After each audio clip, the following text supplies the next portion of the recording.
Oh, there we go. I'm using my charger again on a controller, so it's possible the audio might be a little iffy. We'll see. Hopefully not. Now, where did we leave off? Riften. Yeah. We've got we've got the Thieves Guild. So we'll work on that in a moment. There's a few in Riften. Okay. No, we'll head to Markart. Yeah, we'll sort Markart out. We'll head there. Right. This is the one where we get the etching, isn't it? We've got to sneak in. I think it is. And we get the cube for Dalvin, or Devin, or whatever his name is.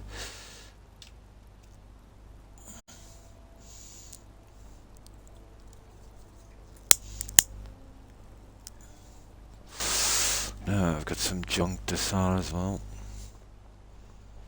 Yes. A man like me makes a lot of it. I paid extra for the biggest room in the Silver Blood Inn.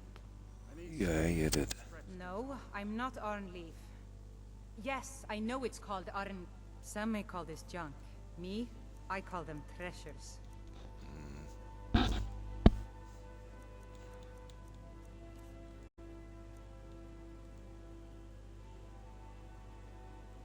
That's perfect. Come back whenever Yeah, you need that will do.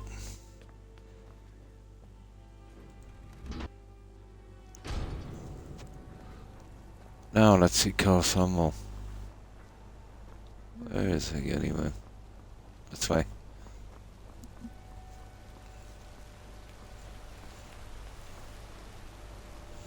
Outsiders.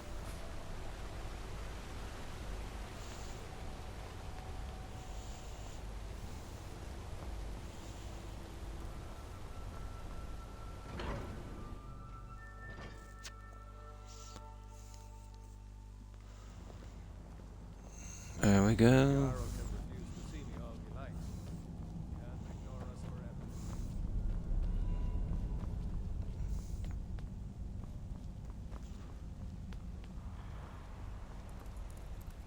Yeah, he's got a little job as well, but we'll do that one after. When we're getting to Markart. I'd be surprised how many times we need this NPC for quests. Look, I'm very busy, so this better be important. Oh. Then you were well informed. I am at this very moment on the cusp of completing my magnum opus on the subject. I'm calling it Calselmo's Guide to the Former Tongue. I'll check my audio now in 1 second. Perhaps I could view your work. That research represents years of personal toil. That's when we sneak in. Dangerous swimmer ruins in Skyrim. You must be mad to think I'd allow anyone to see it before it's completed.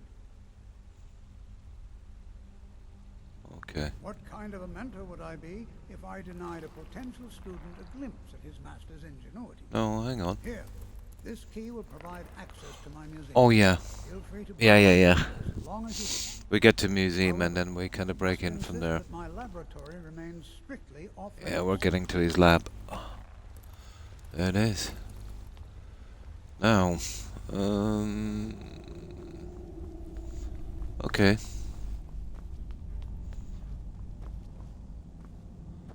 Okay.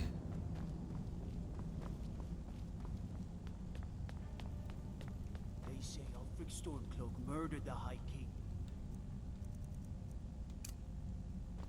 With his voice. What is voice? I see. I'll get rid of that one for a moment. Him apart. Now let's get a save in here. There.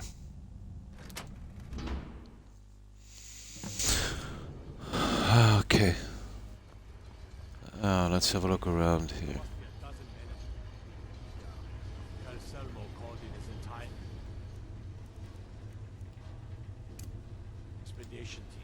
Said he needed every man he could get to protect his research. I don't think there's anything else here we need, to be honest. We pretty much done it last time.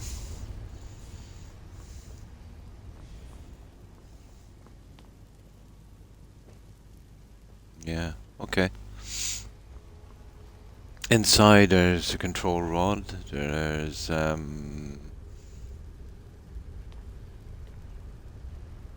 there's a control rod. That's another one as well we gotta do.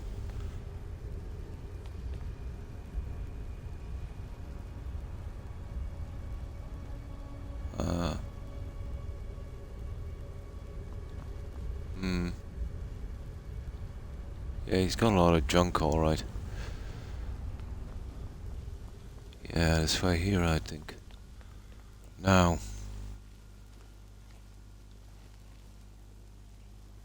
Okay. Right, it's from here we need to go.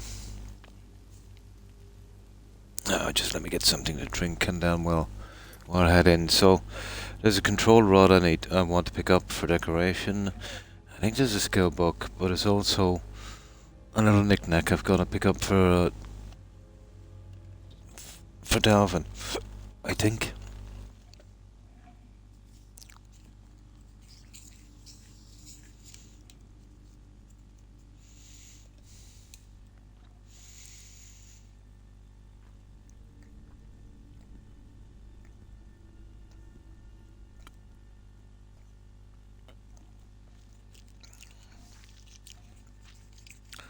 There we go.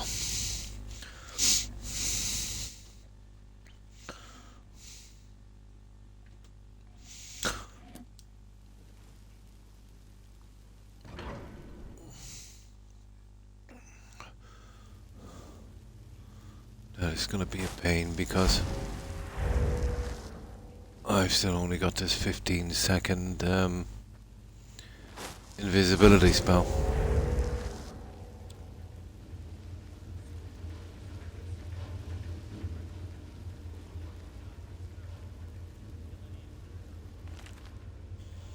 There it is, blah blah blah. And there's the control rod.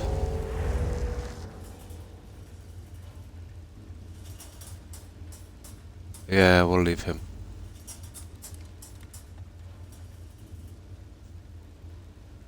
I don't need any of those.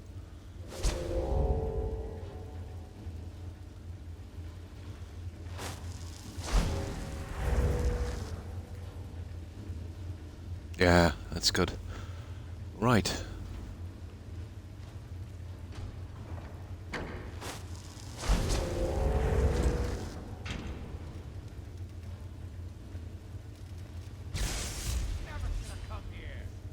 What the?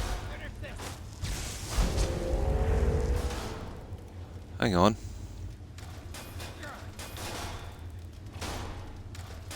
Kidding me.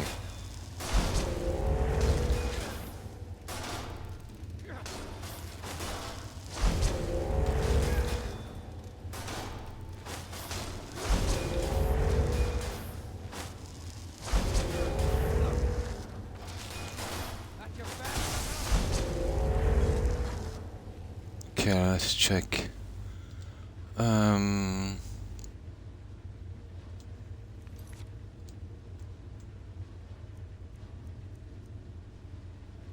No, we're okay. Bounty wise. Oh, that's locked. Okay, we gotta go around the other way.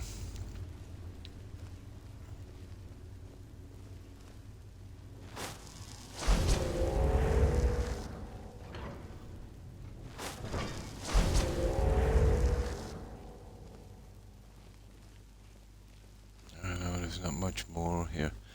It's actually right down in the lab.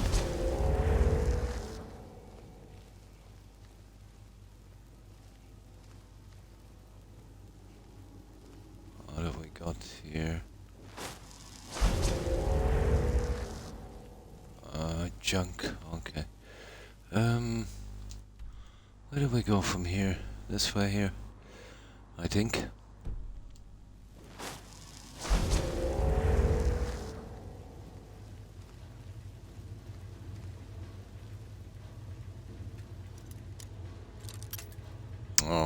trigger. Okay. That's why we desperately need that harmony spell.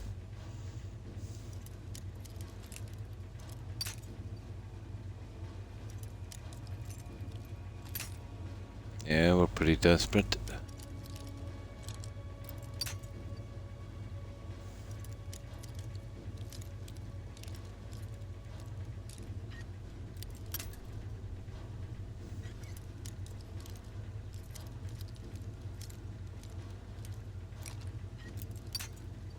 Okay, a little bit more.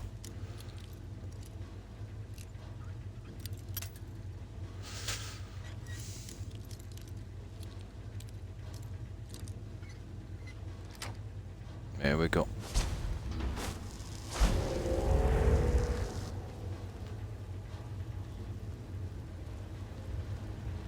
do you think this is?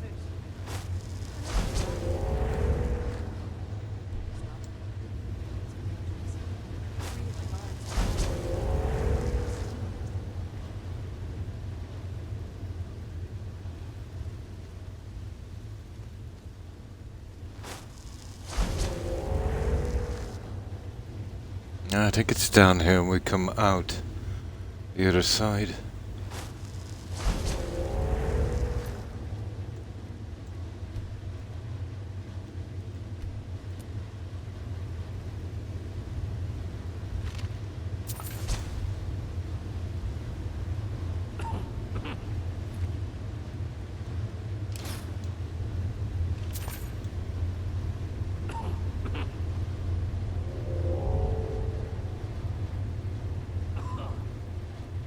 Here we go. Now.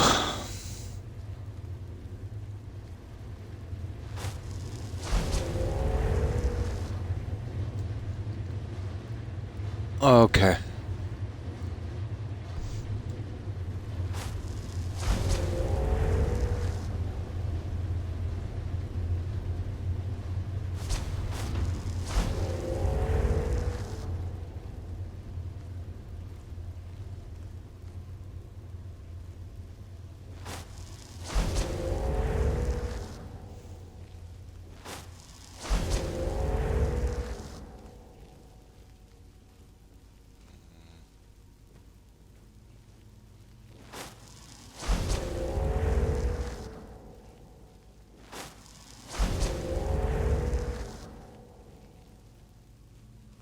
I think it's this way.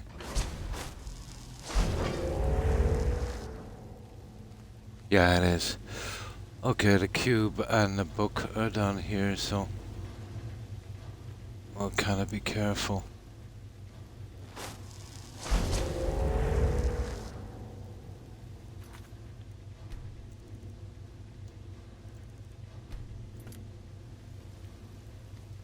Let's see.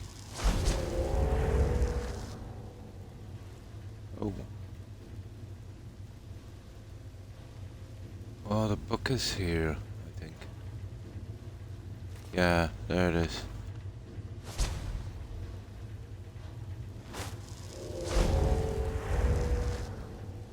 And the cube is over here. And then we're pretty much done in here.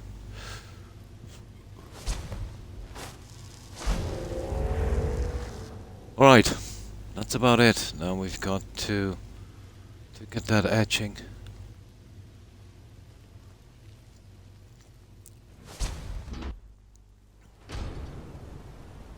Oh, it's pretty much plain sailing until you get the etching. Then they send in some guys and we just sneak past them. Back out here. And then we get out of here. Right.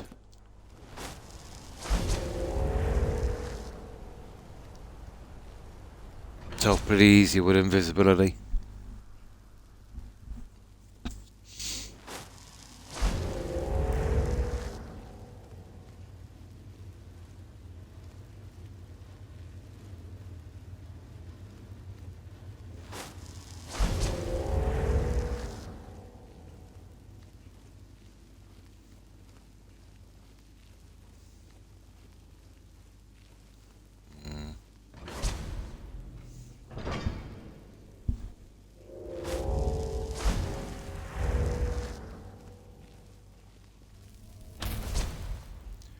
we pretty much have the place to ourselves. Um,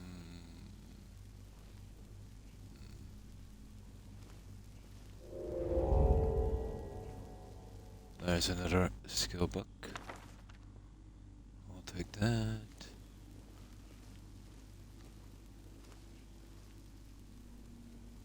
Yeah, I need one of these. I've already brought some clean paper, so we're good there on that.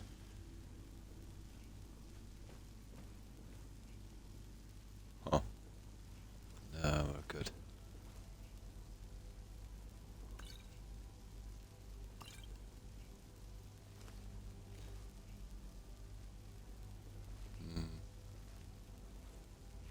Oh. Okay.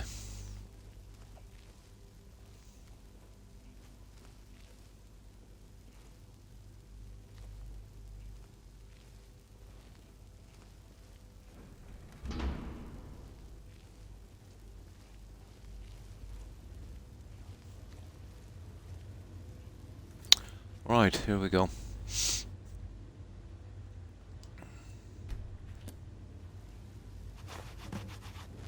Yes, I heard something. All right. Ridiculous, isn't There it? is a thief. You won't leave this tower alone. But shouldn't we inform Master Calcelmo? I'll deal with my uncle. Just go. Scour this place from top to bottom.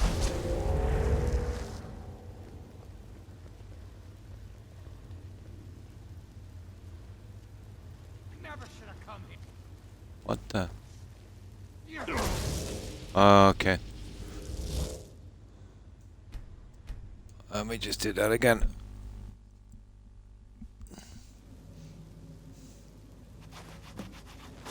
Yes, I'm positive I heard something. All right. If there is a thief, leave this tower alive. But shouldn't we inform Master Calcelmo? I'll deal with it. We're good.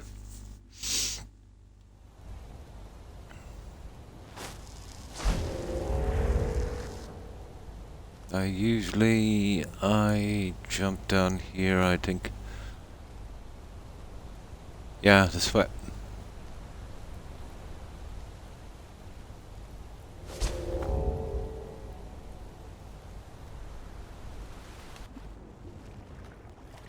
There we go.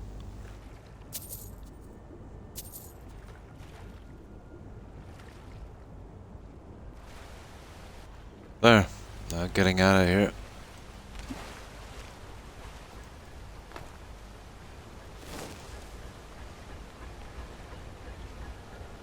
Need a new blade? Blades, helmets. Okay, Anything weapons. Hunting bow.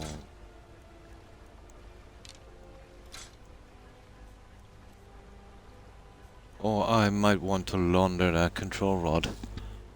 No, it's not stolen actually. Okay. That's okay then.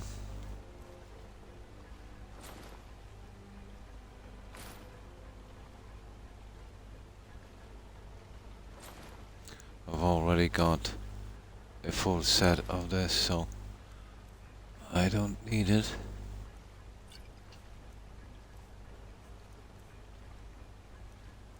No, I want those stolen actually. Perfect.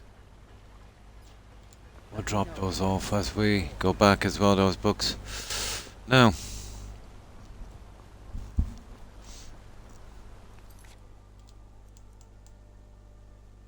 That's it really. We'll drop the books back.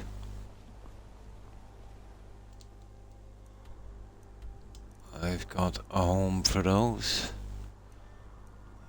Yeah, I need them stolen, so that's why I didn't launder them.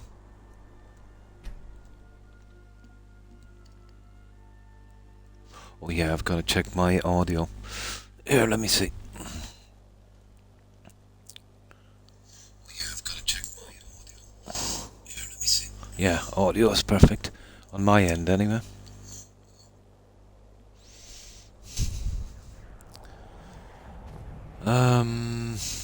Right, the books.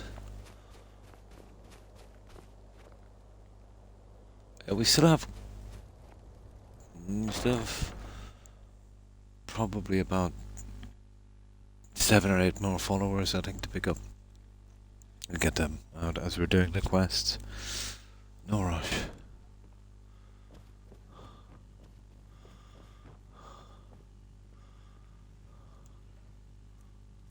Ah, sugar. Okay.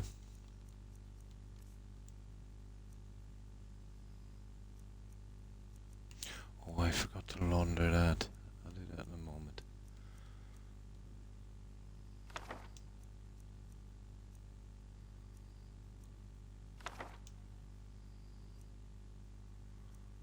It's funny, I thought I got 3.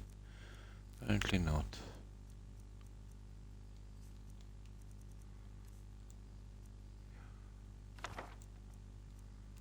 Yeah, that's okay. Okay. I want to launder that journal as well. That will be going to the libraries in Markart once I get around to getting the house. Speaking of that, we missed one of the stables, did we? Which one was it? Was it Wyndham? Was it Markart? Yeah. It's one of them anyway. So we're going... Yeah, we're going back to Riften, so... I will use this one here.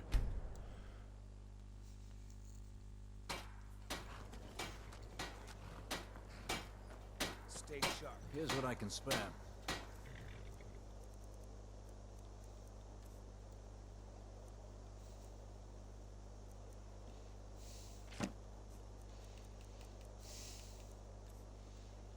There we go. Nice and clean.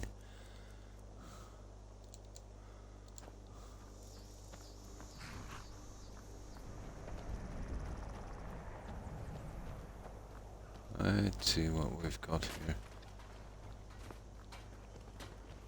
That's strange. What are your thoughts on this? My father was Legionnaire. Years before him. I guess I never considered doing anything. There it is.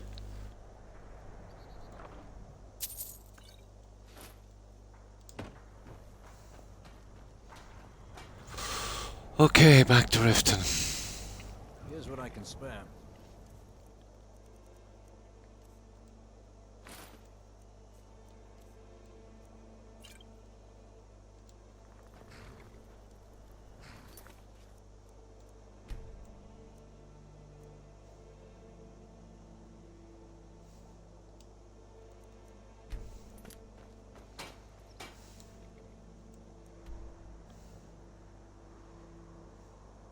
Oh, hang on.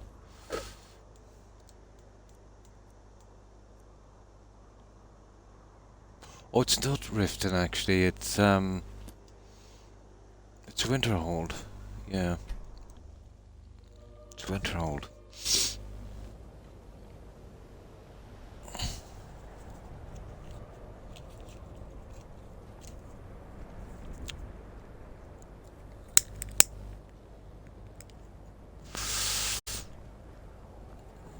Alright, we'll head to the basement. Come on in. Just stoke the fire. Get the next step on this. Then I think we raid Mercer's house, isn't it? We'll get that cool sword and we'll get a few other things.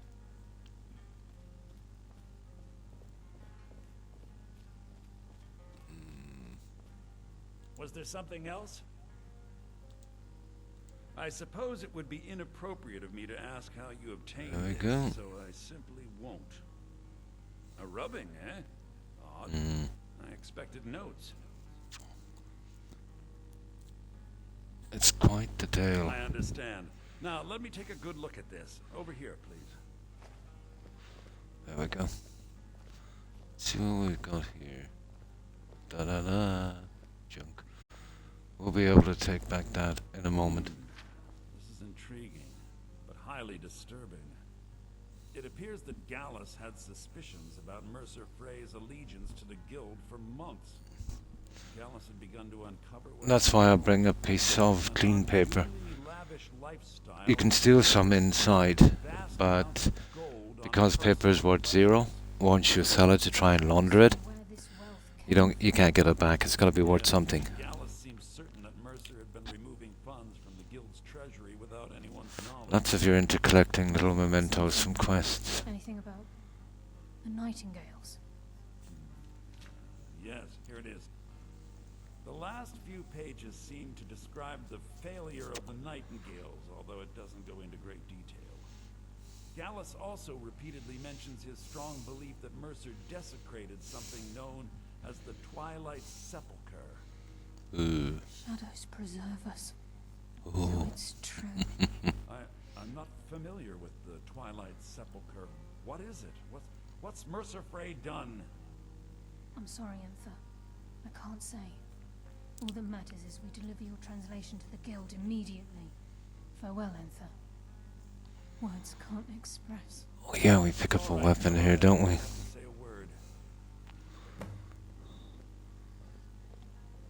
We pick up the sword and the bow. Yeah. Hmm? He was a scholar. It was Yeah. Very Gallus once said he felt comfortable around me. Mercer Mercer doesn't need to die. He needs to feel the cold sting of fate as his life crumbles in front of him and he's hunted by the guild. That's not gonna happen.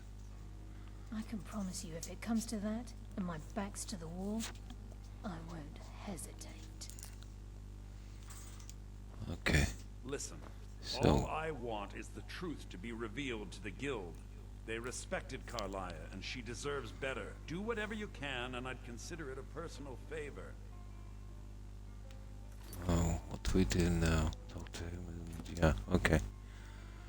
Thank you. If trying to rid yourself of stolen goods becomes a burden and you find yourself in Winterhold, visit me at the college. I've been known to handle items of questionable interest. No, he was See what I can do. a vendor, but now I'll do the stolen stuff, but we had the perks anyway, so it didn't really matter. Now speak to Carlia. You must hasten to Riften before Mercer can do any more damage to the guild. Yeah, we know that. Ghost mentioned the Twilight You've come Sepulchre. this far, so I see no harm in concealing it any longer. The Twilight Sepulchre is the temple to Nocturnal. It's what the Nightingales are sworn to protect with their lives. Why does it require that type of Everything protection? that represents Nocturnal's influence is contained within the walls of the Sepulchre. Now it seems Mercer's broken his oath with Nocturnal and defiled the very thing he swore to protect. Thieves and temples, it just doesn't add I up. felt the same way when Gallus first revealed these things to me. I think given time you'll understand what I mean. I'll understand better if less mystery was involved. As a Nightingale, Okay. I've been sworn to secrecy regarding the Sepulchre. I know the Guild doesn't do much to foster faith, but I'm going to have to ask that you continue to trust me. Very well, we'll do it your way for I'll now. look for Riften and scout the situation. See if I can discover what Mercer's up to. When you're ready, meet me at the Ragged Flagon. In the meantime, I wanted you to have this. Oh yeah, this is where we confront the guild. Given the circumstances, I think he'd approve. If the But it's a Guild good isn't willing juice. to listen to reason, you might have to. That's it, and we get the Nightingale Blade. Bring me whatever you The pursuit. find, and I'll see what I can Yeah. Eventually we can pick that up, I think, after the quest. We'll get it some other time.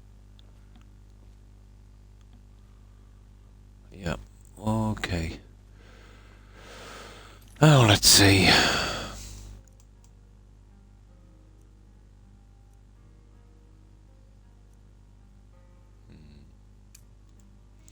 So, we'll drop back the blade, and then we'll drop off that swimmer thingy. And I think we'll carry on with this.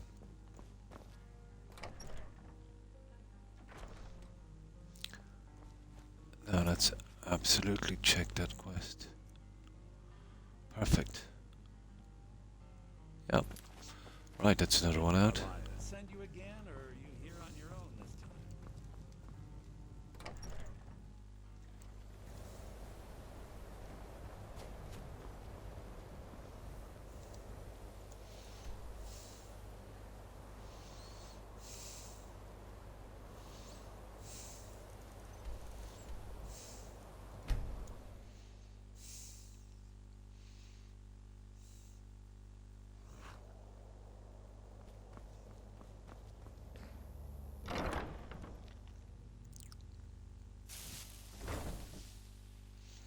I could do some more two-handed weapons. They'll be coming up shortly. Grim Server and that Chilling Blade or whatever it's called from Mercer. Almost identical weapons. What can I do for you? No.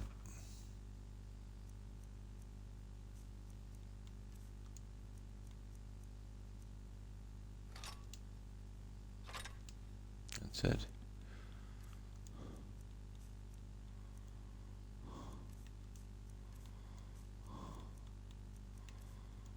Okay, let's see how many of those we can put away.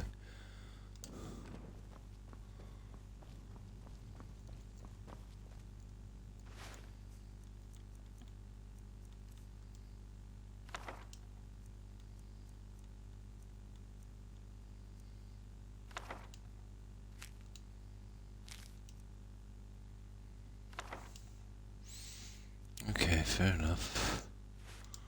Perfect.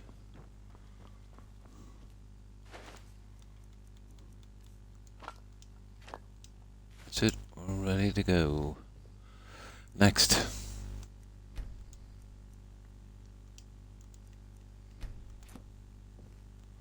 Riften.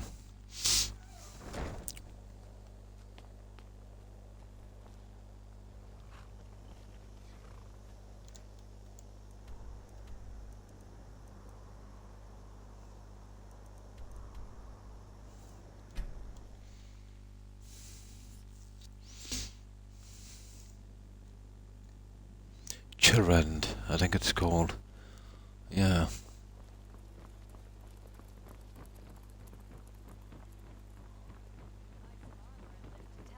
If your allegiance lies with the Empire, we haven't much to discuss. New in town, eh? Here for the fishing, I guess. Okay. We'll do a little thing with Karaya and then I'll drop that cube off. Now they want me to go that way there, which... I'll go this way actually. Yeah, I don't want to pass those guys on the way in. Yeah, we'll go this way. Oh, sugar.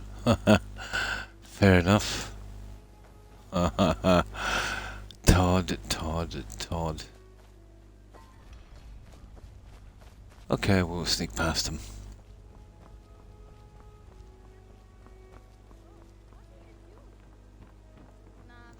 There's a few quests with Vexel, I think. Inside we'll eventually get those. Finishing the rat way. There's one where you get some journals. It's one of the standard quests, but the anniversary edition has added a silly quest for a house in the rat way. As if we need another one. We'll eventually get that one.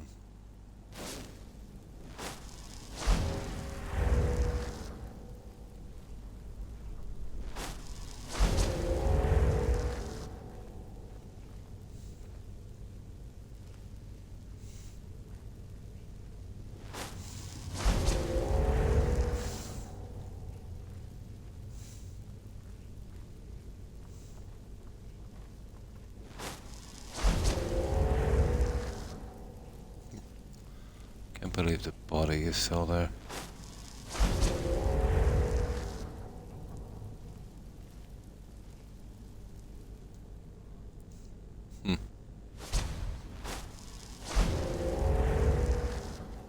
Alright, let's meet up with Carla. Oh, hi Jordan.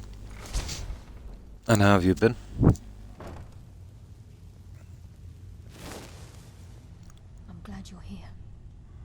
think some of these people are beginning to suspect who I am. Yeah, we're closing down on the end of this quest line. And soon we'll have that guy, what's his face? Mercer. Then we can concentrate on, I think it's 4 stores, isn't it? Yeah. Then there's a few quests. Well, there's still a good bit left in Riften. There's about half a dozen kind of side quests. And then there's the Grim server quest for Maul. Yeah, them were pretty good. So, what have you been up to? Oh yeah, and we've got to see the Jarl as well by that house. Keep your eyes open. I'm not sure what to expect when we enter the system. There's still a good bit to clean up here, actually.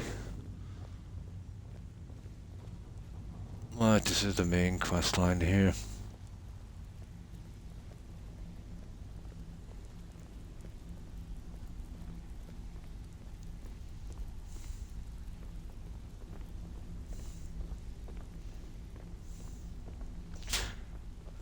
I checked my audio about 5 minutes, 10 minutes ago, and it seems to be okay here, but if you hear anything that's a little bit off about the audio, yeah, just be sure to mention it.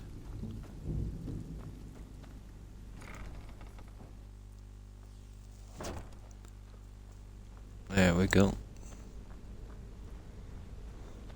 You better have a damn good reason for that murderer. Please, lower your weapons so we can speak. I have proof that you've all been misled. No tricks, Carlia, or I'll cut you down where you stand. Oh. What's this so-called proof you speak of? I have Dallas's journal. I think you'll find its contents disturbing. Let me see. No, it can't be. This can't be true. I've known Mercer too long. It's true, Brynjolf. Every word. Mercer's been Apparently these guys believe everything they read.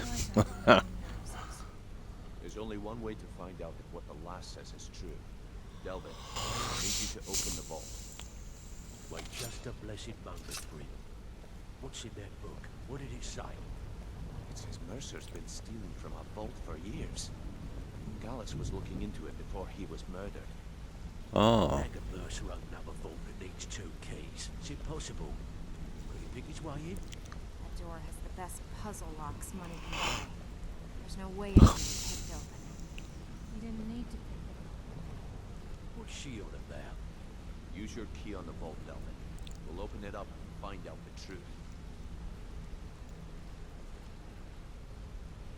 So apparently they don't check from time to time on the vault, which is I've used my key, but the vault's still locked up tighter than a drum. Now you choose. a bit strange.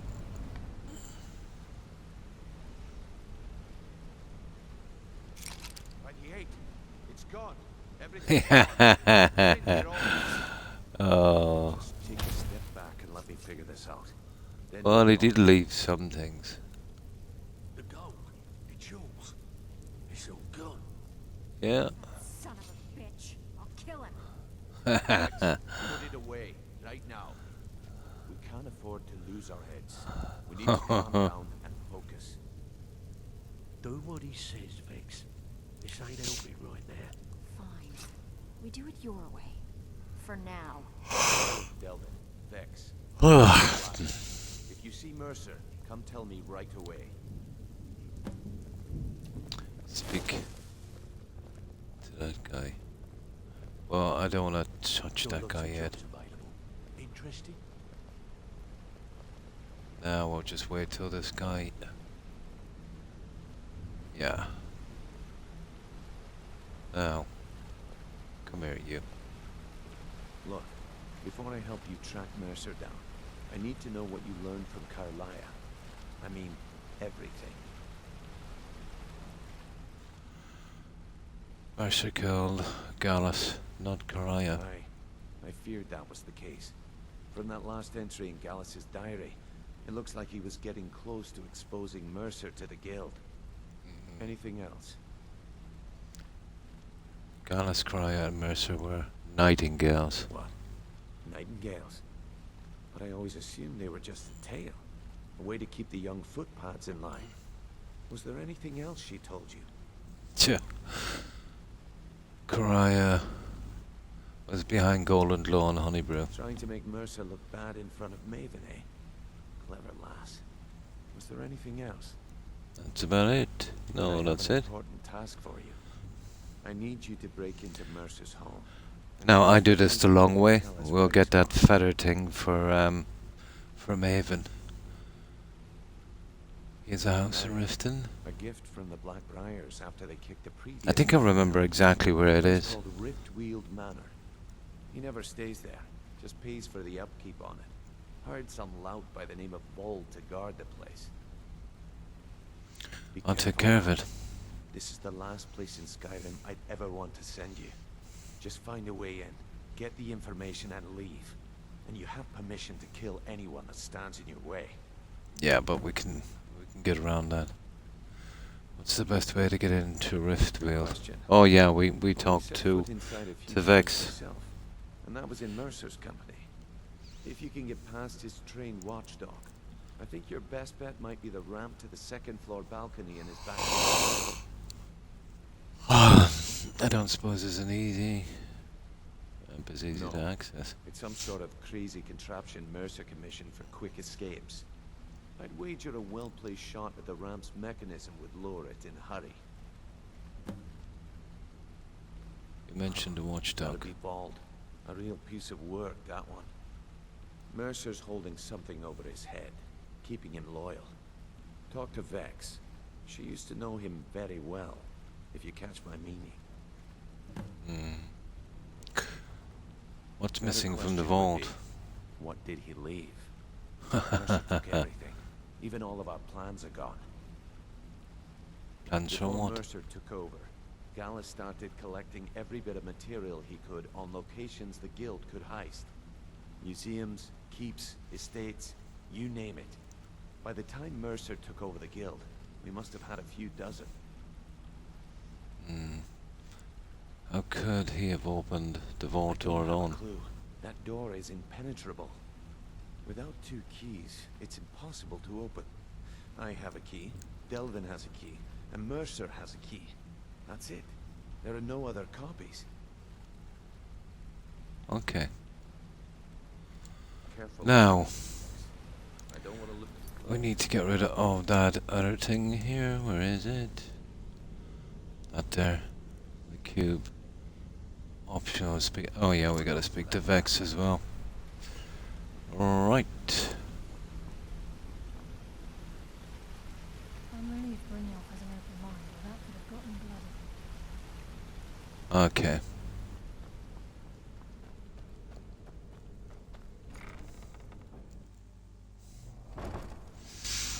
Now.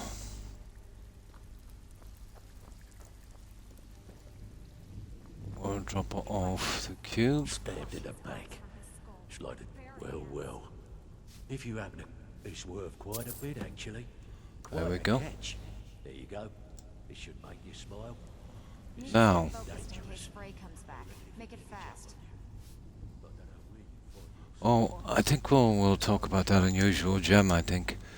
Yeah, now is the time. There it is there, no stone unturned. The pursuit and miscellaneous.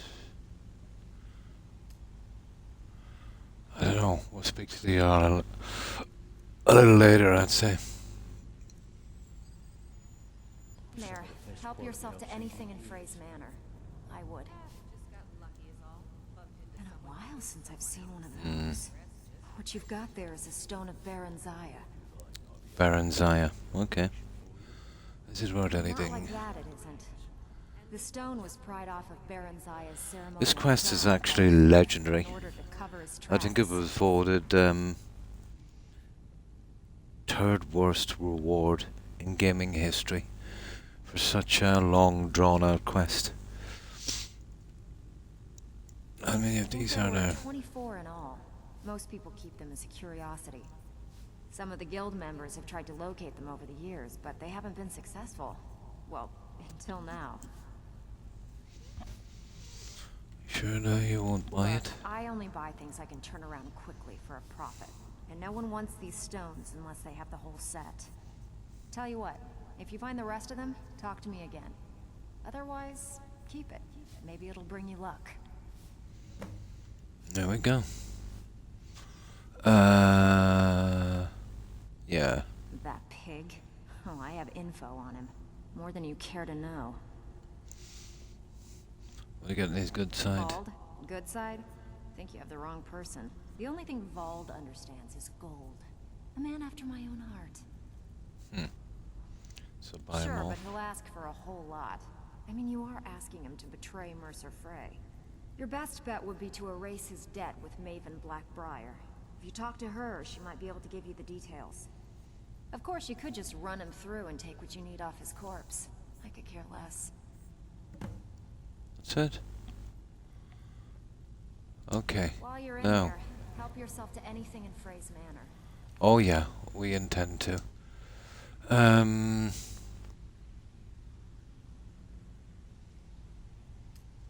That's that one.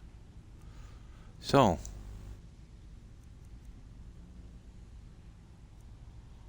This is the one optional, blah blah blah. So Maven Blackbar. We'll have to find her. It's a pity it should. No, well, that's one of the things that should have coming up as an option, to be honest. But we'll go for it. What time is it? Yeah, it's perfect. 2 in the day. Right, let's go. Let's see if I can find Maven.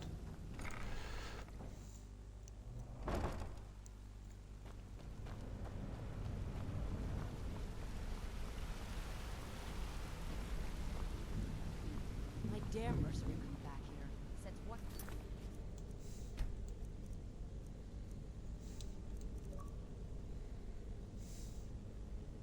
Put in a cistern and I dare Mercer to come back here. Oh, really?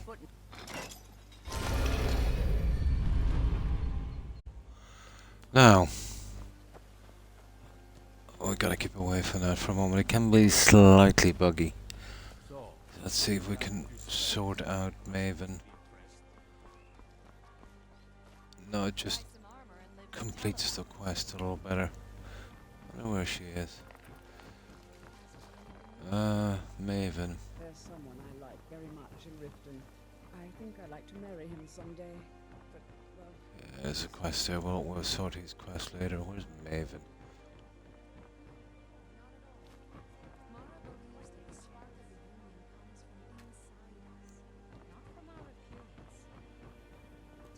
Yeah, where is Maven anyway?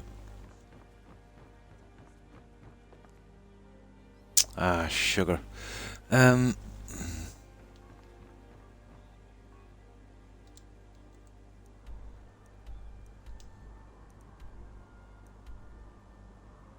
Yeah. Okay, this is always a killer. She might be here. But either way, we have to find her. Got the coin? You've come to the right place. Pull up a seat. Oh, the Hazel quest as well. I've never seen Mule this upset about anything. The city really gets to her. Ah, sugar. You've been in Riften for quite some time now, Lady Mule. I fear that you soon may leave us. Okay, we'll have to break into, Oh, what's this? If you were to leave, I've checked and certain... Yeah, we done that one. That's for the wedding, actually. Yeah, I'll actually take that. It would take a threat to all of Skyrim. Yeah, we've already done that gem quest. So, Another round. Maven. You've had plenty, Volwolf. Maybe you should head on home.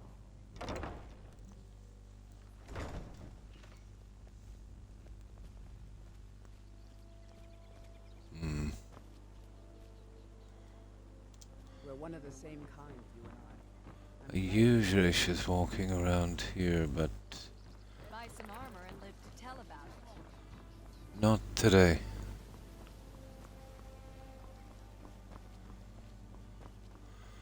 Okay, we'll try breaking into our house.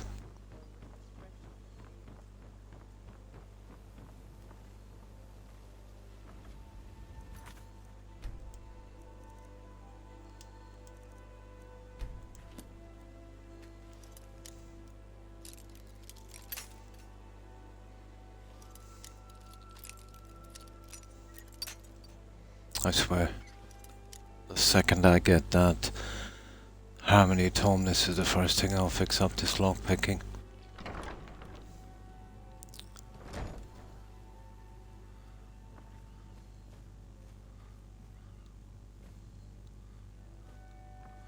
Yeah, I think she's got some junk here as well I need.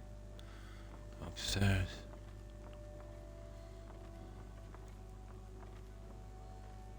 Oh, I think she might have a gem, doesn't she? I forget. Nah, she doesn't have a gem. She's got that statue. Where is it? Nah, we're okay. I've got a ton of those.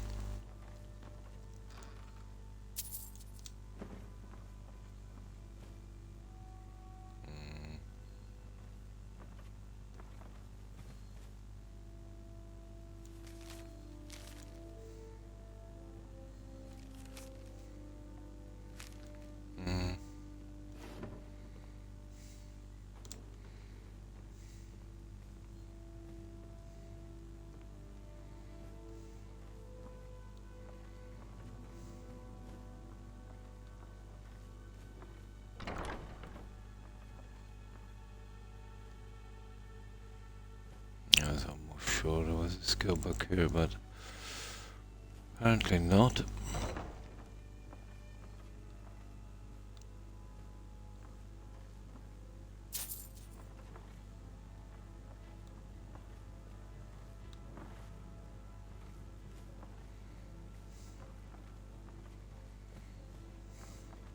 She's probably outside somewhere.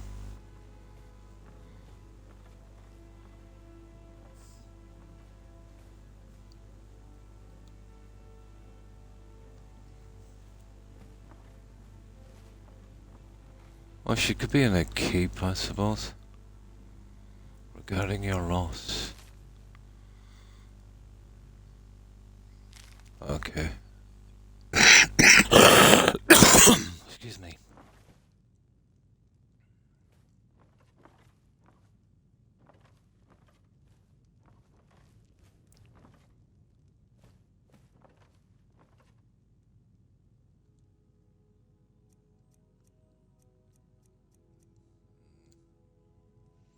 No, she's outside somewhere.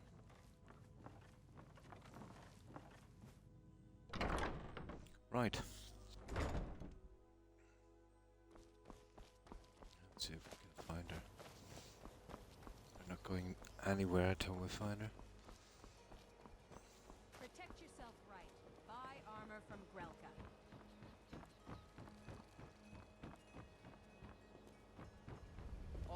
Oh, where could she be? Guaranteed clean and free from rock joint. Well, it's usually outside in the manor or in the inn, but... Oh, hang on, the keep. I doubt it. Looking to stay alive? Why take a chance? I doubt it.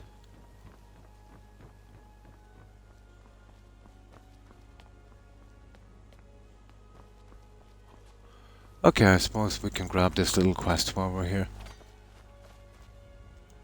Out of my way, the son of the... Only a dagger for the son of Yale. I was practicing in the yard when the guard I was sparring with fainted when I specifically told him to duck. My blade bit right into the stonework next to the keep and needed serious repairs. Thankfully, our smith Balamond works wonders. In fact, if you'd fetch my blade from him, I'd be most appreciative. Okay. Thank you. Do hurry, please. There we go. Until next time. Right, let's get that out of the way. Might as well.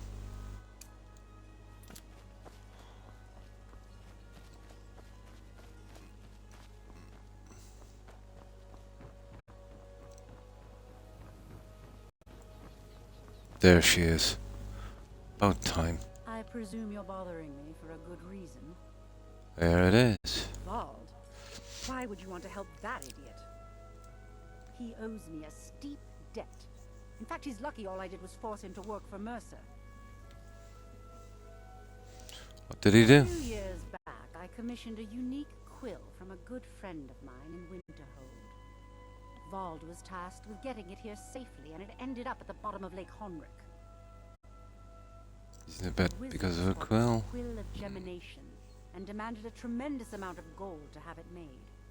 If you can locate the quill and return it to me, something Vald was too stupid to do himself, I'll consider the debt satisfied.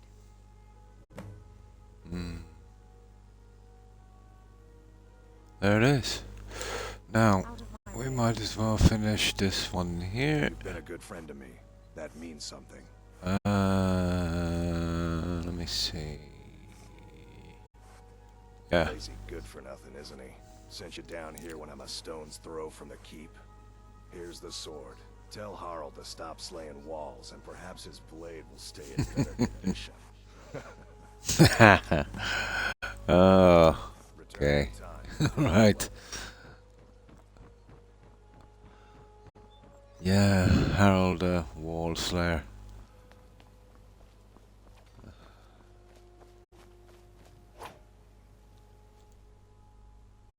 Took your There we sweet go. time getting it to me. Here you go, for your trouble. There we go. Now let's get that silly quill. Let me see if I can remember where it is. Now we'll save before we head to the main gates, and we'll take out that spawn point. And we should be good to go. Let me see. Oh yeah, there it is. It actually turns into another miscellaneous quest. Fair enough.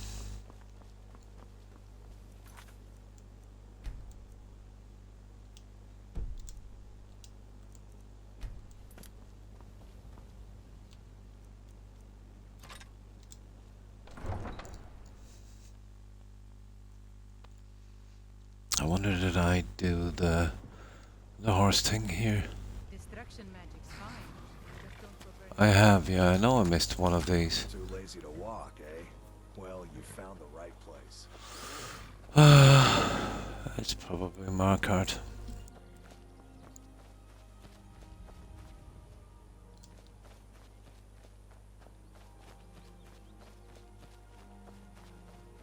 There it is. It's a bear this time. A bear. Come on.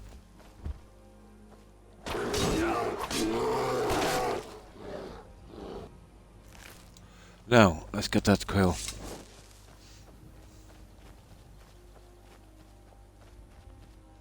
Let me check my audio again, guys, see if this is working.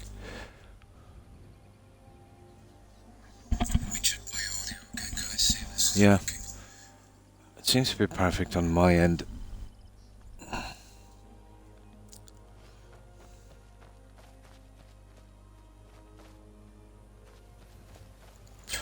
Right, the quill. Let's see if I can remember where it is.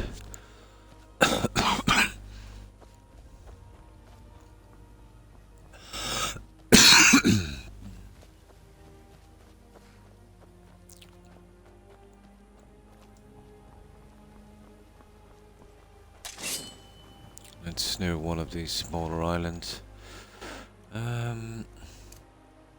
It's not a great time to be looking for it. It's starting to get a bit late.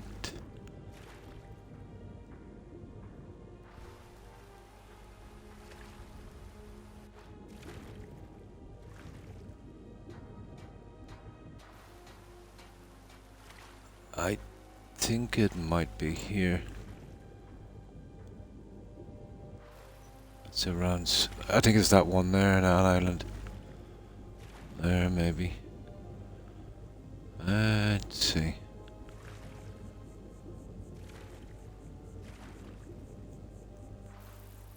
I think it's that island there. Oh, sugar.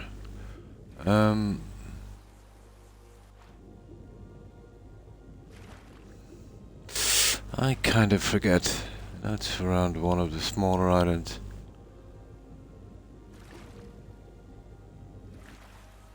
Let me see. It's definitely one of these islands.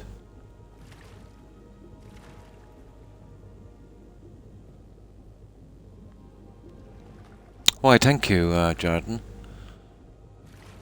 Ah, is this it? No. Sugar. I've always hated looking for this stupid boat.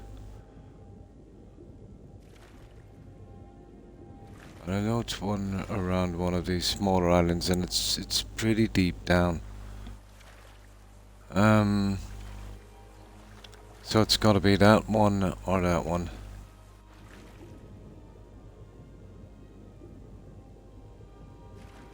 Okay, we'll give it a shot.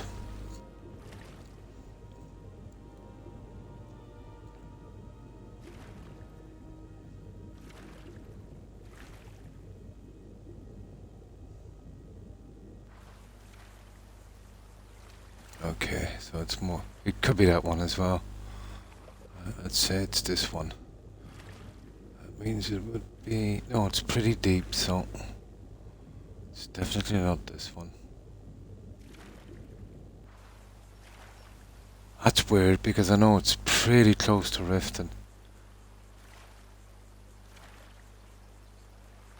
Okay, maybe here.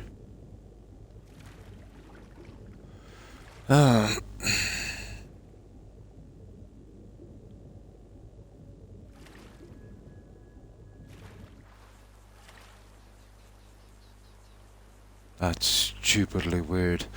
Yeah, we'll wait till morning. But I know it's down this end. It definitely is.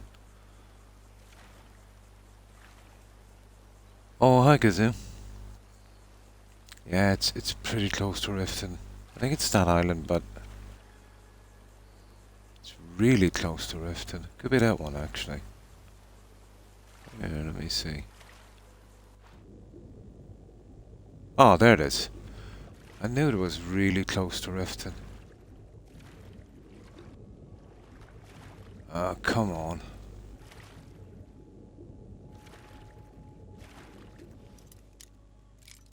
Yeah, I knew it was really close to Riften.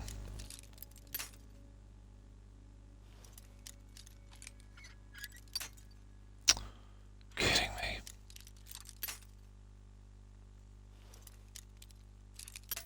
He really needs to do something with his lockpicking.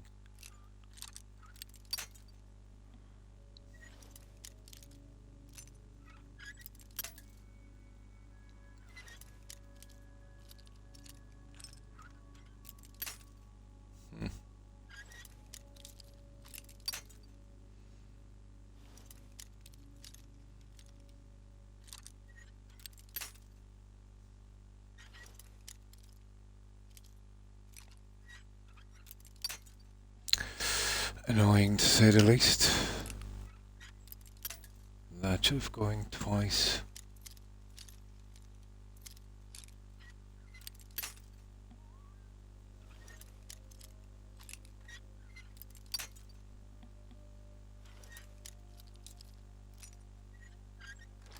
There it is.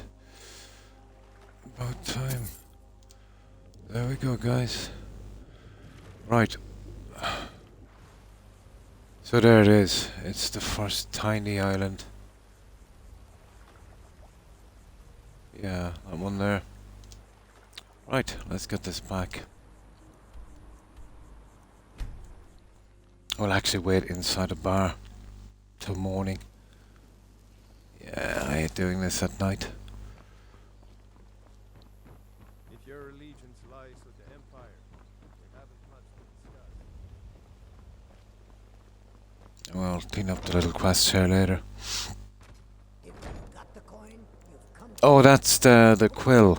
Gazoo. It's like an option you can get when you're doing the quest to break into Mercer's house. If you don't want to kill that guy, just to get rid of him.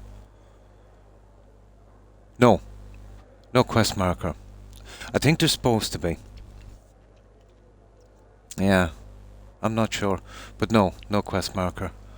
I had it marked. Yeah. But when you've got no perks and the lock is master, it'll break on the first touch, so the jiggling would work maybe on something like a novice lock or something else. But it doesn't really work, let's say, when you have no perks. It doesn't give you any wiggle room.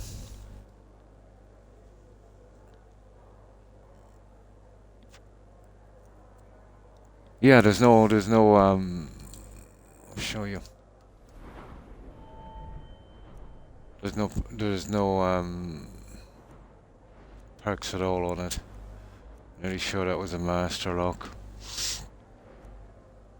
Anyway, you can hit the sweet spot twice sometimes and not open the lock. It's silly. Where is it? Lock picking. There it is, yeah. See, I didn't take out any at all whatsoever. And then once you hit a master lock, you've only got one touch.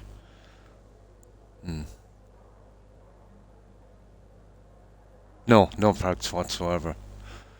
But you'll get a couple of shots if it's not a master. Even expert, you can get lucky and get 2 shots. But I prefer the Oblivion one. And this is kind of half luck. Because, you know, I've often hit the sweet spot twice. And only opened it on a third. Oh, nice. Nice. Now let's wait till morning. We get out. Well, sort that out. While that's counting down, I'll get something to drink. See, I had to sacrifice on that to get perks like enchanting, and alchemy, and heavy armor in. Well, not the heavy armor, but the smithing. Yeah. That had to be maxed. You know, 3 things: alchemy, enchanting, and heavy armor. To kind of finish my character's weapons and armor and stuff. What do you say? You think I had something to do with that? I'm not accusing you of anything. Yes? What is it? The Dreth family doesn't steal in Darren. For your sake, I hope you're right. But once I get the harmony spell, that's the first thing I'll take out. No, I could hold a lockpick from that dead request, but I never do. Right. Another round. I think you had... Need something? Oh, where is Maven? There you go. I presume you're bothering me for a good reason. Really? I wrote that off a long time ago. Well, I suppose I need to fulfill my end of the bargain. Give this document to Vol. It frees him from the debt, but I never want to see him in Riften again. Yeah. Now, let's see what we've got now. Perfect. Right. Now this can be a tiny bit buggy. Sometimes this guy will attack for no reason, so we'll save it here.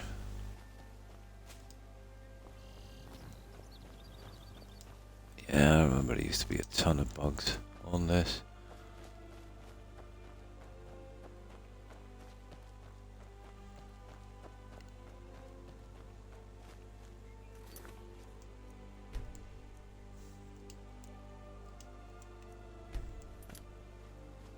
I gotta get him over here towards the gate. Come over here, you idiot.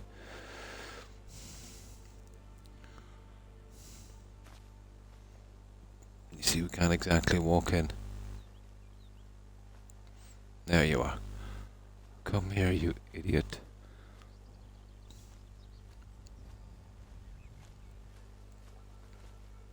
This is Mercer Frey's place, and he don't like I have something of yours. What is it? Here at your death with Maven. You're free. Believe it. How'd you talk her into this? Never mind, I don't care. I'm just glad I don't got to work for Maven anymore. Here, you did me a favor.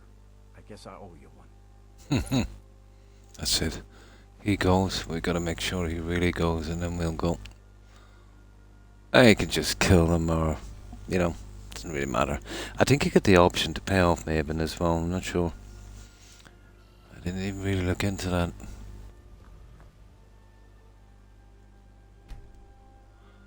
I think he gave us the key, didn't he?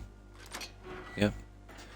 Now, let's get this thingy done.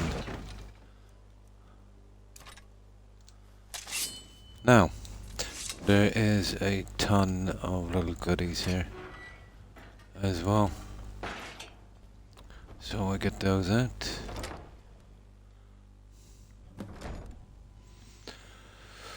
Okay.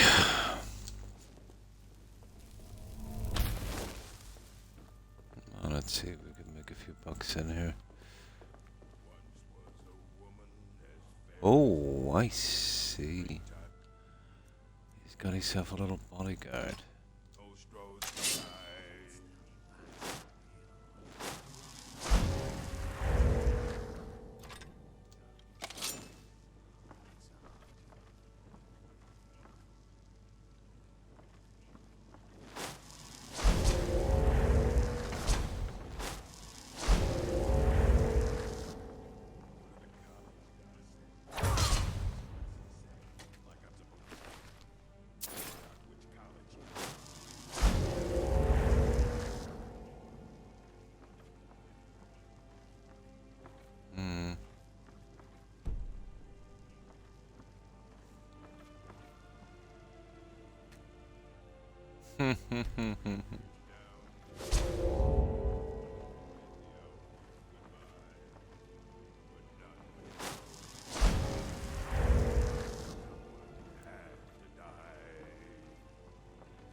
Yeah, there's someone there, alright, let me see.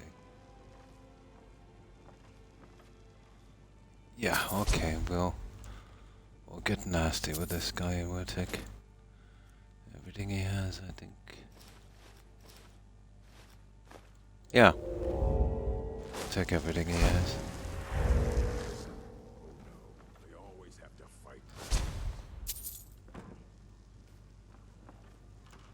Yeah, I think he deserves it, doesn't he?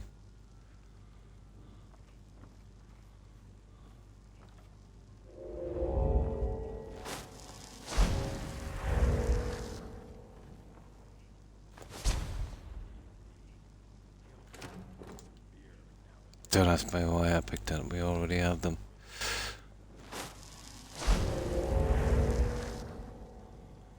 Yeah, but this guy, he kind of owes us.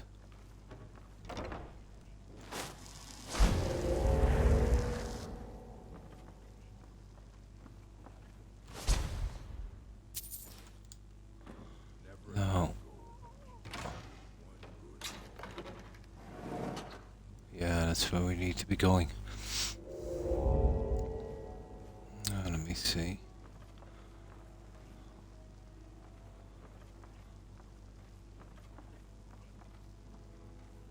Oh.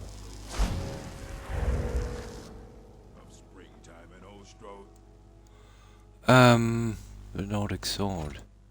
Might be that one stolen. Okay. What have we got down here? Well, nothing much. Okay. Let's clean out the spot. I think this brings us out in the right way. Oh, hi Doodlist. Good evening to you. How have you been?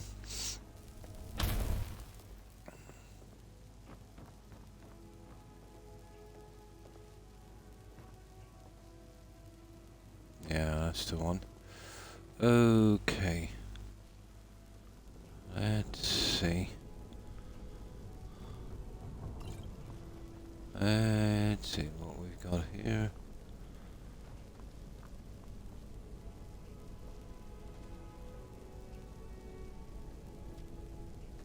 Tons of traps. But we're kind of beyond the trap stage now, I think.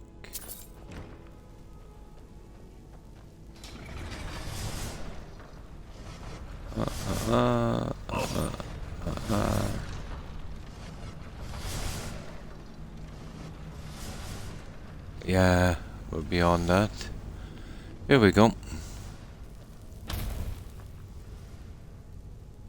Yeah. Now, we definitely want that.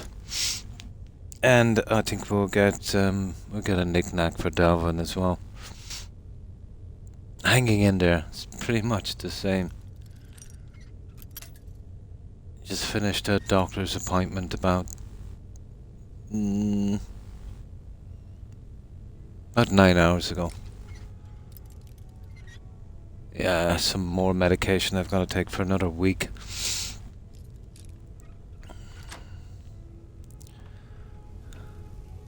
Children, yeah, that's the one. And we get no good, and we'll take that. And obviously we'll take Mercer's plans. We'll take his many thanks note. And we'll take that. For what's this face? We'll take the money. And we'll take that. That's about it, guys. I think we've got everything of value, pretty much. Right, let's get out of here.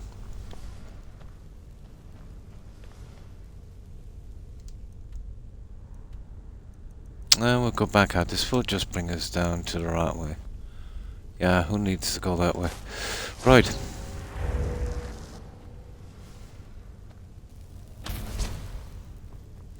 Yeah, that's his little hideaway done.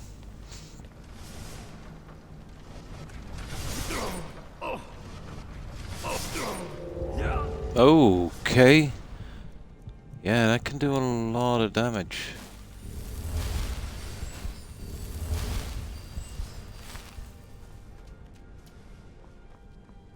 There. Oh, we'll get out and we'll sell this junk we have.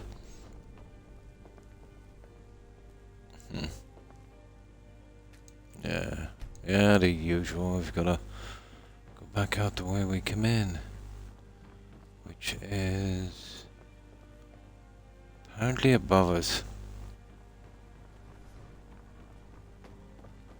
Yeah. What time is it? Oh, I can't even tell the time. Perfect. Oh, hi, Hufflepuff. Yeah, not too bad. Pretty good. Pretty good.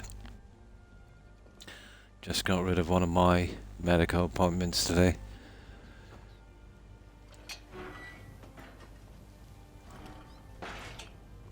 I've got a week's supply of some new med I've got to take for a week, and then back to the old stuff. And after that, nothing much. Nothing much. Yeah, we're doing the... we're cleaning up the Thieves Guild. But I like to get every little kind of piece of it done, you know. No shortcuts, no... kind of skipping the optional objectives. Oh, that's good. But alive, yeah. I think that's pretty much 99% of the population. Could be better. But could always be worse. It could always be better. Oh, just the usual examinations and that. It was something he wanted to keep an eye on, so he put me on some new medication. I've got to go. It's just a week's supply. Yeah. Just a week's supply. Just as a precaution.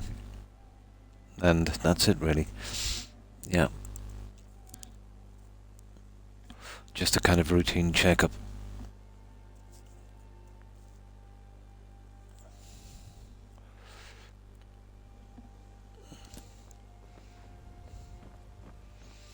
Looking to stay alive? Why take a chance?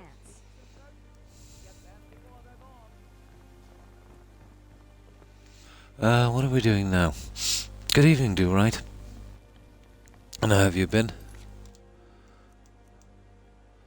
There it is. Oh yeah, we gotta go back in, speak to that guy, blah blah blah. And then we'll give that, that thing to that guy and I'll sell this junk. Yeah. There's a lot of quests in Riften when you come to think of it, guys, if you're taking out all the little things as well. Yeah, there's quite a few. Yeah, it wasn't too bad, you know. I just hate taking medication. It's not an opiate or anything. I think it's something to control some chemical or something that's what's it called? Some form of cholesterol chemical I was a little bit concerned about. Yeah, just a kind of boost thing. Yeah. I'm sure it's okay, Hufflepuff. Oh, nice. You got some time to relax.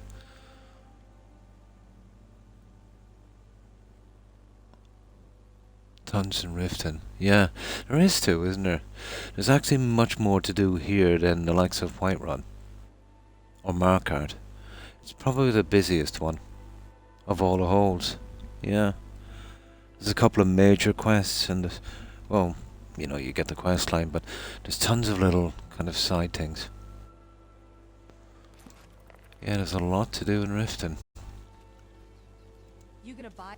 See for yourself.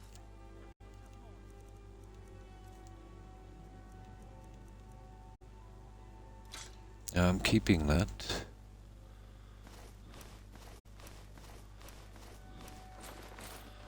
We just did that for spite, really, with Mercer. We took everything he had.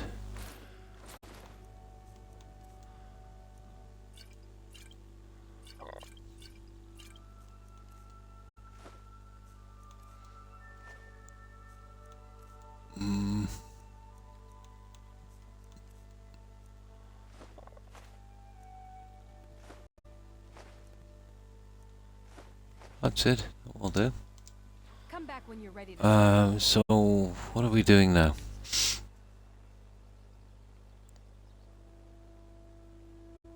protect yourself right.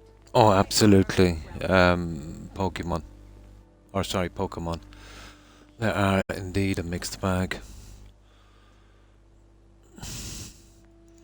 Some are very helpful. Some are detrimental. I had a chest pain coming on 4 years now, and it took me all this time to realize that the entire clinic was my problem. Now that I've switched, the wheels are turning again. And that can happen. My doctor is pretty good. You know what I mean? He'll actually listen to you. You know? I had a doctor before, he kept putting me on medication. I kept telling him it was useless. He just wouldn't listen. But I eventually found a good doctor, you know? You know, if he's concerned anything is wrong, he'll set you up with, you know, a specialist immediately. You know, very nice. You get some doctors as well, let's say the kind of Gen X generation guys, they're not really into examinations and that. You tell them the symptoms and they're typing on a computer and they just hand you out a prescription. Yeah, I don't like taking anything if I don't need to, you know. But yeah, if you've got a persistent pain, and your doctor keeps brushing it off, always go to another one, get a second opinion. Remember, a doctor is not a specialist. You know, they're just a kind of triage, you know, a kind of situation where, you know, they'll warrant if you need to go to a specialist or not. You know, otherwise it would be chaos, you know. Some of them are good, and yeah, they are definitely a mixed bag. like electricians and carpenters, I suppose. But this guy is pretty good, you know. And there's a quest that gives you... There is! Do right, that's right, yeah. Hard rock, scat singing. Nice, because one of my primaries threatened violence with me because I called him out for not taking care of me. That is horrible. That's absolutely horrible. And could you tell me, what kind of healthcare system? Was it private or public? Yeah. My mum's friend was on a heart machine for years. That was unnecessary. That can be a problem with private healthcare. You know, the more treatment it gets, the more money it generates. Some will tell you that, you know, they'll try to skimp off on a public system, which I don't agree with, because, you know, until they get you better, you're costing them money. It's not in their best interest to keep you sick for long or to give you unnecessary medication. So both systems have their pros and cons, you know. On some occasions you might be seen faster on private, but I think unless you're like really, really wealthy and can go right to the top, only then you'll get the absolute top tier, you know, with speed. In Canada, yeah. Oh, that was incompetence, yeah. Yeah, they've got I've heard they've got a pretty decent public healthcare system. Yeah. USA, so mostly private. Yeah. Like the UK has a public system as well. My sister, my older sister, worked for decades and decades in the UK. She was a geriatric nurse, but she retired anyway. But she had her own doctor, obviously her GP, and she developed a kind of rough patch of skin on her scalp. So she went to her GP. It was kind of itchy, and you know, she said, her GP said, oh, you know, it's okay. It's just a rough patch. You know, when you're showering, use a rough towel, and you know, eventually it will dry up and kind of scab off. But this was going on for about a year, and my sister kept complaining, and the doctor kept brushing it off. Oh, here's some cream, here's some cream. But something that persisted like that, she should have recommended that she went to a dermatologist to have a proper look at it. Someone who was really into that. You know, a GP is more of a jack of all trades and master of none. But she didn't bother anyway. But my sister's GP went on a holiday, so there was a locum, a kind of replacement in for... My sister went in again with the same problem, and when that GP seen it, he set her up with a specialist immediately. And then when the specialist had a look at it, he knew immediately she had a very, very rare skin cancer. And within about 14 weeks, she passed away because of it. It was very aggressive and very, very rare. So if she got the right GP, you know, let's say, okay, you know, rough skin, whatever, and if it didn't go away within a few weeks, really and truly that GP should have, you know, sent her to a specialist. And maybe if she had that extra time, they might have been able to do something. But I remember when she was in the hospital, some guy came around from the medical profession and wanted to talk her into giving her body to medical science when they messed up, you know, because it was such a rare form, and gave her the old spiel about she'll be helping lots of people, when we all know what would happen. She would wind up in jars, you know what I mean? You know, that kind of stuff. So she literally told him where to go, you know. But yeah, if you've got a problem and it persists, and your GP is ignoring it, absolutely get a second opinion. You know, they know more than we do, but they're not infallible. You know, they see this every single day, and maybe 99 times out of 100, it's nothing. You know what I mean? But you might be that 1 out of 100. So, you know, if something is going on too long, and it doesn't seem to be getting better, and your GP is just giving you stupid cream and stuff, definitely make it your business and push and see a specialist, you know. You don't want to be taking, you know, the gamble with your life, even if it is 100 to 1. And yeah, really that's the only thing I wanted to say.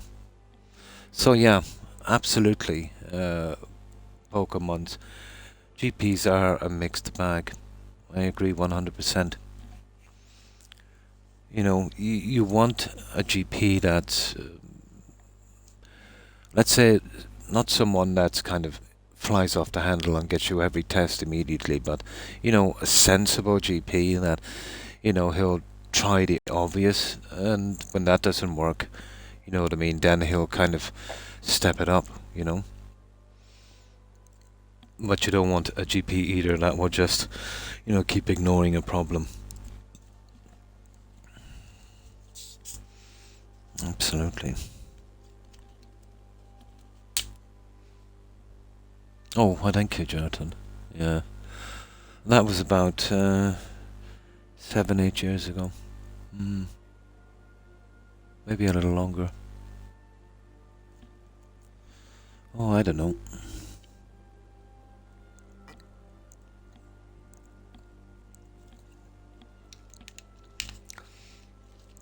But yeah. They are not infallible.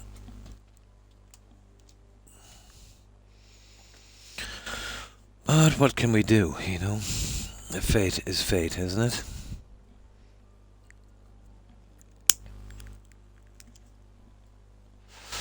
Now, return to boss, blah blah blah. And then this one. Speak to Brynioff. Okay, we're pretty good. We're going back to the T-Scout.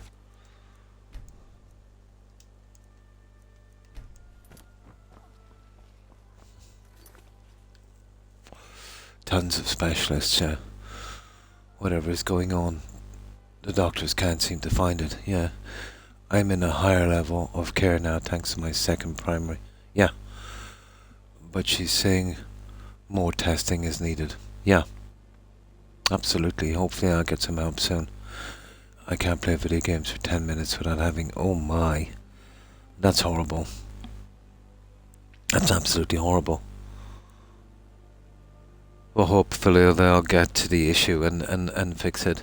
Yeah, absolutely. But you're right, if something persists too long and your GP is bringing you down this a kind of certain route that, you know, like with my GP, let's say if there's something wrong I'm on some tablets or, you know, whatever the case may be, and, you know, I'm taking them a while and tell them they're not working, you know, and you kind of know your own body. You know, he'll listen to you, you know, he'll listen to you.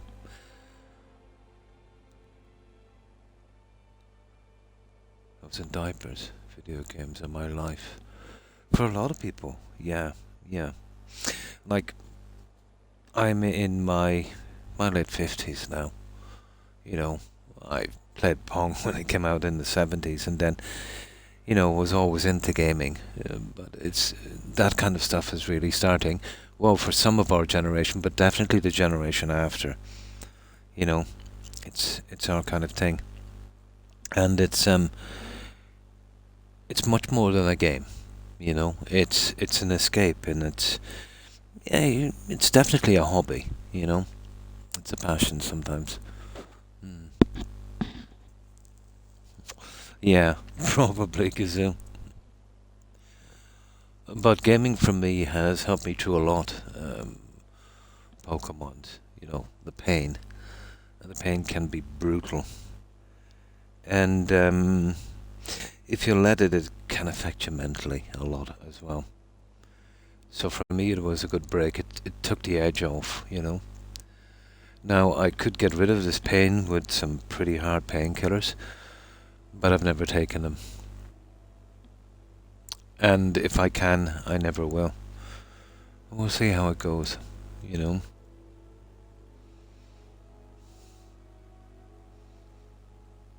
I have leg numbness from gaming and work. Oh my. Just standing at a desk, mostly fine now. Oh, there's, isn't there a name for that, do right? Deep vein thrombosis, isn't it? Yeah. Yeah, I think it's called deep vein thrombosis, I think it's called. Yeah. But the numbness would suggest some kind of blood pressure problem. But it's mostly fine now. Nice. But if that gets much worse, you know, definitely get it checked. Soon, yeah. Last clinic took 3 months. This one takes... Yeah, that's the way to do it. The referrals, yeah. Well, the system here, like, let's say, if I've got a problem,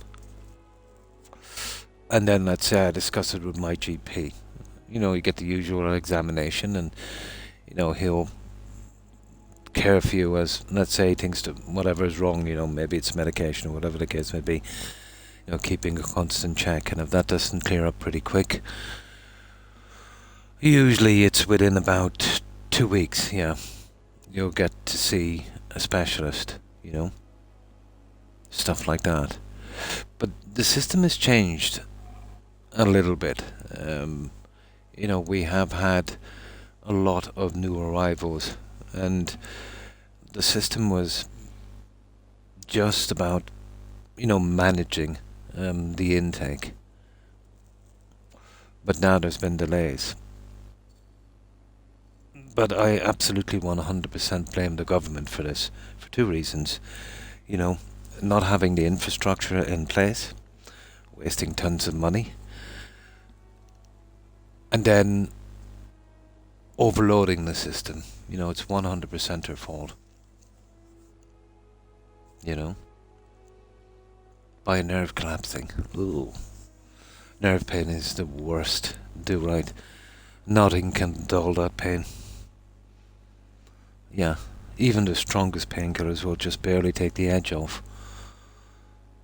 I was forced to take some for... I was supposed to take them for a long time, but after a couple of days I stopped. But these were tiny, really tiny. They were like heart tablets. They were green, and I remember taking one. I felt ill immediately, but the side effects were, you know, sick stomach, headaches, that kind of stuff. It was horrible. And even cramps. Yeah.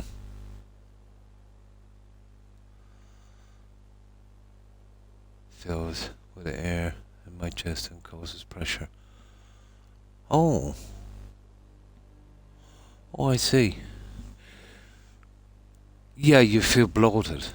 Oh. Tell me, Pokemons, do you get a strange chest pain just beneath the sternum and then kind of shooting across beneath the ribs, and even sometimes when it's not like heartburn, it's more like a kind of heart condition? Is that the kind of pain you're getting? And tell me, when you burp, is there a strange smell? Yeah. I had something similar, and it turned out to be an ulcer, you know. You know, sometimes, let's say, you know, if you're having pain problems and the symptoms seem to be strange, sometimes you'll get a situation where if you're really unlucky, there's more than one thing wrong, you know what I mean? There could be a couple of things wrong, and then when you take all of the symptoms together, it's very hard to track it down. Definitely not your heart, and the burping doesn't seem to smell.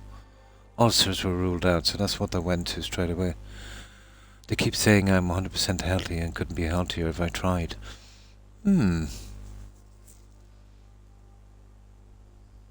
Have you... Oh my god, I'm not taking this Microsoft update another time.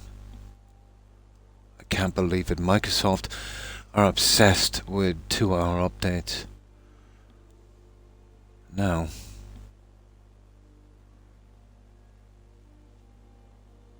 There we go. That's a good hour 45 minutes update for me later. There we go.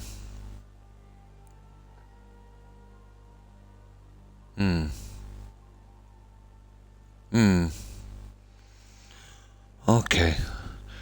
Have you tried changing your diet? Could it be something that you've developed some kind of reaction to? Yeah, it's hard to know with something like that, isn't it? That's strange. Usually that would be kind of ulcer related. That kind of build up of air. Yeah, that's definitely something to think about. No, I'm not an alcohol drinker myself. I'll take a tippo from time to time at social occasions. You know, but that's about it.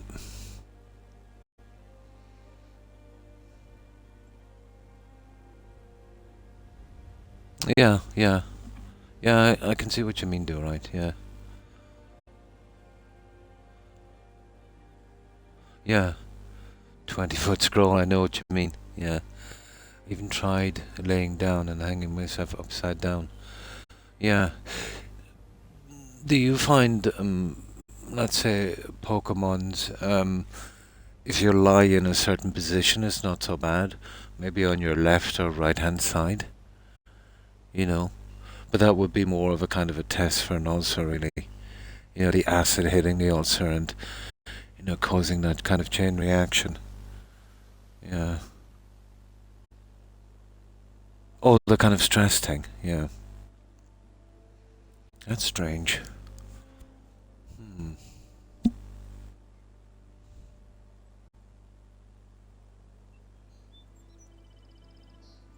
Well, yeah, it would kind of work like a bellows, putting pressure on something.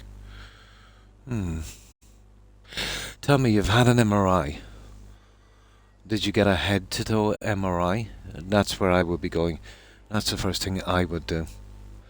You know, usually if you've got a problem in a specific area, they're kind of dead nuts on just doing that area with an MRI. But just because you've got the pain there, it doesn't mean that, say, you know, your problem is there. I remember when I got my injury, the pain manifested in my left hip.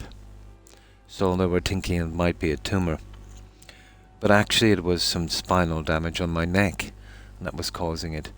And only on the third MRI, when I got a head-to-toe body scan, that this stuff kind of showed up. You know? So I was wondering if you ever got a complete MRI scan. Not just little bits and pieces where your pain is, but the whole thing, right from head to toe. Which is never a bad idea, because if there's something else going on, you know, it would show up as well.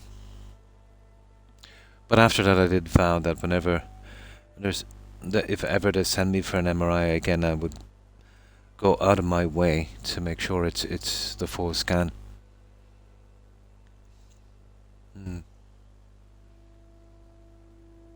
Yeah.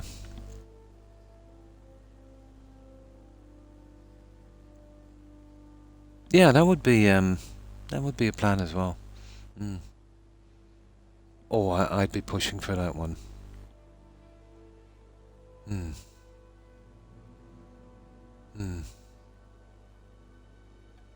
Oh no, it's okay. It's okay, Pokemon.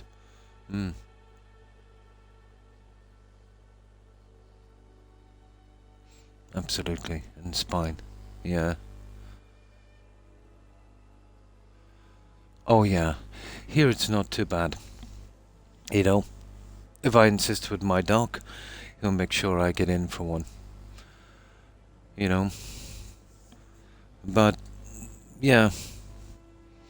You see, in public healthcare, you know, the more scans they do, the more money they get, you know. I'm not saying they do it on purpose, but it definitely is an incentive, isn't it, you know? And that's not good. But it's there's just a win-win situation. Let's say you're getting an MRI scan, you know, to get the full one, because then you're kind of done with the MRI scans, and you know, who knows, there could be even something else there, you know, something that's lurking there that they could find in the early stages as well. So, you know, there's no downside to getting a full MRI scan. Oh my. Yeah, I get my ones for free.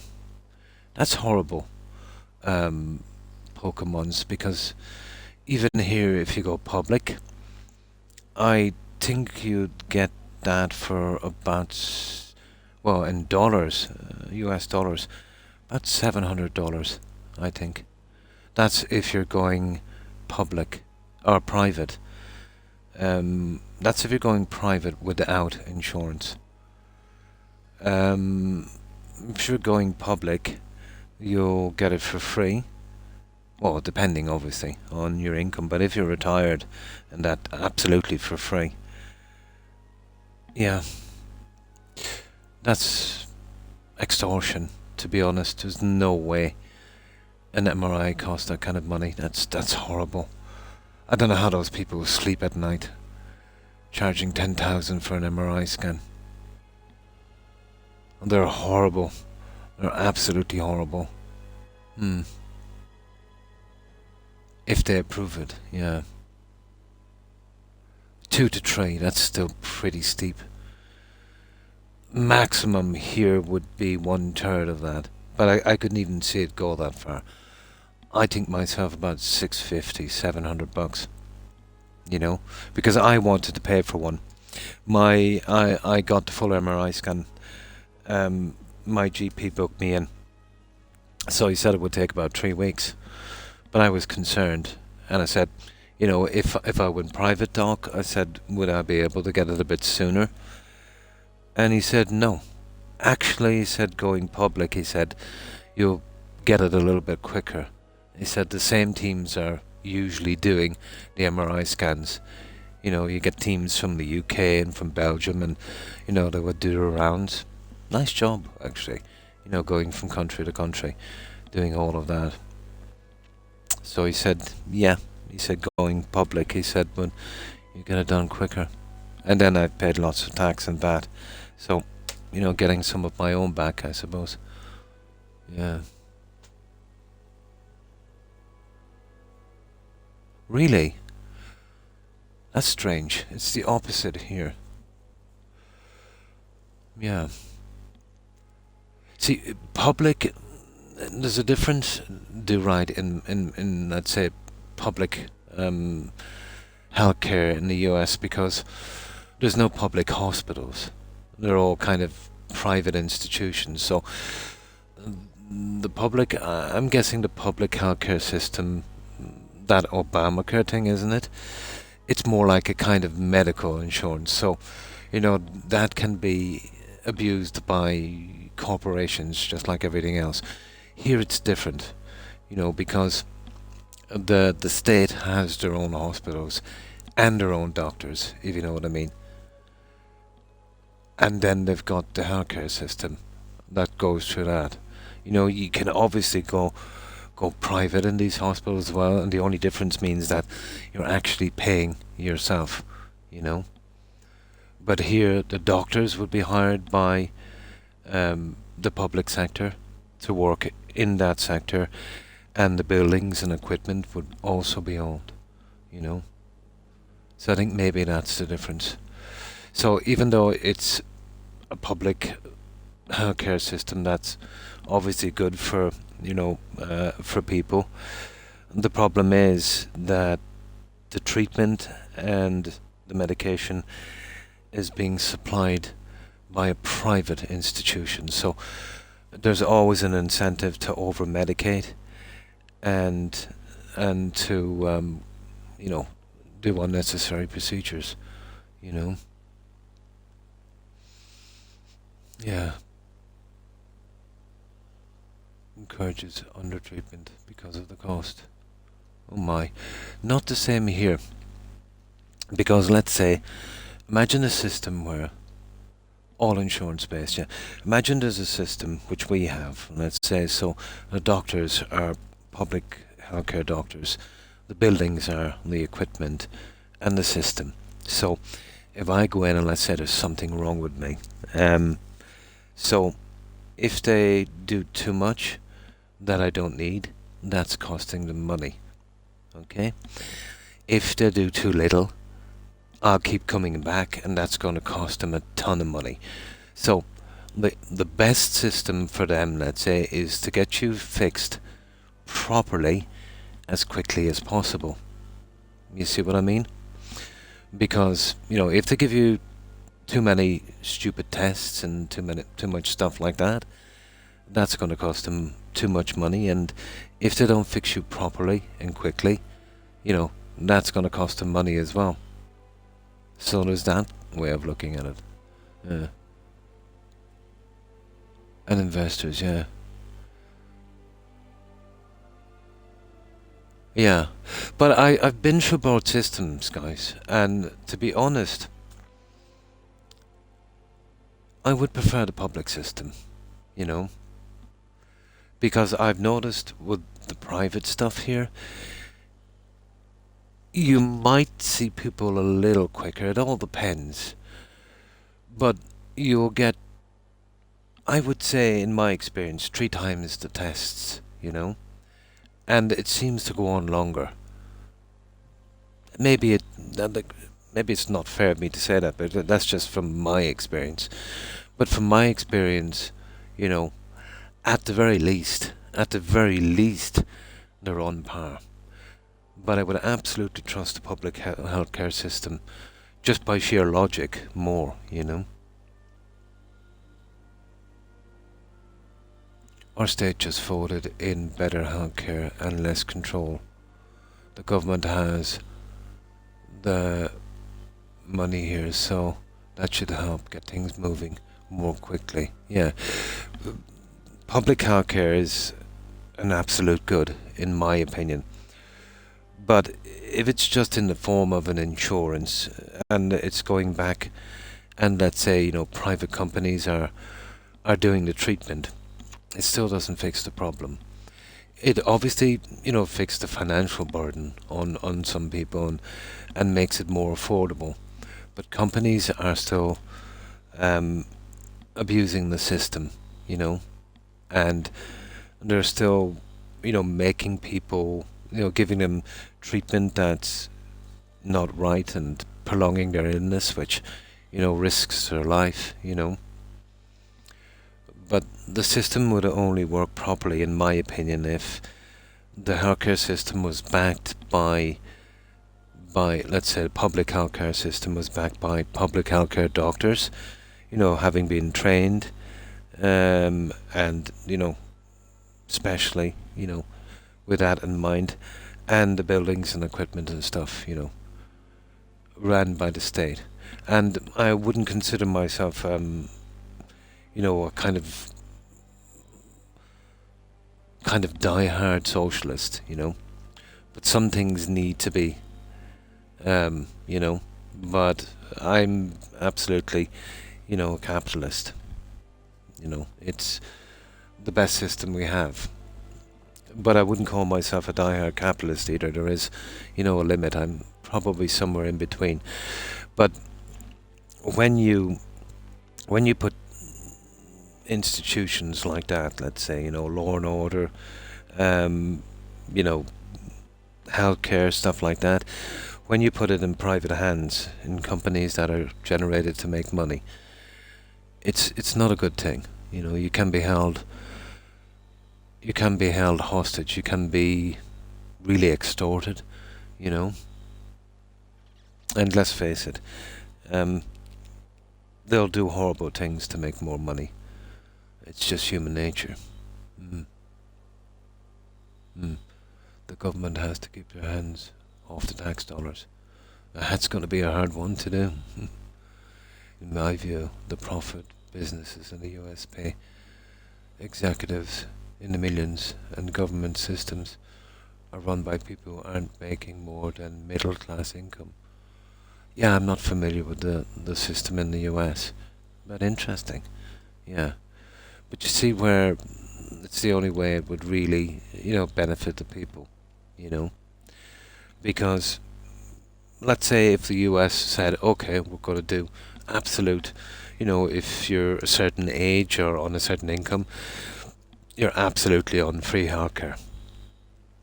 You can see how much that would cost if it was running through private healthcare systems. They would absolutely milk that for what it's worth. They would milk that like Ubisoft or EA would milk a game, They would squeeze every last drop from it, you know what I mean, putting a huge tax burden and an awful waste of a system. So the only way that it would work properly and efficiently would be if the doctors were on board, if there were public healthcare doctors, and the same with the infrastructure as well. Or else it's just another insurance.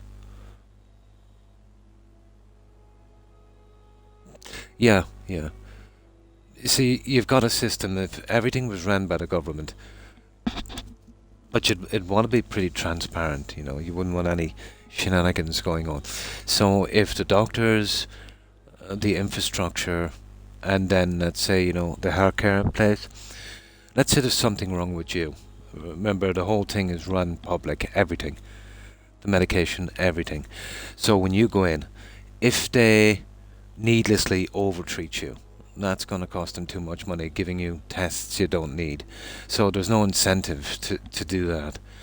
And there's no incentive to undertreat you either, because if they don't get you fixed properly, and, as quickly as they can, it's a lose-lose situation. So the only choice I have is to treat you properly, not cut any corners, and get you fixed up the best they can as quickly as they can. If you look at it logically, Oh, hi Terry, and how have you been? Well, I hope. Yeah. If you just kind of stand back and look at it, because they're not making any money. And obviously they'll want to do it as efficiently as possible. But you need some good people in place, guys. Some very competent people, because even in a system like that, you can get idiots, that can really mess things up. And you'll see that from time to time. There'd want to be a system in place where just because you've got a government job doesn't make you untouchable. If you mess up just like the private sector, you're going to get unemployed, Oh, I'm sorry to hear that. I hope you get better soon. Now, let's do this, guys. So what are we doing again? We're handing in this.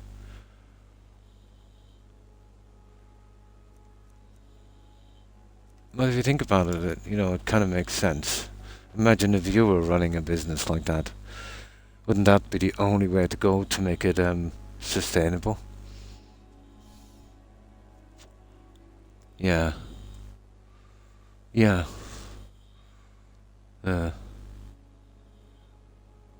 that's the level cap. Exactly. I haven't done any of the legendary stuff, Pokemons, because I like to do that through illusion. And I need a harmony spell. Now the harmony spell is pretty easy to buy, but we have restrictions in this game. And one of them is we can't buy anything, so we've got to find it. And that's pretty elusive, that spell tome. Easy to buy, but not to find. But the second I get my hands on that harmony spell, I'll fix that. And I'll max it out at the normal 252. But yeah, level 81 was the cap. 81.5 to be precise. You'd have to get to 252 to get all the perks out, and then after that there's no reason, you know. But that was the max cap, yeah. And then they went in with the legendary stuff.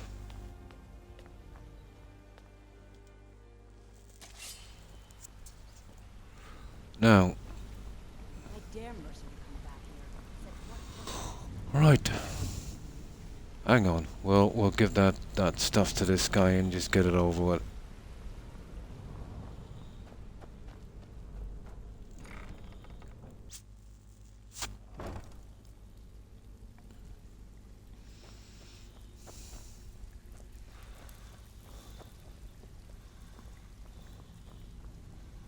Can't talk long.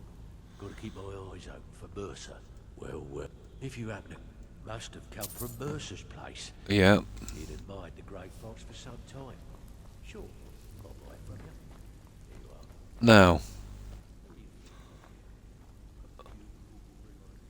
Oh, yeah. Okay, let's go do this. Now, let's see.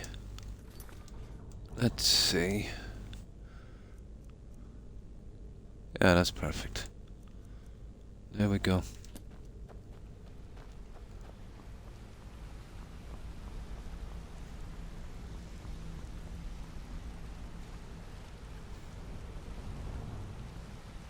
We've scoured the town and I've spoken to every contact we have left. No sign of Mercer. Any luck on your end? He wasn't there, but I found these plans. Shor's beard. He's going after the eyes of the Falmer? That was Gallus's pet project. If he gets his hands on them, you can be certain he'll be gone for good and set up for life. Then we have to stop him. Agreed. He's taken everything the guild has left. Oh, we've got to go out to that Nightingale's silly place. Spoken to Carlia and made amends for how the guild's treated. I have used the stout Now one she wishes to speak with both of us. and the legendary loop Quickly. We have no time to lose. tutorial to get over 150 when I start. Oh, kind of glitch, yeah. Trinity restored, yeah, that's the stupid Nightingale thing. Here we go. I promise you, all your questions will be answered. You just have to trust me. Not now, lad. Carlia said it was important. Really? Not now, lad. Yeah, okay. If you're doing the speech, now is the time. Brynjolf, There it is. to decide Mercer's fate. Until a new guildmaster is chosen, decision falls to you. Aye, lass. And I've come to a decision. Mercer Frey tried to kill both of you. He betrayed the guild, murdered Gallus, and made us question our future. He needs to die. We have to be very careful, Brynjolf. The Stormcloaks in the Carriage voice in another game. Kingdoms of Alamor. Yeah, they tend to use a lot of the voice actors over and over in games. Reckoning, yeah. Quality game. But like Skyrim. But it's worth to play. I've seen it, yeah. Never played it. But that's a really old school game. Yeah. Beyond the southeast gate is a small path cut up the mountains. I heard a voice as well. Where was it? Oh yeah. You seen that Dragon Age game? But I did see a clip from something, and they were criticizing it because it was really cringe. But it was one lady that was sitting down. You know, the one that said she was going to do... No, the new one. Something Vale. Something Vale. It was supposed to be called Dreadwolf. Veilguard. Yeah, Veilguard. Do you remember that one that did the push-ups? Said she was going to do a barv or something. Yeah, that cringe one. I did listen to her voice, and it sounded a lot like that main NPC. What's her name in Starfield? What's she called? The lady in Starfield. You know, the one over that thing where you go looking for the stuff. It seemed to be the same voice. Yeah. Safeguard, yeah. The blonde, yeah. What was her name again? Sarah. That's her. Yeah. If you listen to Sarah's voice and that one that was dressed like a circus clown, she was talking to the canary and saying something like, you know, oh well, yeah, sorry, he's not good enough, so I'll do 10 push-ups. Yeah. But if you listen to the voice, it sounds a lot like Sarah. Yeah, it sounds very similar to Sarah. I could be a mile off, but you know, that was the first thing that kind of stood out. Standing still. I'd ask you both to meet me there.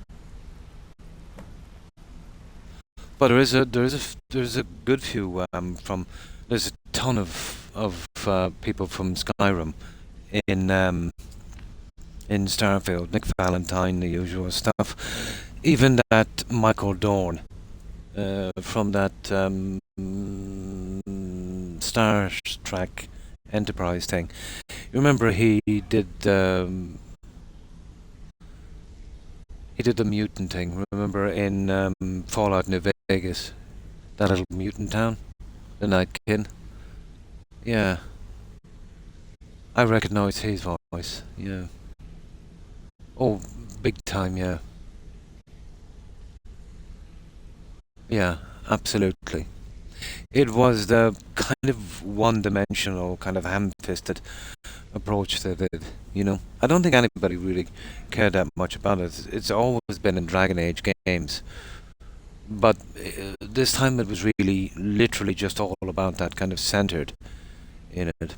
It wouldn't bother me that much, you know, just skipping through it. But I think the biggest thing in that game was how it changed so much, you know. It was more about that than anything else, and the graphics changed so much, and the story wasn't as dark as it was before, you know. Kind of looked like a mobile game, to be honest. Oh, really? Oh, how sad. Yeah. Yeah. But once I knew what they were doing with that, I knew it was going to be a disaster.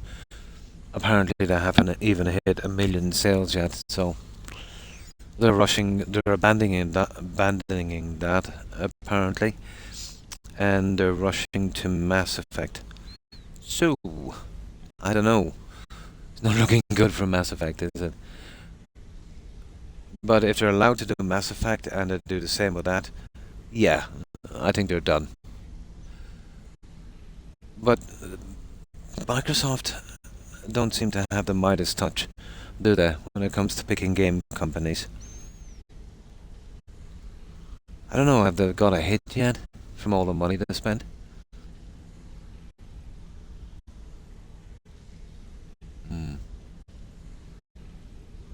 Yeah.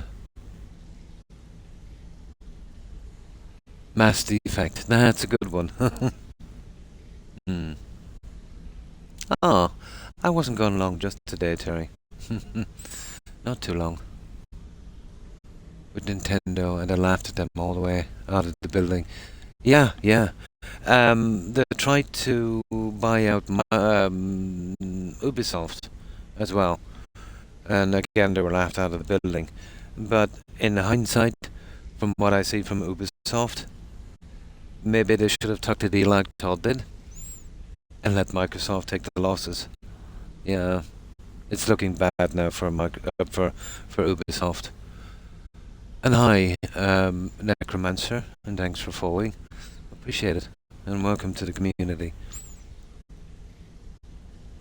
You got the Elder Scrolls. Nice, nice. So are you a new player, or have you been playing it for quite some time? Yeah, yeah, it was a pretty good IP. But did you hear one of the CEO guys, I've seen an interview, and he was saying that half of the development staff are first-timers. Yeah, first ever game. Half of the staff. And I don't know, he was trying to kind of create a kind of narrative and kind of walked into it. He said, you know, they were saying that the game, the new guys coming in, that the game was absolutely horrible. And then he was trying to spin it like, oh, well, their first time in, and they don't understand the process, it just looks that way. And then we add a little bit of magic to it, but it goes to show you too. Because the guys that were in first time might actually play games, and they can see that the game is absolutely horrible. But I don't think he did himself any favors. Did you see that interview, yeah?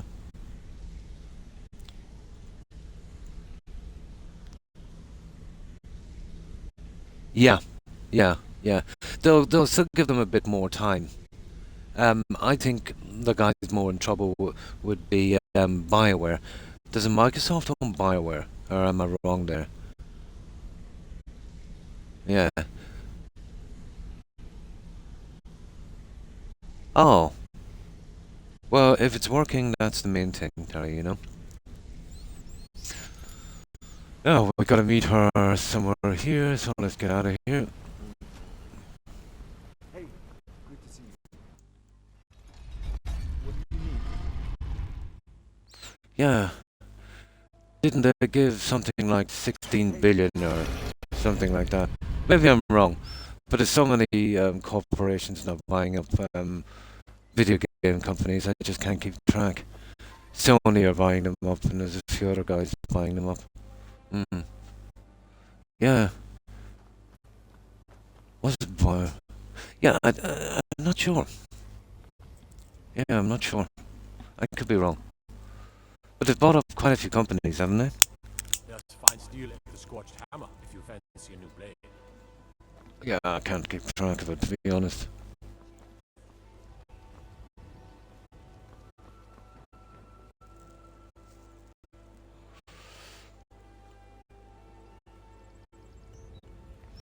Oh, I had that for a while. That will persist for a few weeks, Terry. Yeah. That will persist for a few weeks. Is BGS, yeah. I'm nearly sure they bought BioWare, guys, but I could be wrong. I'll give it a quick Google. Hang on.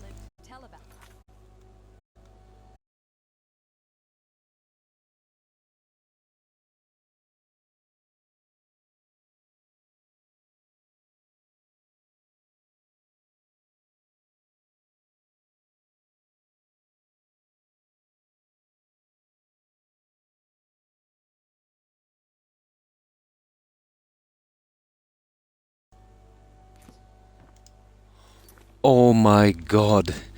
EA Sports. Own it. That that says a lot, guys. It's actually EA. It's not Microsoft. Well, at least they don't have that on their books. They're lucky. No, it's actually EA, the cringiest company in the history of all gaming. EA owned it. Oh, they can afford to take the losses. Those guys are crooks. Even among, let's say, crooks, they're like the king of all crooks. Yeah, I wonder what Microsoft own. I know they've got Minecraft, don't they, and a few other ones. But it's actually EA. Yeah. Electronic Arts. But I remember there was some IP, some games company bought a while back for something like 18 billion or something. I wonder who bought that up. Yeah.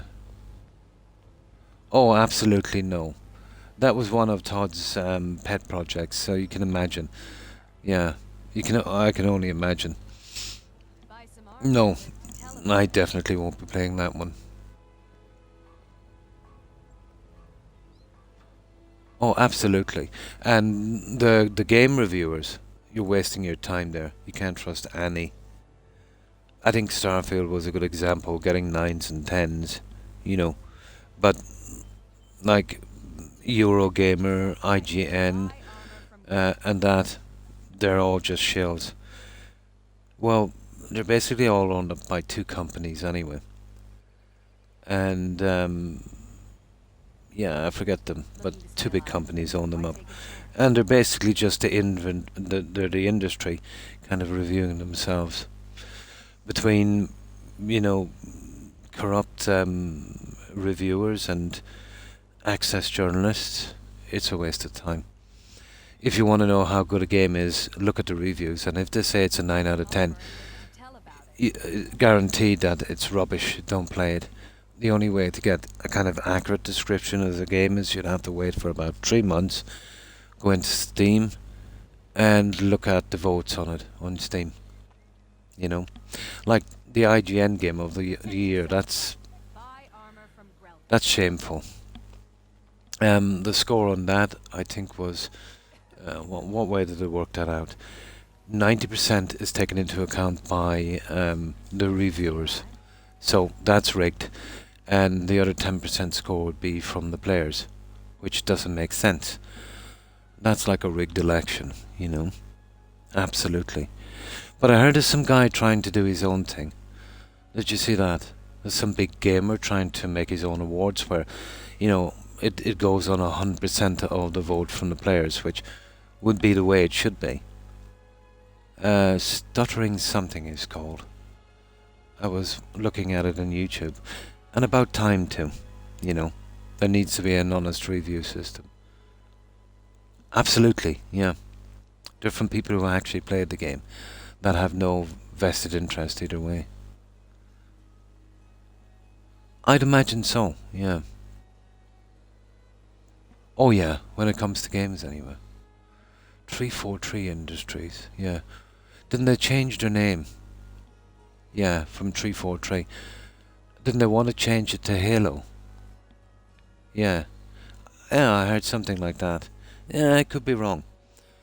I've just been on my YouTube feeds lately. I've been getting a lot of gaming news and, you know, maybe too much. But it's interesting to see where it's going, you know. I'd take most of it with a grain of salt, obviously, but it's still something to think about. Now, let me get something to drink, guys, and then we're off.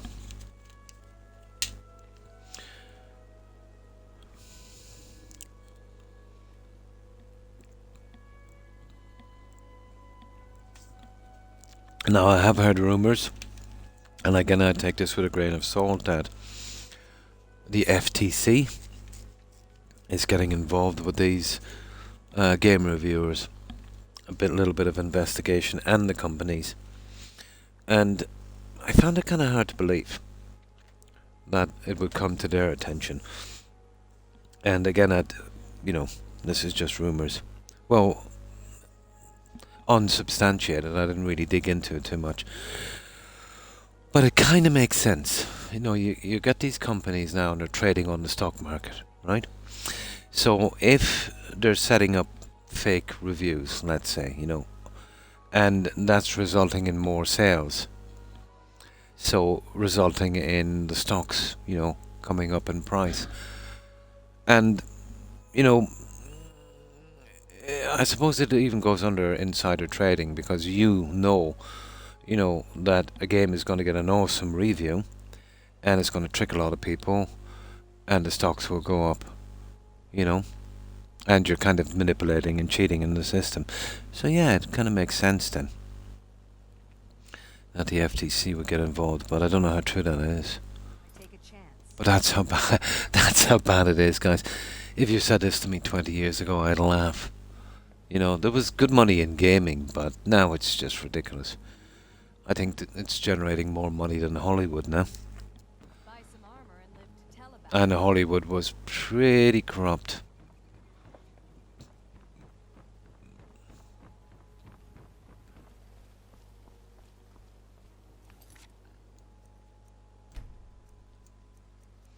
Now we're going to meet her at the Standing Stone. I'll have to take out some of the animals here. Oh, the microtransactions. That was the beginning of the end, really, wasn't it? The microtransactions. The horse armor, yeah. Yeah. But if... like, I was always against regulation in gaming. I thought it would stifle it. But it's gone to the stage now where the government will have to step in. You know? It's gone that far. Anything, let's say, that has any kind of microtransactions out from a DLC or the main game should be free. Should be a free to play game. You know? End of story. And this thing, they're going to have to come to some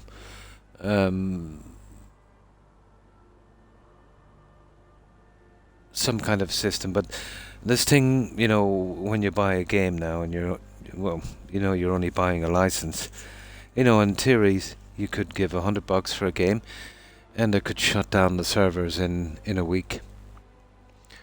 I think when you part with money for something, you should own it. Now, fair enough, if they don't want to run their servers, that's their own business. But that should still be your property in a sense. Well, a lifetime license, you know. And then if you're prepared to set up your own server to play that game, or play it offline, that should be yours, you know. That's horrible.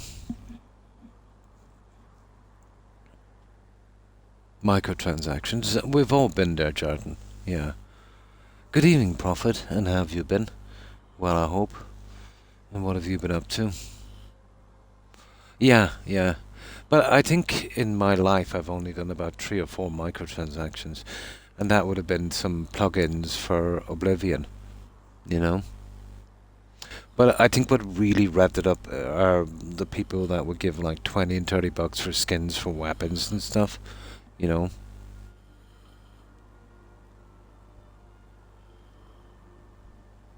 Yeah. But if everyone stuck together and fought back about this, but you know, it's never gonna happen. Mostly work. Trying to get in some games here and there. Oh, keeping busy is good.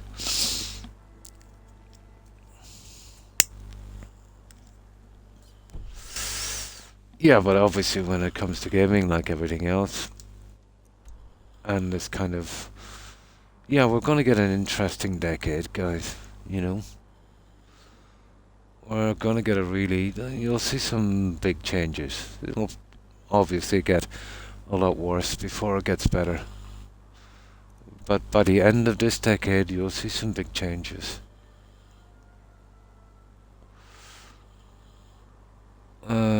Where is she? Over here. I'll go to Snowshot Farm. I just kind of clear out the... Oh, here's Microsoft again. This is the 4th time they've tried to spam me with this update. There, let's get out of here. When I stop the stream now, I'm going to get about a 1 hour 45 minutes update. That's another shameful thing they've done with older laptops, guys. When you get an update now on an older laptop, it takes almost 2 hours to get the update. They purposely slow them down. It's horrible. Oh yeah, it doesn't bother me that much. You know, because it will get to the stage where the so-called AA companies will take over and the indie companies. You know, they'll start getting in a lot more money, making better games. They'll become the new kind of AAA. And then eventually the whole thing will start all over again. And then some new fad will come out, you know. They'll adopt that, being the corporations that they will be then, and end this cycle, you know, pretty much. Just how it is.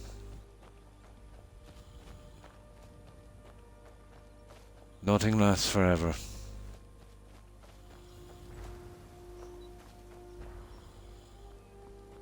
Oh yeah, let's kill this guy up here.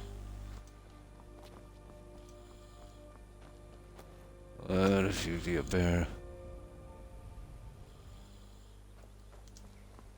Make sure there's no bears here. I keep killing the NPCs there, but I think we're good. Now let's get that guy.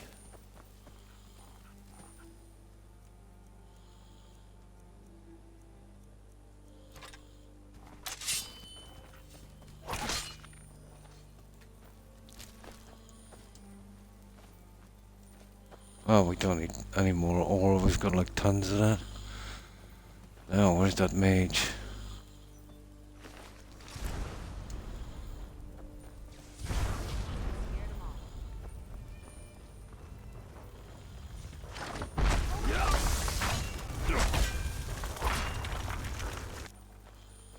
Right, where's that? There you are.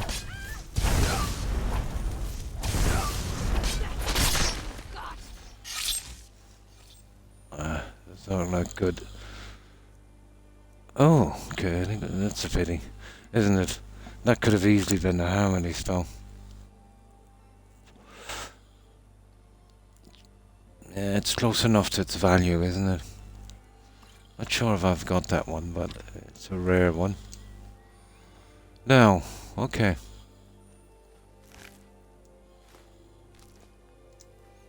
Right, okay.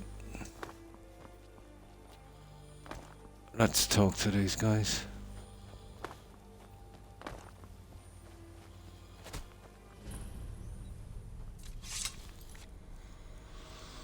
Okay.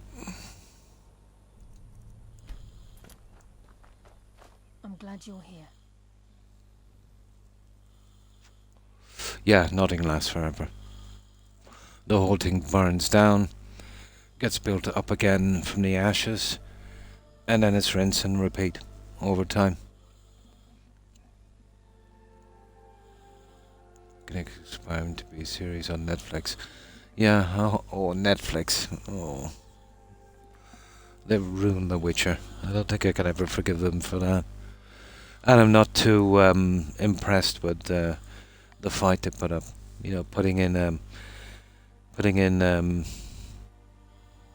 well, basically an old age pensioner against the young guy. That's right up there. But you know, putting in a guy against a girl, or you know, a man against a kid, I think that was shameful. But it goes to show you too the lack of any kind of morals, you know, when it comes to money with these people. Yeah, it would be interesting if they could do something like, well, it has the potential to be like another Game of Thrones, if you think about it. You know, it definitely has the dragons. It'll be interesting, you know, but they'll mess it up, you know. This is the headquarters of the Nightingales, cut into the mountainside by the first of our kind. We've come to seek the edge we need to defeat Mercer Frey. But Todd will want to get his fingers all over that if it happens while he's still in charge. That would be very bad. If you'll follow me, I'll try to explain on the way. This way, please. Right, let's go. We'll try and get this little bit over as quickly as possible. There's one skill book inside and then we'll move out.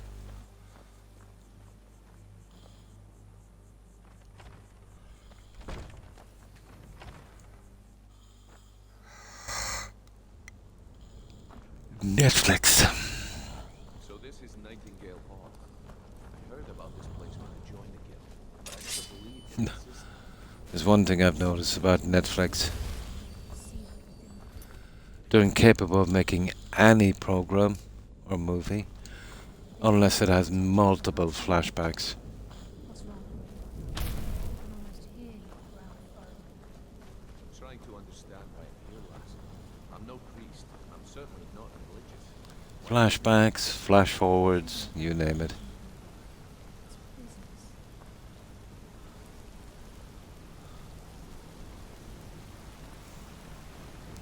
Like the book. Is there one here? I'm just as puzzled as you, lad.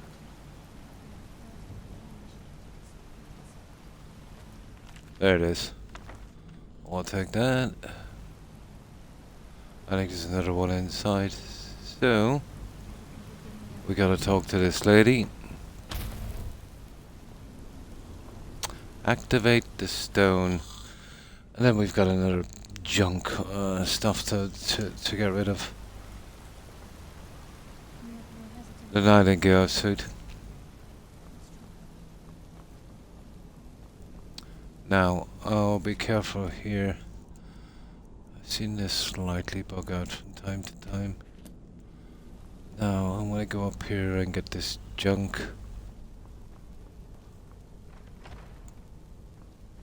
Yeah, we'll clean this out before we move on. There it is.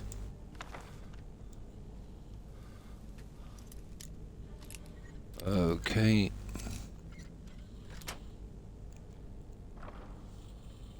I'd rather see them focus on Oblivion.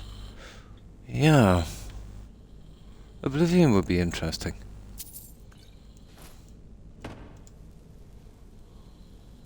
Yeah, any one of the two.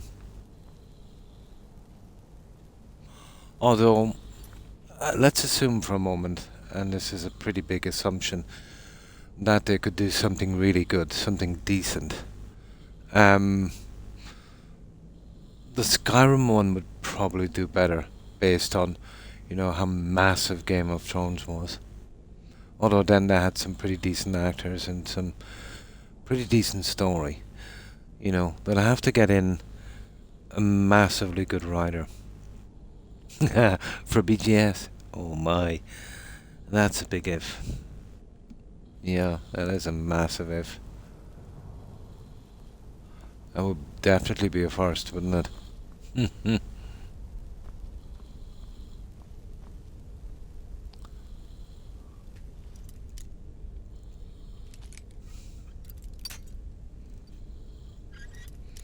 Fallout 4, the TV series, was okay. It was watchable. It was no massive classic, but it was better than I thought it would be, to be honest.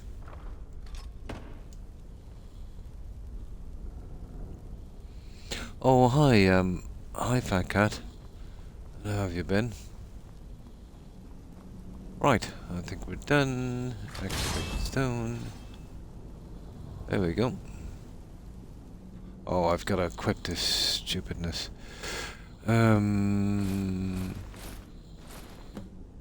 There.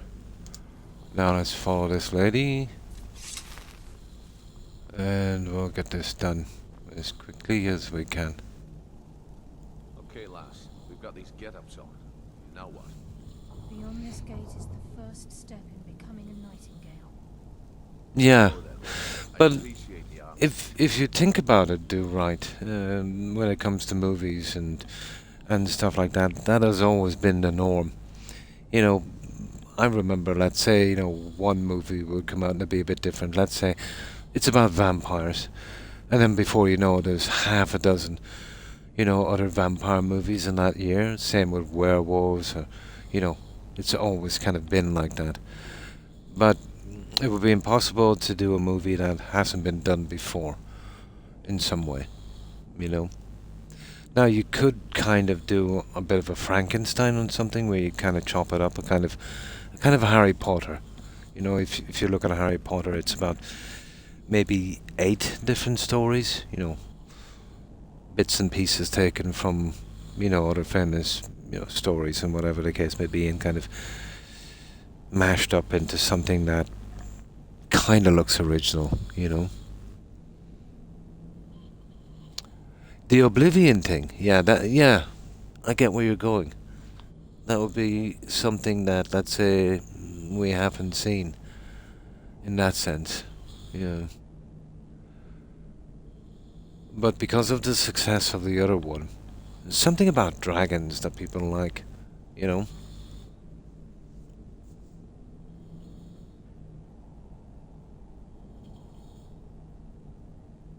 Oh yeah, they would have taken everything into account.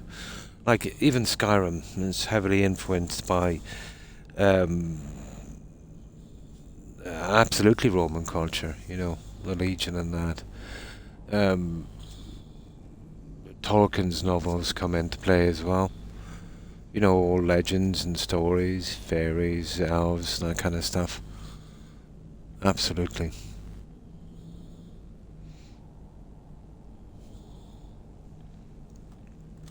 But doing an absolute original story, you know, there's been so many movies and books, it's almost impossible. But you could have little bits and pieces of other stuff together, and it has that kind of original feel. If it hasn't been overdone, or let's say something like that hasn't been seen for maybe a generation or two. Like, take for instance, if you look at Avatar, that was a big hit. You know, blah blah blah. We're going to, another planet, and we've got some decent technology, and we're going to take all this stuff from the natives, blah blah blah, kind of stuff. And the inhabitants on that planet looked, well, it kind of seemed a lot like the kind of culture of the Native Americans, for instance, and then you get one guy that kind of sides with them, and that kind of stuff. Well, that's like a carbon copy for another movie, let's say, Dances with Wolves, with Kevin Costner. The only thing they did was change the time. It happened in the future. Instead of, let's say, in the unexplored regions, let's say, of the US at the time, it's now an alien planet, and the Native Americans have been switched to aliens. But out from that, pretty much the same. And then you go back to Dances with Wolves. That is a carbon copy of another one, much earlier movie, with Robert Redford, I think, called Jeremiah Johnson. Again, almost the same story. And I suppose if you look at Jeremiah Johnson, that's probably based on something else, and then going back to a book. So it's always been kind of recycled, which is pretty much the common thing, especially if, another kind of way of telling it hasn't been seen for a generation or two. Yeah. Prey, that was a kind of a Predator thing. Yeah. I've seen that. That was pretty good.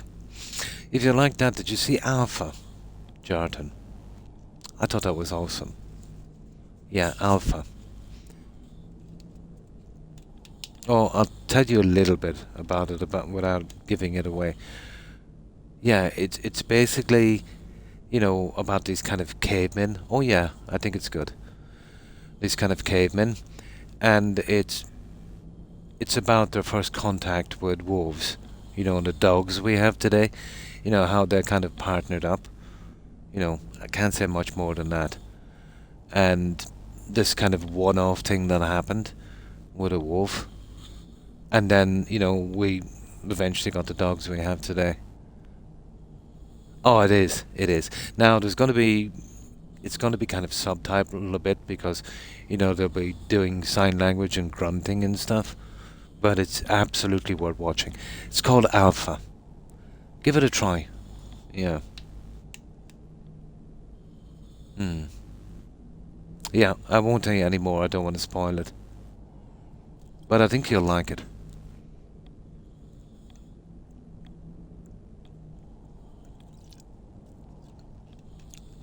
And it's old enough to, so it should be very easy to find.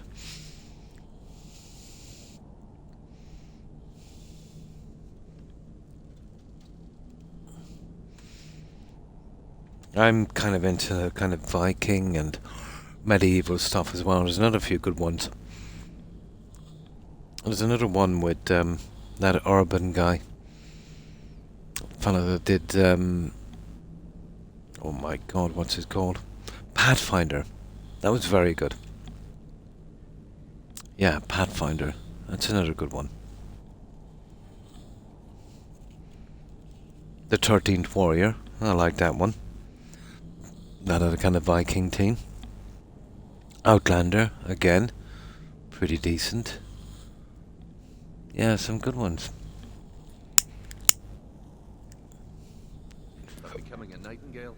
That was never discussed. To hold any hope of defeating Mercer, we must have Nocturnal at our backs. Oh, it looks horrible, Jarton. It really does. It looks like a cash grab. But when it comes up, I'll probably watch it. But I don't expect much from it, to be honest. Yeah, it looks really bad. Obviously bad. But who knows, it might be watchable. But I doubt it. Aye, there's always a catch. there isn't much to lose. If it means the end of Mercer Frey, you can count me in. Yeah. What about you? Are you ready Yeah. to transact the oath with Nocturnal? But I don't have much confidence in that, do you? No, it doesn't. No. But I kind of know I knew where you were going with it, yeah. It's more of a kind of a body language and, you know, stuff like that. Where it would come in, you'd do it with a smile and a kind of, yeah. Good. After I open the gate, please stand on the circle.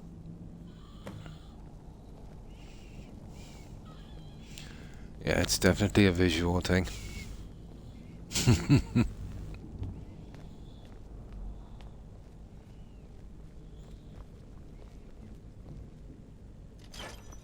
There you go. I've always found this boring. We'll do the shadows one. I forget which one it is. We'll get it eventually. Doesn't really matter, but we've got to stand here. La la la la. La la la. Well, this will be another date request as well. Last movie I saw it was... Oh, I don't know if I've seen that one. Hear my voice. That Capella, that's Nicolas Cage's uncle, isn't it? Yeah. Gladiator 3 through to 7. Yeah, if they get any kind of money back from this one, they'll really ruin it. You see what they did to Highlander. I know Highlander was a corny movie, but it was so corny it was actually good. You know, that kind of thing. One of my favourites, to be honest. It was definitely original for its time, but obviously based on all of other stuff that I just didn't know. But when they came out with 2, it was horrible. And if you think 2 is bad, 3 was an absolute disgrace. But if you've never seen Highlander before, definitely watch the first one.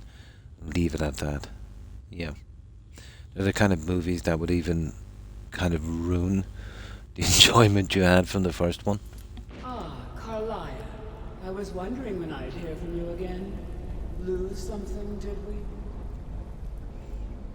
My lady, I've come before you to throw myself upon your mercy and to accept responsibility for my failure. You're already mine, Carlisle. Your terms were struck long ago. What could you possibly offer me now? It was okay, yeah. There was Adrian Paul, wasn't it? Yeah.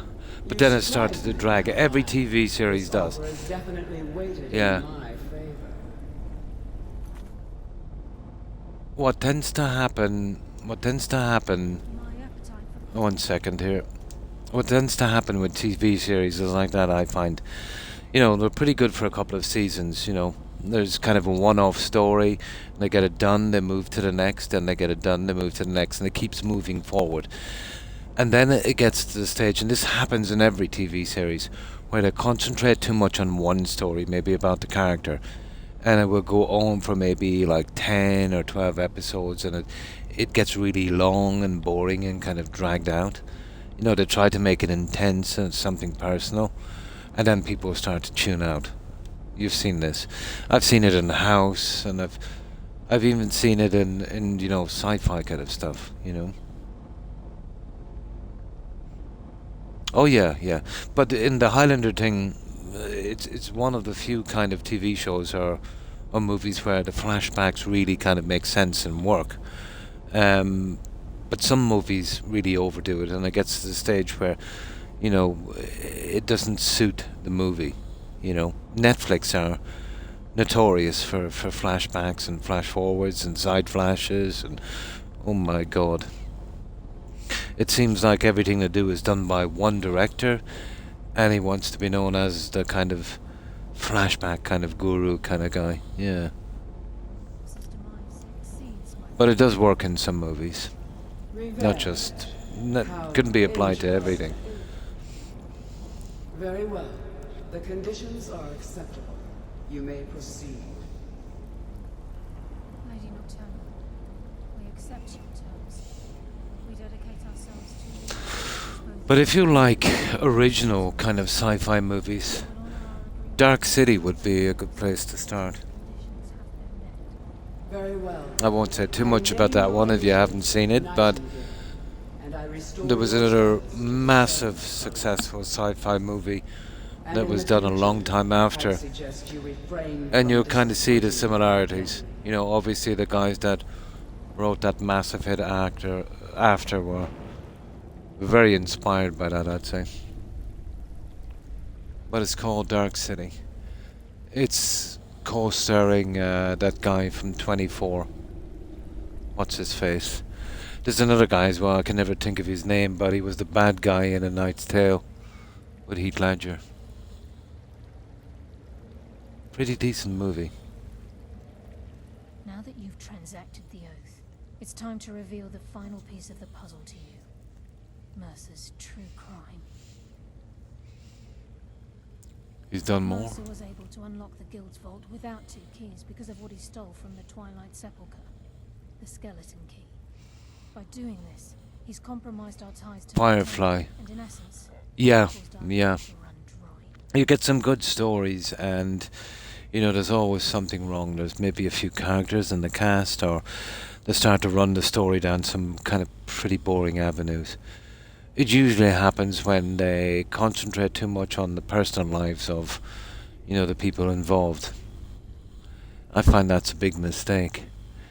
You know, it's like when you're doing let's say you've got a game and it's got 100 quests, and you know you get through some pretty interesting kind of one-off quests that are short enough, but you know just perfect, you know, to hold your attention and whatever the case may be. And then let's say you come into a ton of quests and you know they get long and boring and you just gotta keep grinding on them. Well, yeah, even watching TV can be like that, you know. It's very easy to tune out, and it's not that it's, let's say, about attention span. You know, it's about you don't see the story kind of moving forward that much. Now that you've transacted the oath, it's time to reveal the final piece of the puzzle to you. Mercer's true crime. Mercer, by doing this, he's compromised our... So the key unlocks any door. But the key isn't only restricted to physical barriers. All of us possess untapped abilities, the potential to wield great power securely sealed within our minds. Once you realize the key can access these traits, potential becomes limitless. Game of Thrones learned a lot, actually. Or the writer did, let's say, from, you know, doing a certain story where you would kind of jump from one character to another, and you do a small portion of that, and then kind of back to another from certain families like they did in Game of Thrones. That works really well. You know, it gives you a better kind of understanding, you know, of what's going on. And then they would kind of switch then a little bit to the main story, progressing that a little bit, and then going back to little individual stories. It's like, you know, when you're playing a video game, you know, if you just went ahead with the full story all the time and ignore the side things at that point, you know, if you kind of progress slowly enough, a little bit of the main story, some of the side quests, you know, where you kind of understand what's going on and get a better feel for the game, that's a kind of good way to progress with a TV series, you know. And I think Game of Thrones did it pretty good. Not to mention that they spent the money and they did some pretty good casting in that, you know. Yeah. You know, the last season was pretty lacking, but for me, I think maybe the second season, the third season was the best. And then I think there was a bit of a backlash because it was a little too gritty, too edgy, and they toned it down, which was unfortunate. You know, because it was, well, I won't say it was accurate, obviously it was fantasy, but if you're looking at medieval times, yeah, you know, out from the fantasy part, it was pretty accurate. Out from the dragons, obviously, and that, but the brutality of people, you know.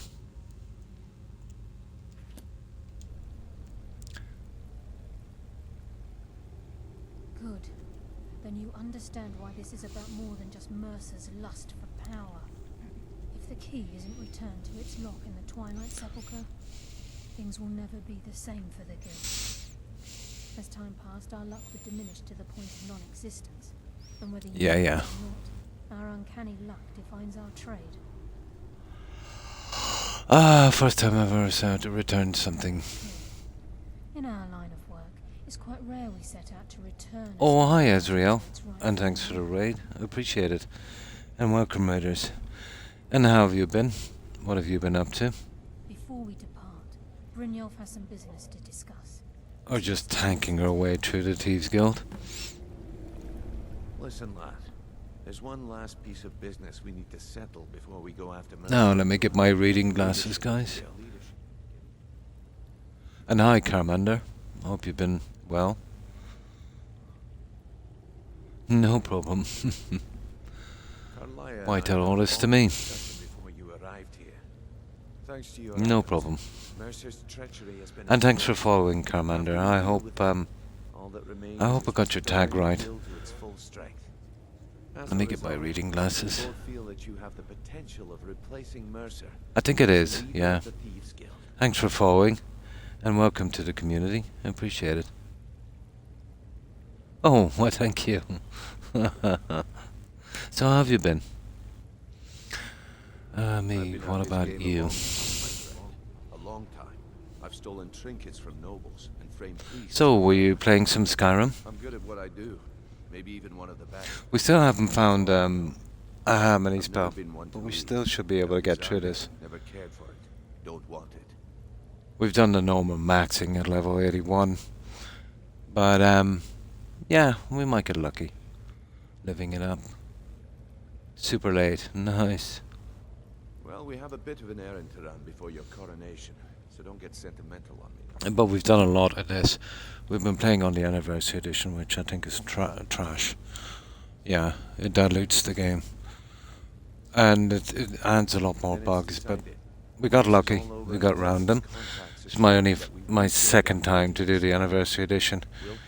Couple of quests bugged out the last time, but we got over them this time.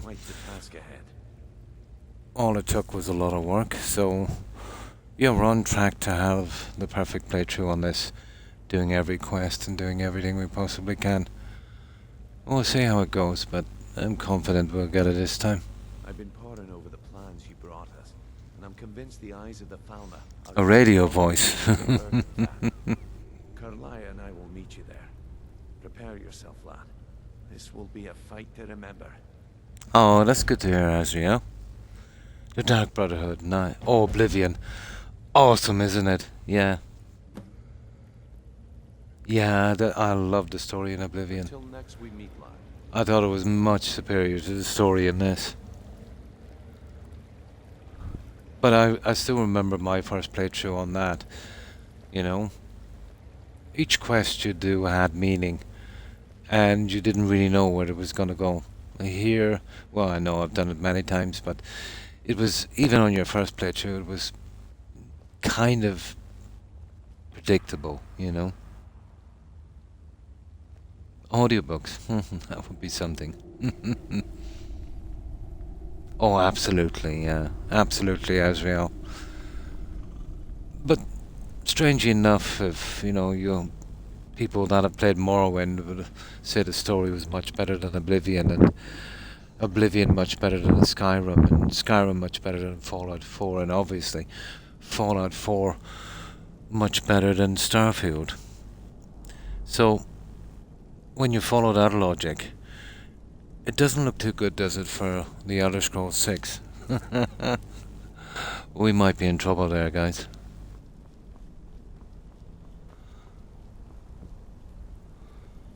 Oh, there definitely is a correlation.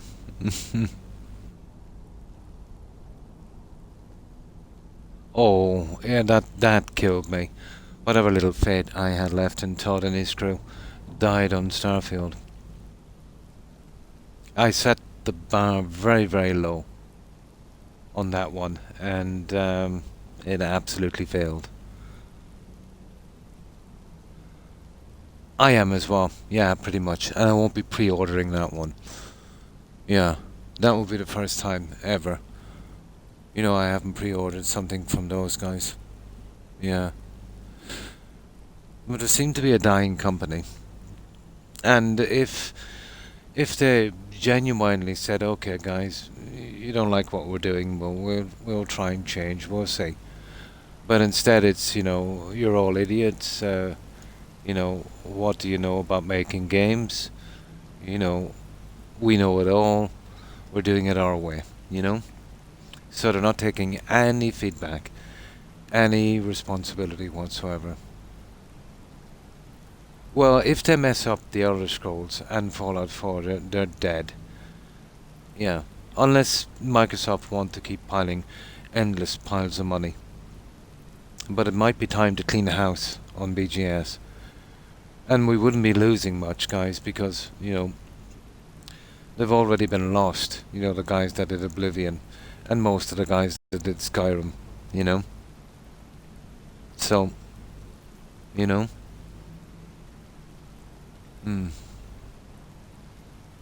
It's Todd's last game, and I doubt it would be so bad. I'm sure we'll be putting all the stops this final game. There's a couple of ways of looking at that. Yeah, Todd is very protective about the Elder Scrolls, almost to a criminal extent. I'd like to believe that, but seeing the way they're going and judging by their past history, you know, you'd always judge something by its past history, especially in business. You know, the doubling down and, you know, they're arguing with customers, you know, telling them they're silly and stupid, you know, and they know nothing about gaming, and, you know, coming out with silly statements like, you know, Starfield is the best game they've ever made or ever will make.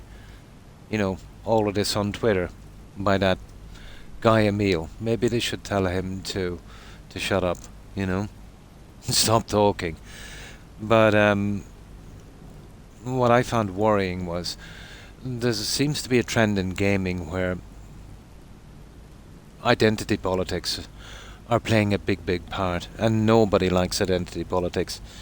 You know, it's such a sham, and it's so shallow. And it's been pushed and pushed and pushed and pushed, and every company that has been doing this have been failing badly, spectacularly failing. And then the fact that, you know, BGS would see this and say, yeah, okay, that looks good, you know, I think we'll try that. And then they start to come out with something on the Elder Scrolls Online, maybe not as bad as that, but kind of pushing the same agenda, when they're willing to adopt that. So what does that mean for the Elder Scrolls? You know, the next one coming up. They got a bit of pushback, and the response was, oh, well, you know, we've always been woke. You know, you can marry whoever you want to, and you can do this. Yeah, sure. You know, it's always been like that in Dragon Age as well. But it was done, let's say, you know, kind of properly. And when I say properly, I mean the whole game wasn't focused around it, you know. And they didn't change the game, and it was always there. It was a kind of take it or leave it kind of thing, which everything should be in a game, you know. But when you're playing a game, it's obviously for escapism and immersion. And if every second thing that comes up in the game just reminds you of the madness that's going on today, you know, these new politics that we've gotten into, you know, it's not the place, you know. Absolutely. But we all know, let's say, it is a kind of cash grab by companies. How true it is, I've heard that if they meet certain goals, they get more investment from some companies, which is a horrible thing. And it does stifle the games in more ways than one. You know, if you hire people based on ticking boxes and quotas, well, I'm not saying these, you know, some of these people, I'm sure, are very talented and deserve the job. But if you've got to get 50% of a company in that way. It's impossible to get the best people for the job, and I'll tell you why. Because the 50% would have to be from a minority, you know. So by the sheer numbers and odds, you know, if you get 100 people, let's say, applying for a job, and then you get 10 people from a minority, and you took all 10 people, let's say, and then another 10 from the 100. Well, there's obviously, with the 90 that's left, there would have been a few that might have been better than some of the 10. So you're not getting the best for the job, right? That's one. I think, regardless of anything, doesn't matter. Your sexuality, that doesn't make a difference. You know, your gender, your age, your sex, doesn't make a difference. But get the best person for the job. That's the logical way to do something. The most talented. That can be, you know, obviously kind of subjective. But it's hurting your company in that way. And then, I suppose it gets to the stage where we see how heated everything is. And then you might have a team working together where it's like kind of, there's like two parts to it, you know, where it's kind of us against them. Maybe not to that, but you know what I mean. You don't get a you know, a kind of company that's kind of, you know, fully on board. And not to mention that gamers are absolutely sick of getting politics shoved in their face in gaming. And it's not why we game. We game to get in, well, obviously to escape, to get into a kind of a, you know, kind of a fantasy kind of thing and just escape from everything. And the last thing you need is to be pulled back into reality, you know, with something like that. And I think everyone are just burned out from it, you know. But we'll see. You know, obviously a lot of companies are going to fall because of this. But I must admire the willpower to stick with it, you know, even though they're losing a lot of money. But I don't care how much money they made over the past few decades or how much investment they get. That money will run out and nobody will buy their games, you know, even if they do get back on track. Now, Microsoft are doing their best to spam me with an update, so I've just refused that one. Now, what do we need to do? We have... Oh, sugar, that's a long quest. This is the one where we take him out. This is the last one. Yeah, okay. We'll run through this one quickly. And we'll kill everyone. But this is where we get the farmer's eyes, isn't it?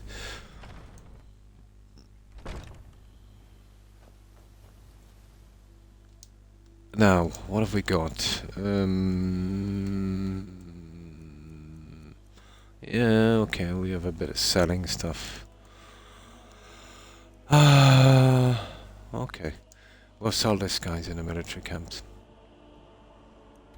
We'll drop off what we need to, and then we'll be good. I'll get ourselves ready for this last big quest from the Thieves Guild. But we'll still be stuck with the restoring the Thieves Guild. You know, the quest for those 4 shops.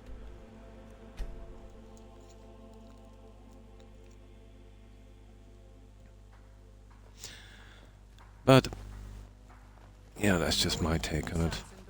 It's, in my eyes, just logic. It's not any kind of clairvoyance or, you know, looking into the future. It's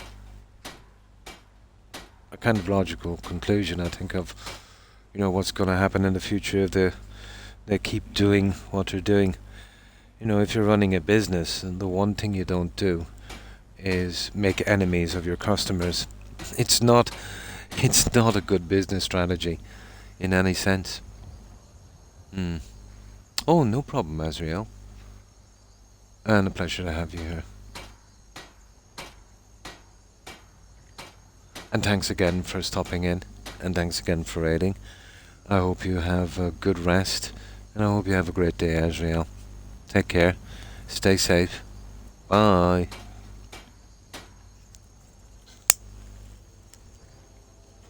But guys, in the big scheme of things, it doesn't really matter.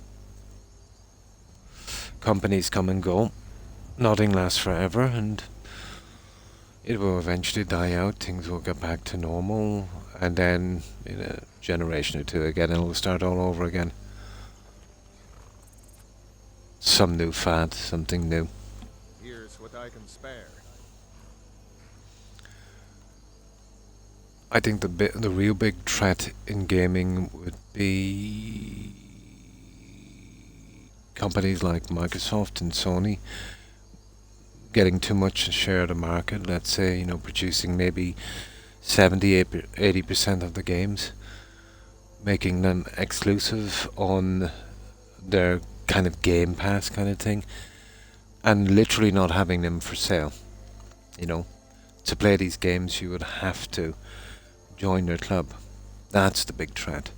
That, and obviously the digital game thing, where they can take away your game whenever they feel like it. You know, let's say they come out with The Elder Scrolls 6, right? I've been playing this game. I've got so many hours I wouldn't even care to tell on this game. So let's say they come out with The Elder Scrolls 6 and it's rubbish, and then they decide to stop all access to the servers, let's say, for this one, which is perfectly within their rights. So now I can no longer play Skyrim, so I'm forced to kind of go to the next game. And maybe this game, you know, you've got to kind of pay your way in, or you need to join a club, or, you know, in the future I can see a lot of problems. A sci-fi role-playing game. Yeah, I can see, I don't know, you know, maybe even AI doing games in the future, although the way it is, it's pretty, to be honest, I think maybe AI did Starfield. But once the technology comes forward, yeah, you'll see a lot. But the technology has pretty much stalled, you know, compared to what it has been doing in the past 20 years, and it's easy to see this. And for me, it's, well, I think anyway, it's easy to explain. You know, profit really. You know, doing new things and researching new technology and taking chances, it's not compatible with stock prices and shares and quarterly profits and that. I'm not saying that it's stalled it completely, but it's absolutely slowed it down, you know. Not like it was in the beginning, where you had companies where it wasn't about the money, because there wasn't enough money in it to be about that. You had people with vision that wanted something new and push forward, and they got lucky, and, you know, they made a lot of money, and yeah.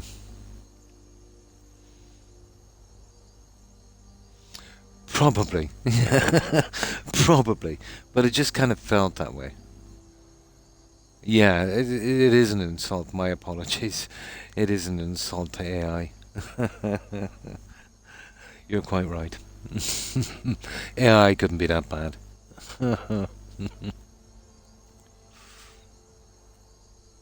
But if you actually kind of look at the interviews from BTS, they are very educational. You know, the developers talking about stuff, letting out little pieces of information, you know, how they don't have any writers for quests. They've got a guy over the lore, obviously, that everyone would come to, but the guys that, you know, make the quests, you know, the visual artists, the guys that do the coding and that, they actually write the quests. That's a little bit like, you know, you're building your house and you need the electric done, but you get a carpenter in to do that. Actually, well, I wouldn't call her a friend, but she was a friend of a friend. And I remember I had some business I had to call over, and she was saying something about she got some work done, and it was all over the place. But she had some electrical wiring done, but I remember fixing it for her. And I was wondering how it got into such a poor state. She was saying she had a friend who did it for her, and he was a carpenter. And then she had a lot of shoddy carpentry work. And then she had another friend, and he was actually an electrician who did that for her. It's actually true, and it's you know, it's stranger than fiction. But I see BGS, you know, pretty much like that, you know. But there's no focus anymore on talented writers. Maybe they think it's an expense they could do without, or they've dropped from the story. Most games, and it's more about graphics. Graphics is good as well, you know. But, you know, out from paying the writers, you know, it's not much of an expense, you know. I can't see the logic in it myself.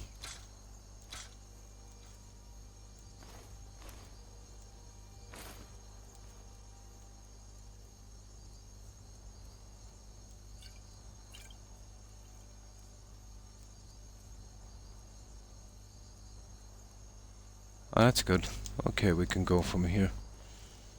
Now I wanted to start dropping off some of this junk here, and then we'll get ready for, where is that stupid thing? Where is that? Okay, it's down here. Where is Whiterun? There, we'll drop our junk here.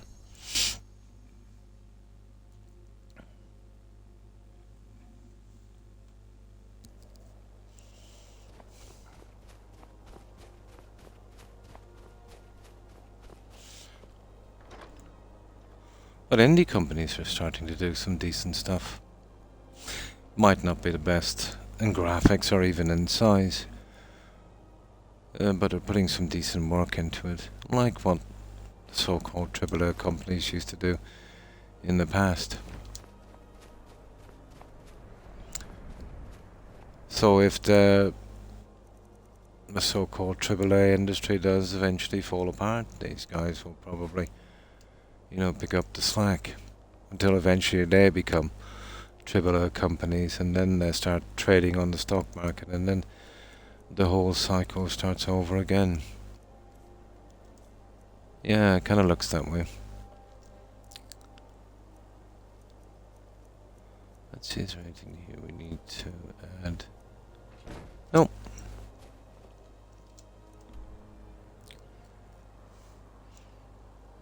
The music tonight. Cool. Cool.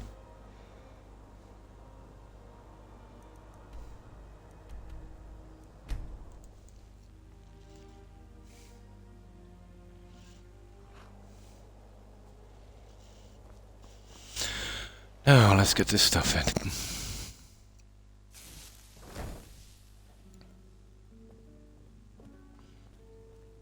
I think if you got, you know, a decent team of talented modders together with the right resources, that make some really good games.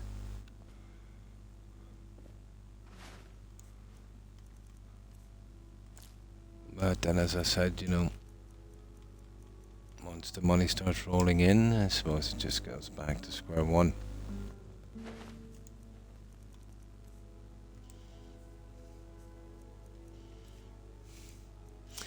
But when you think about it, such low effort, such uninspired games coming out by these companies for so much money, and then you see people putting their work and time in for free.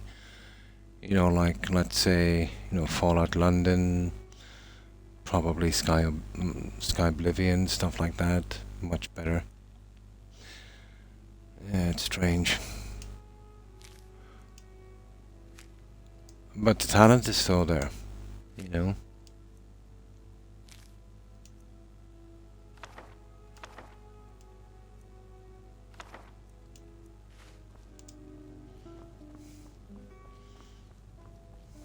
It's just there's no money, I'm afraid. Takes money to make money, apparently.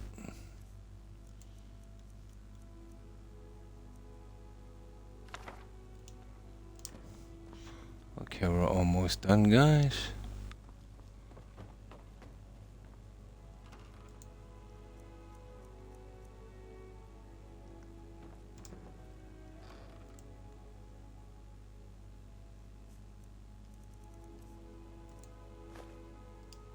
That will do. I'm still pretty big on the... Oh yeah, the stuff here. On the carry weight. Right. The Nightingale stuff, I'll just dump it in here for the time being. I'll find a spot to put it later.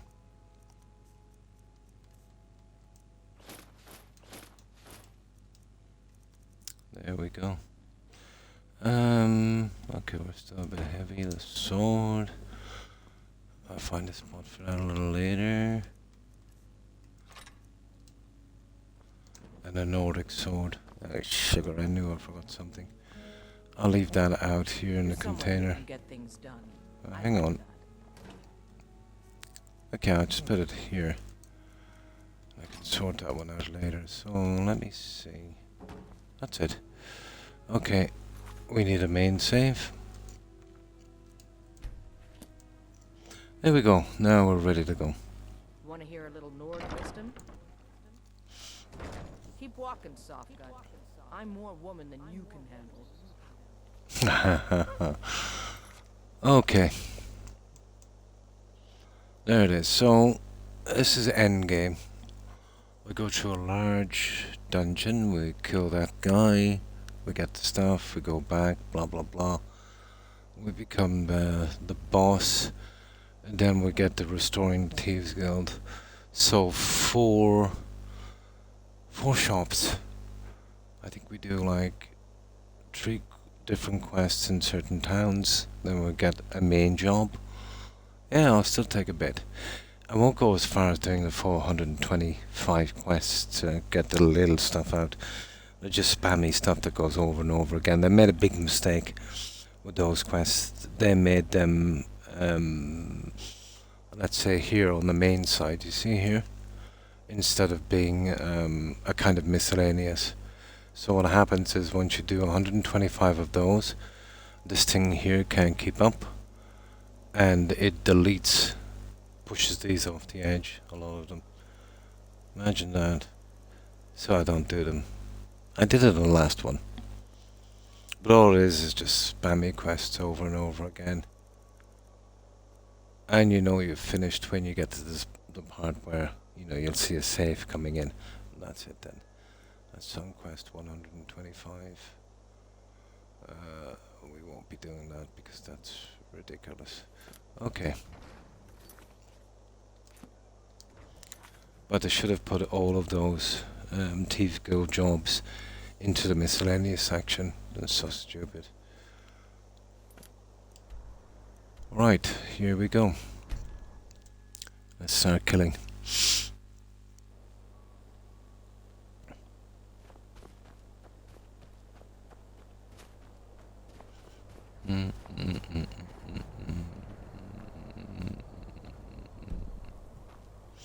Okay, we've got some bad guys.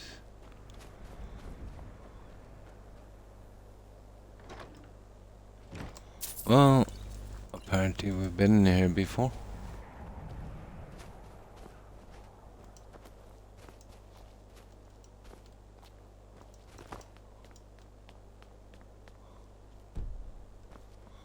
Yeah.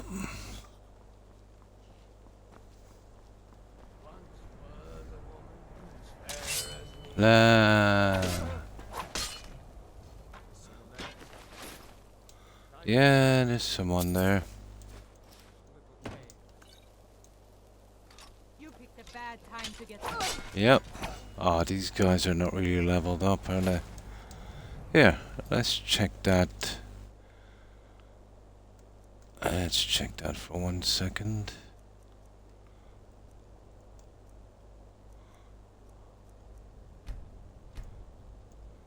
Yeah, we're on legendary. Alright. Yeah, they're just low level.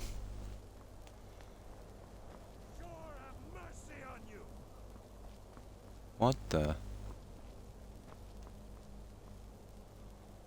We'll get you in a moment. Can't hide from me. He's in here, is he? He's down here. Where is he? Oh, he's probably up top.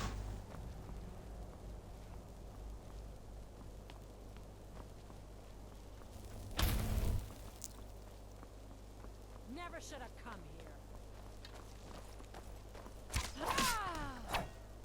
Ah, these are really disappointing.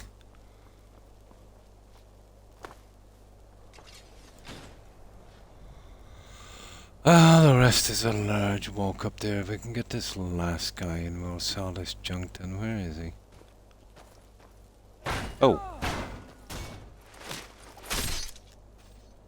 Yeah, I will have to sell this before we go in.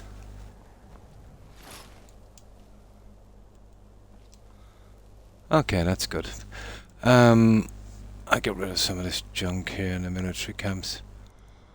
And then we'll head back and we'll clear it.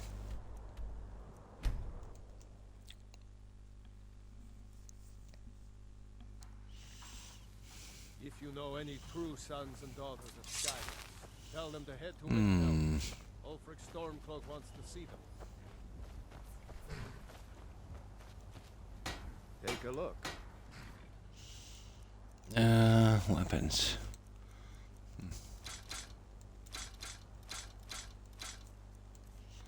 Apparel. Well, we've got tons of those.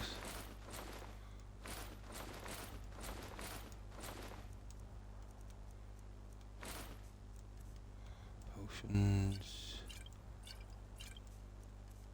Food. Yeah, we're good. Right. Let's get back. Now. Oh, hi Skyrim Gaming Network. Pretty good, pretty good. And you? How have you been? How's your day been? We're just cleaning up the last of the Thieves Guild quest, but it still goes on a good bit. You know, you've still got restoring the Thieves Guild to do. But yeah, Riften would probably have the most quests. There's a lot to do in Riften. There's some pretty lengthy quests and a lot of side ones. So, what have you been up to today? Oh, that's good to hear. Oh, nice. Yeah. I always turn to Skyrim when I need a little break, yeah. But I've played this game for so long. I can only really do a playthrough about once a year. Or else I'd burn out. And then when I come in, I really do a really long, detailed playthrough. Changing it in some way to make it, you know, that little bit more interesting again. And on this, you know, we did, I think I was saying it to you before, we did stolen weapons and armor, and only we can wear, and no buying anything. It's been interesting. Although we're lacking on two things. A hammy spell, which is very, very important. And a decent invisibility spell. Out from that, we pretty much got everything we need. Go ahead, try and fight back.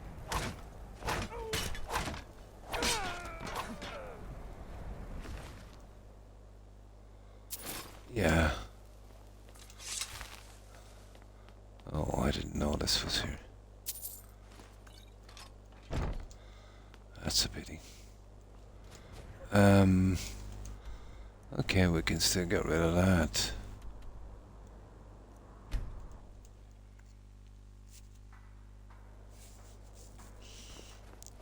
I do have the vendor, but he only has 2 grand. Why is it with every BGS game you get vendors and they just don't have enough money? What do you need?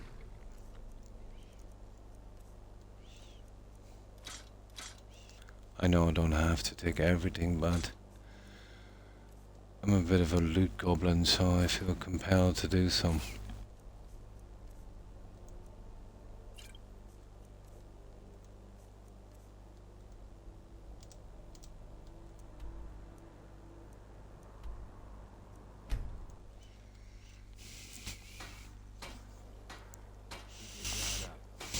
Here's what I can spare.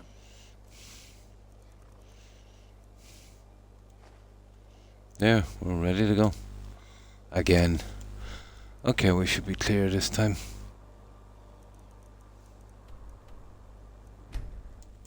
Yep.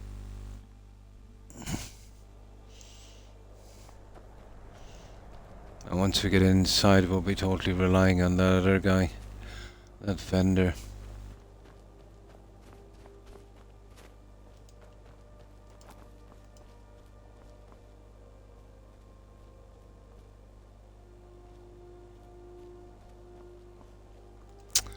Oh, I keep making that mistake. Come on. Nah, they'll never let me up this way, will they? Ah, whatever.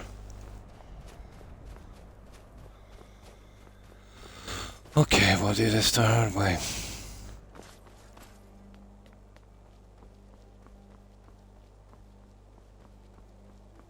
Oh, I should have going in through the main gate. I did open it up, didn't I? It doesn't matter, we're here now.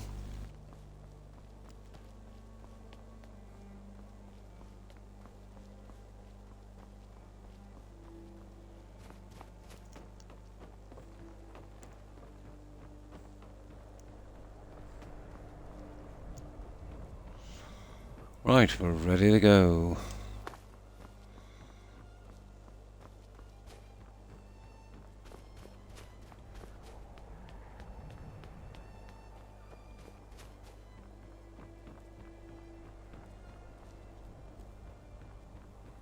Yep. Right, we're off. Yeah, let's save here.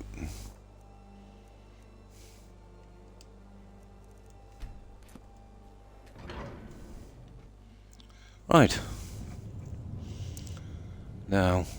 Oh, she's in. Oh, yeah, we gotta bring these two idiots with us. There's a lot of junk in here, guys, mostly farmer. Oh, we'll see what we can take from here anyway. And we might get a little miracle and get that spout home. Would be nice. But it does show up in loot. But this is a strange game. If you don't already have something, it rarely shows up on loot. Only in a BGS game.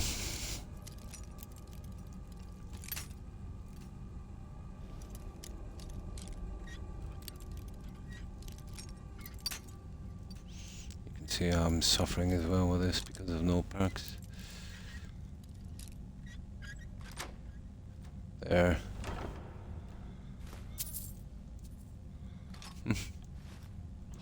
All junk. All junk.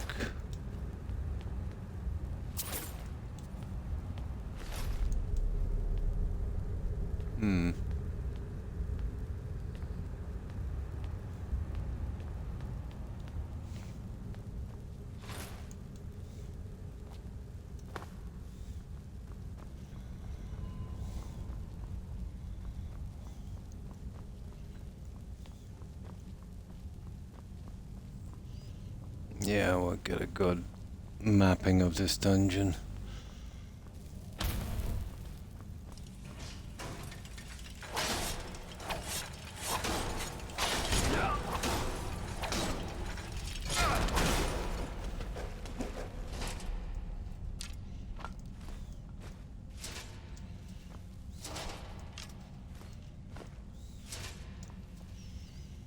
Right.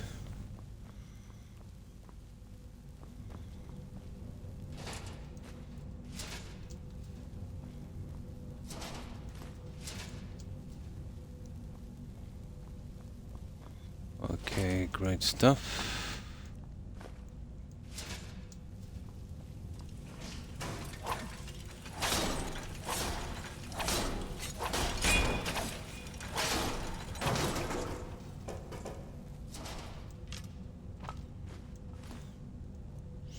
This stuff is nice, but so fairly expensive.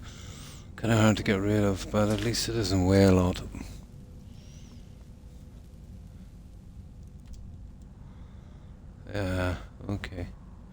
Those guys are, yeah, they've done a head start.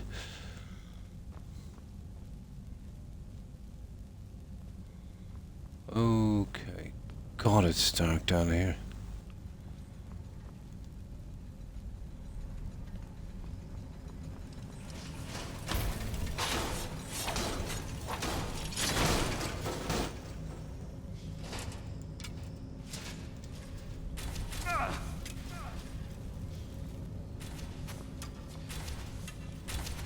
Okay, the guy up there. These guys pack a punch.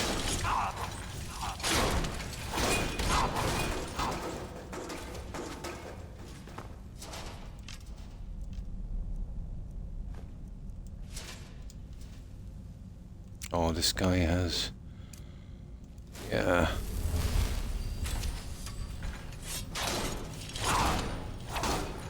A bit of a punch, alright.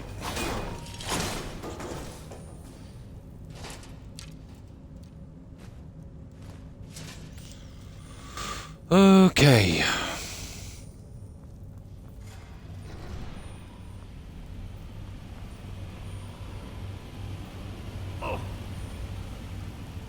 Yeah, it doesn't make any difference to us.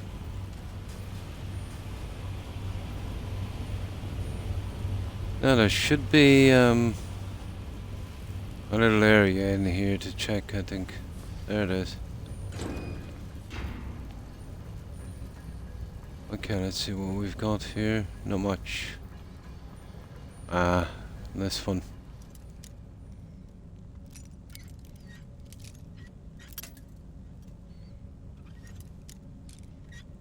Yeah, this is annoying if you don't have the perks.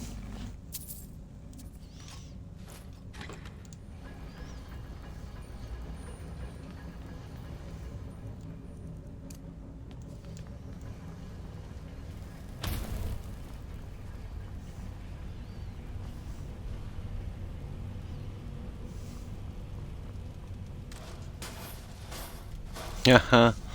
There's always a little hidey spot, isn't there? Yeah, there it is. Always. Now, we are ready to go, guys.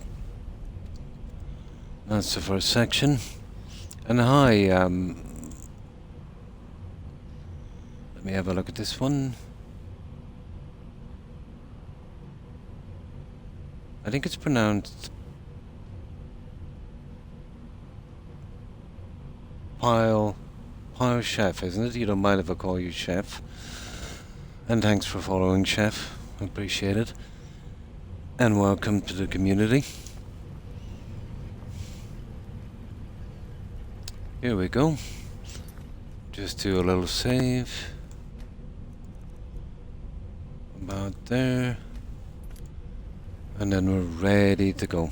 Now, I'll just check on my doggos for one tiny moment, guys. It won't be a minute.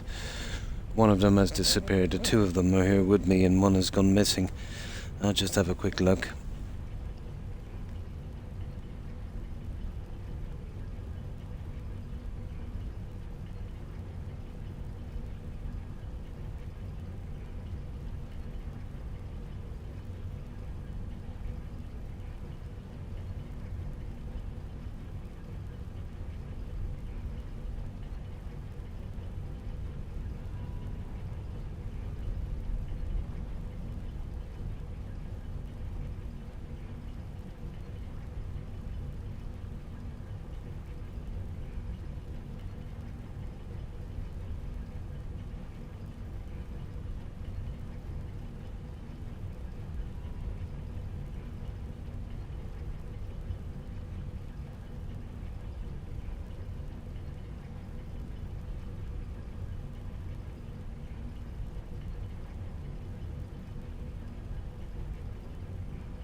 No, there we go. Yeah, he's okay. He's just sleeping over there.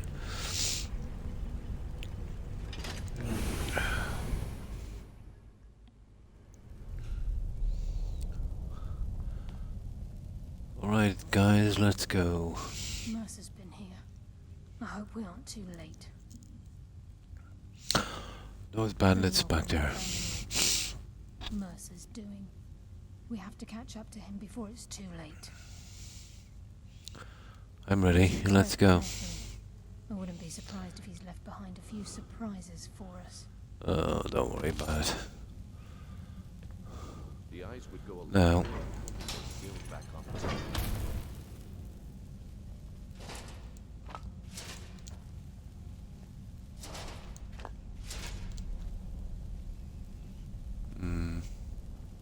Oh. Blackbriar Reserve. Unusual thing to see down here. What have we got here?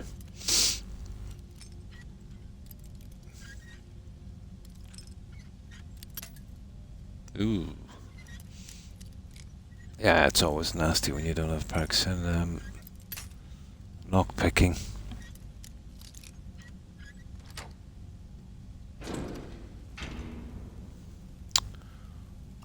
Let's see. Yeah, why not?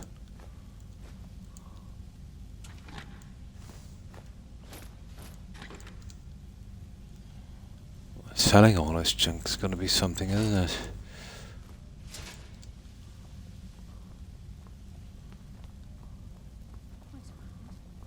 What's that?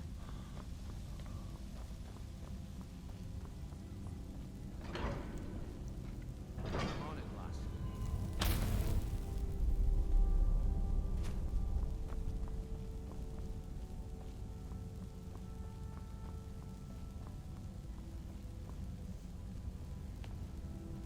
Okay. Oh, yeah, I see. Some fun selling this junk. Some of it is quite pricey.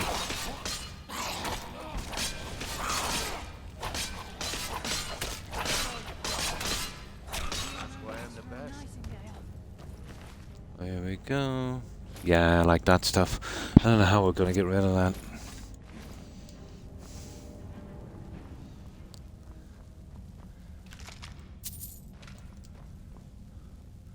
I'd say we'll be leaving some of this stuff behind.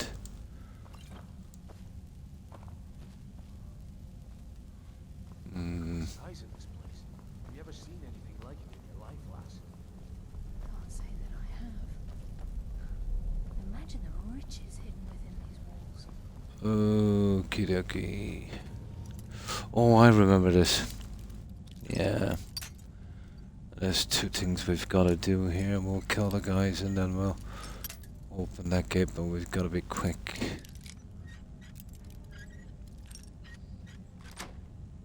There. Oh, that's just BS. So there's one there and then there's one the other side, so we'll just kill the guys down here first and then we'll move out.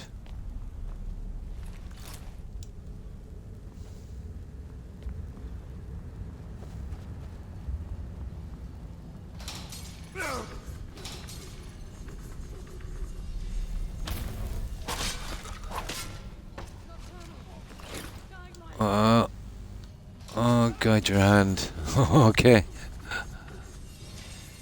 Let's guide her hand.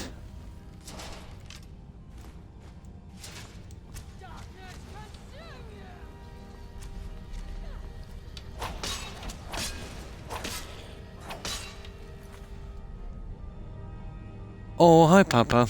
Pretty good, pretty good. And you? How have you been? What have you been up to? Yeah, we're on this Kill Mercer quest. Pretty straightforward, but lots of junk to collect. When we get this done, there's a little kind of a clean-up. And then we have the 4 shops in restoring the Thieves Guild, and then there's a few clean-up quests, small ones. But I've still got the Book of Love and the Grim Server quest. There's still a lot left to do in Riften. Riften is about the busiest, isn't it, really, in all of the cities.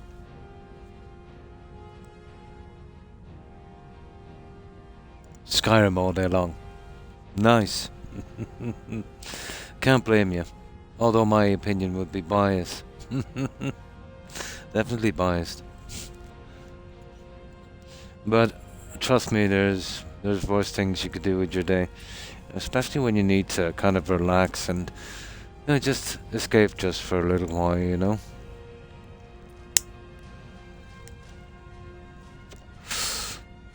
What's your longest time playing this game? I have some big time on this without stopping. But it was, let's say, when I got my injury and I couldn't sleep. I was in a lot of pain. This helped me through a lot.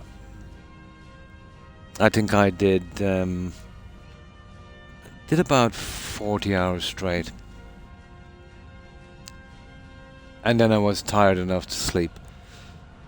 But I was in a ton of pain. Yeah. I had a bulged disc on my neck. Oh, the pain was indescribable. No painkiller can kill that unless you get some kind of morphine. 10 hours or so. Yeah. I used to be able to do 10-hour streams.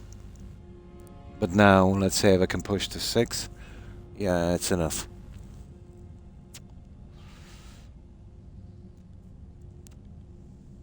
But that was an extreme example, you know. That was definitely an extreme example. 10 hours or so. Yeah, I used to be able to do 10-hour streams. I just assumed died. Ah, come on, guys. Thank you. Now let's clear all this out and then we can make a run for it. Oh, hang on. This isn't the one with, it's not. I thought this was the one with the gates. Apparently it's not. It should be.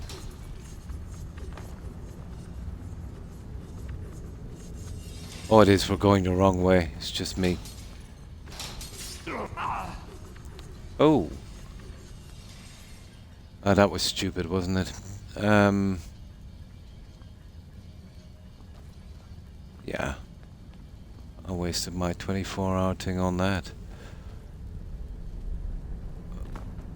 Right, we'll get up here as much as we can.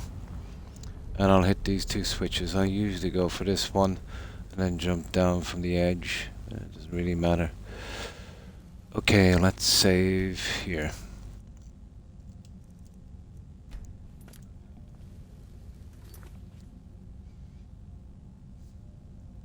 I found. Oh yeah, yeah. It's interesting. Isn't that the one where he was feeding from the souls, dropping him down, and they were going to their death?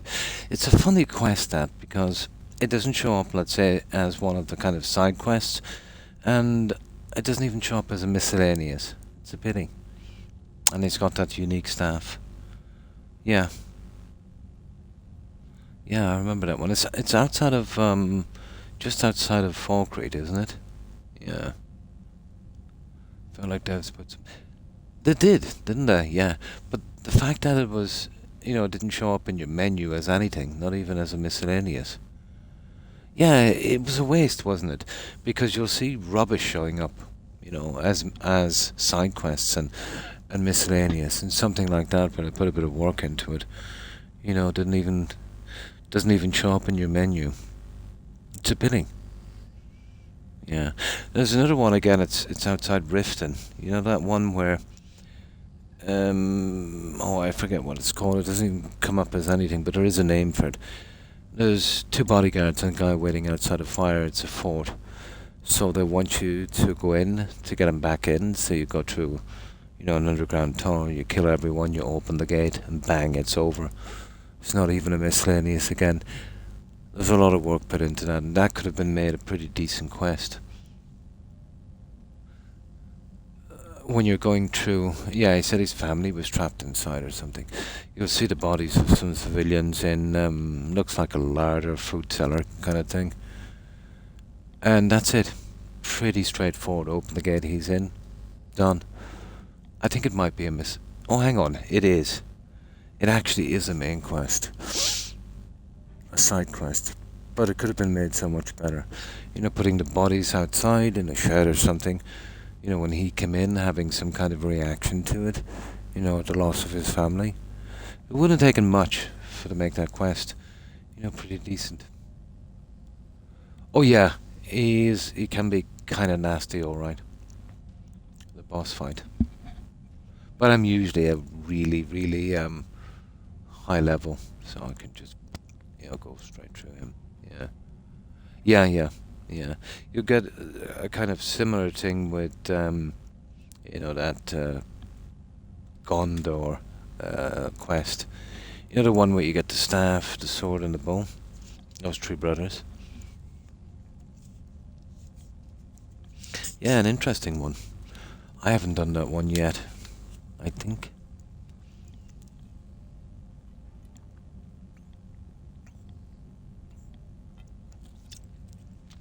But yeah, one of the more interesting ones.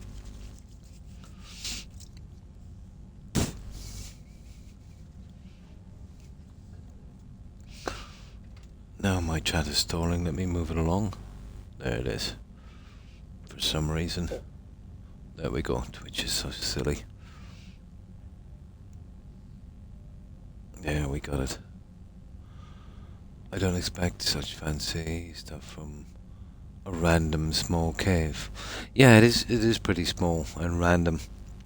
But, you know, the fact that there's some interesting stuff inside, and the quest is not that bad. You know, not giving it much of a mention. When you see stuff that's, you know, pretty bland, you know, getting a good mention. You know? If there was a little bit of a backstory to that. Oh, let me see. If I can find it here. The one I was talking about. But I think it does show up as one of the side quests.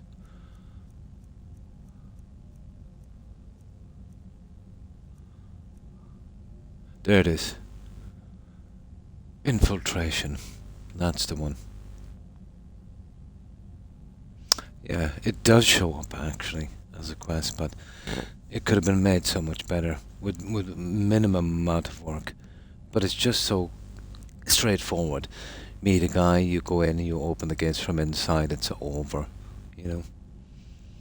Use the back door, use the lever, meet up with him in the courtyard. He does mention his family. You find them dead inside and there's nothing else about it. Yeah.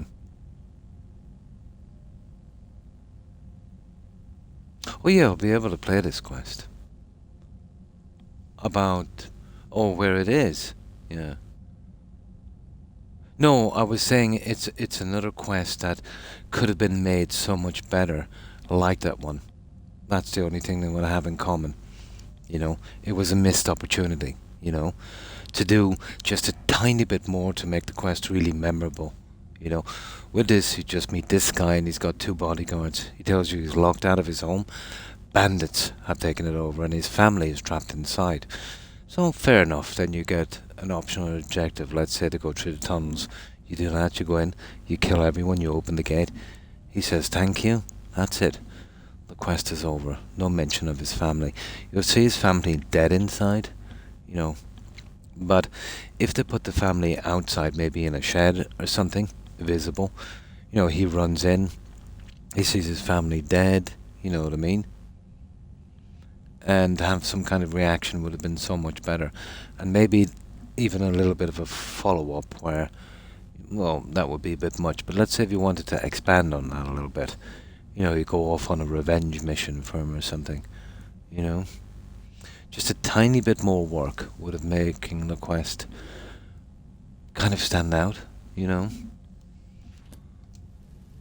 But the only thing it would have in common is it's a kind of lost opportunity to do something. I kind of feel that way about the cave you've been on about. You know, they didn't elaborate too much on it and it was forgettable in that sense.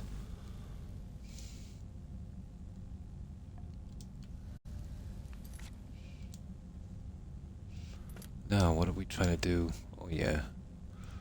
We need that vendor. So soon.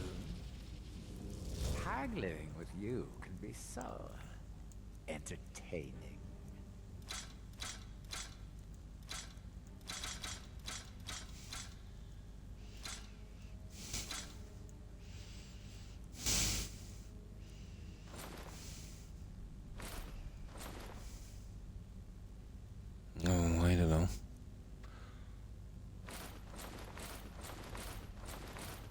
See, I want to go for getting weight out more than anything else.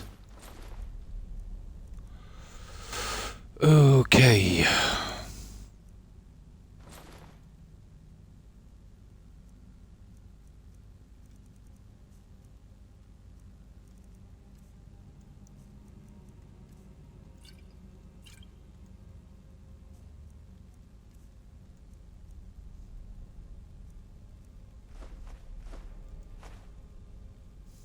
$15.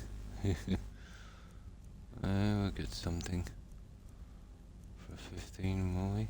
Not really. Okay.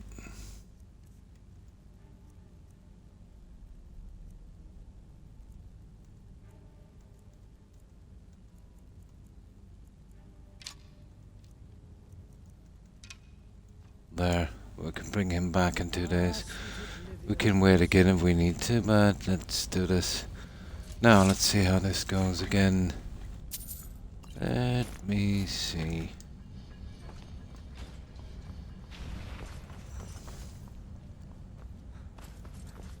See if I can remember how this stupid thing works.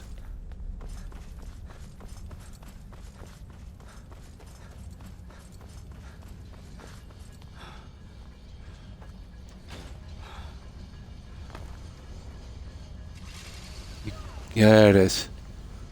I gotta get through really quick there. And that's how that one is done. Okay, we're through. Let's get back to killing. I watched another Skyrim streamer yesterday. Cool. He walked with Ulrich to High Rocker. Oh, they're doing that kind of 3D thing, yeah. In real time. Slow walk the whole thing. Watched it for 3 hours. Nice. Usually when I get there, those guys are there. I wonder was he using a mod or I just, let's say, landed in. Yeah, I've never tried that. Oh.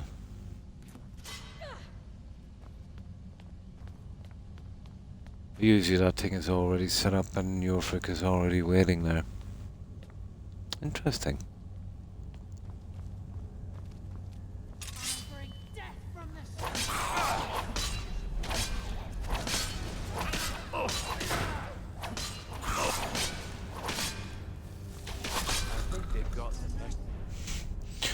Okay, these guys are really packing a punch.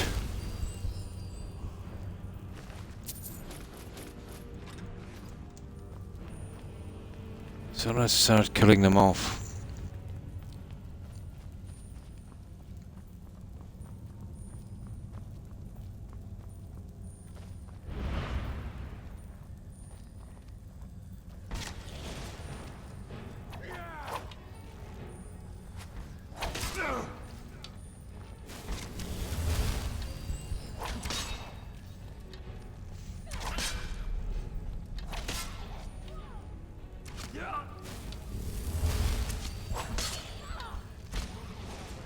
What the?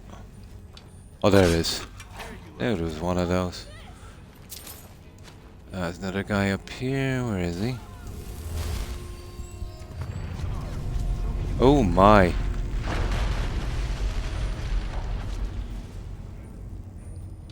How are we getting this guy down?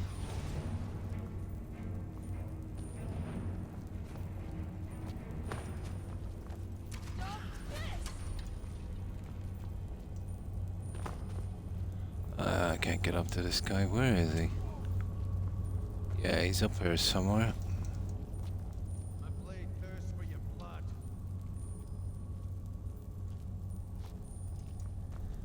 Aha. There he is.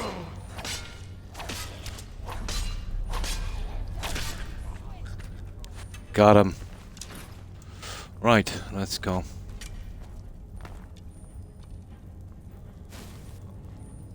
I'll get out these little idiots, and then we'll move on.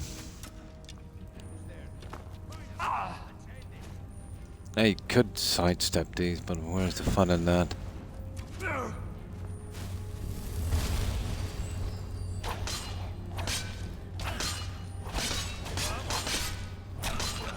Just as I was getting warmed up. There we go. Right. It's looking like we'll soon run out of room again.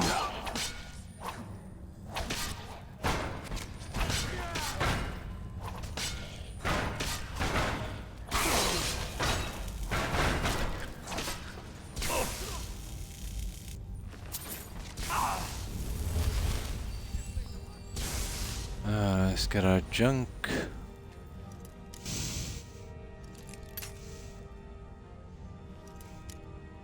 Oh, on his way up, did he do the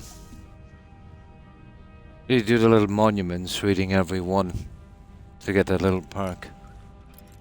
Yeah. I think it's like 10 of them. Haven't seen many players do that actually.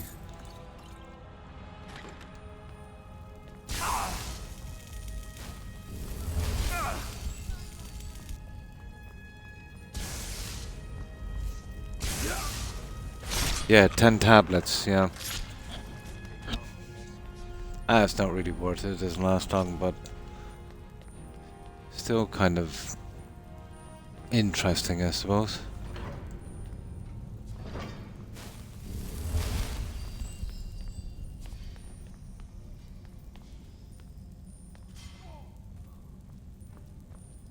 Now, let's see.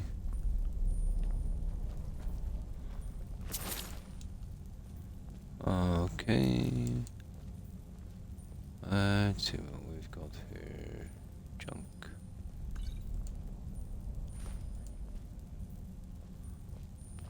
Junk. Yeah, he's been through here pretty much.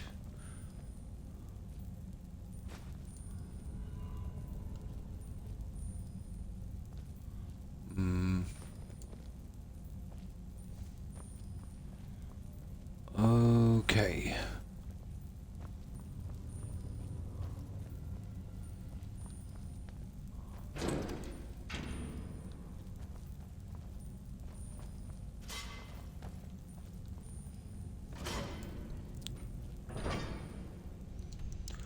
Right, this is the next little spot to do.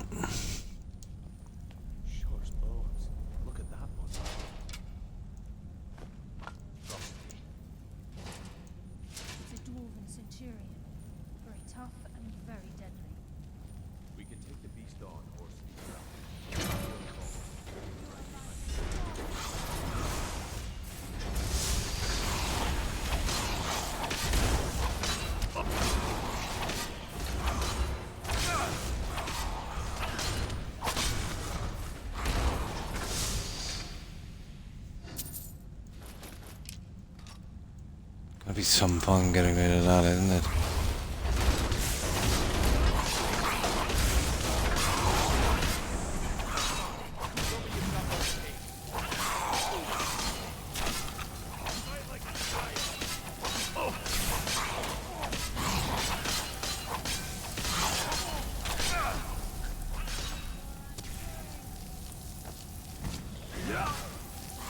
What the?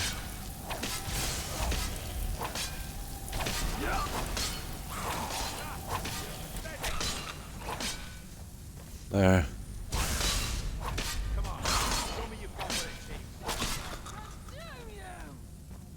That's about it. I think we got everyone. No, I think we need light more than anything else. Okay, let's let this magic junk die down a bit and we'll see what we're doing here.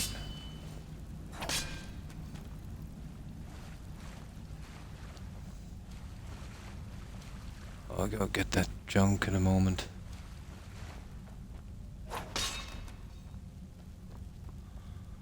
Okay. Yeah, you see we're down already again.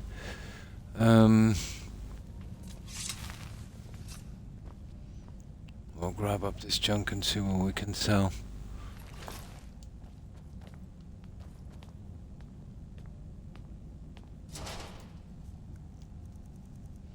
I picked up some things accidentally. Where are they? That one.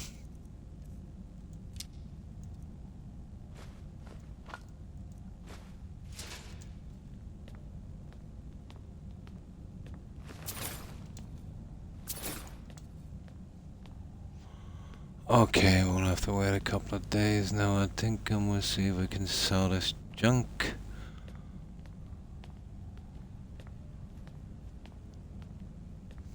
And I can't sleep because we'll wind up in a brotherhood if we do. Right, let's wait 2 days. We see if we can get that vendor back. The problem is, as I said, he only has 2 grand. And the armor is, well, the heavy stuff is worth a lot.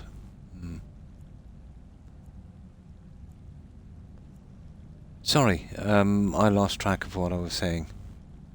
What I mean in response to... Yeah. I've said a lot.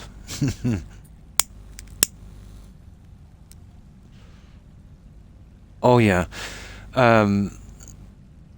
I did a quest where I killed Grelod the Kind. Just to get that quest out of the way. And the way it works for the Brotherhood, how you join them is, after you commit your first murder, cold-blooded murder, when you sleep, you'll wind up in a cabin. And you've got to deal with those guys, and that kind of starts that quest. But you've got to sleep. The first time you sleep. So, if I'll show you actually. Here, it should work. Let me just save here. So, even though we're here doing this quest, watch this. We should wake up in the cabin, and then we're stuck on another quest, and then we'll have to work away. And we're already doing this, and I don't know what way it would go bringing these two. Yeah, no rest for the wicked. Let me see if it still does that. Yeah, there we go.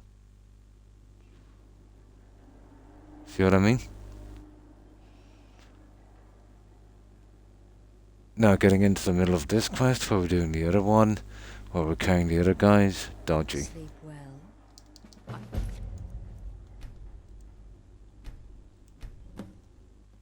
Yeah, dodgy. But I don't have to sleep in this game anyway, so it doesn't really matter. Like we're right in the middle of the quest for these guys following us. That would be pretty bad.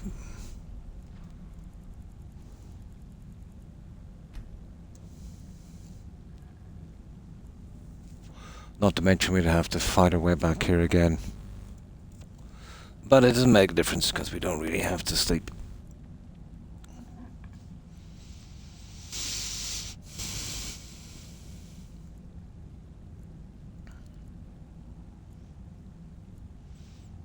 I don't know if this is feasible to keep doing this to sell some of this junk. Many things I wish to buy. Let's make a deal.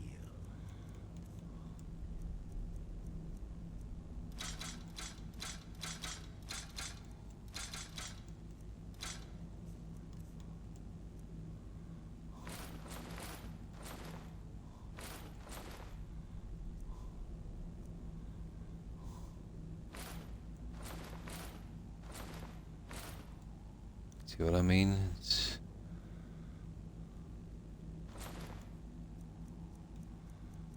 dodgy.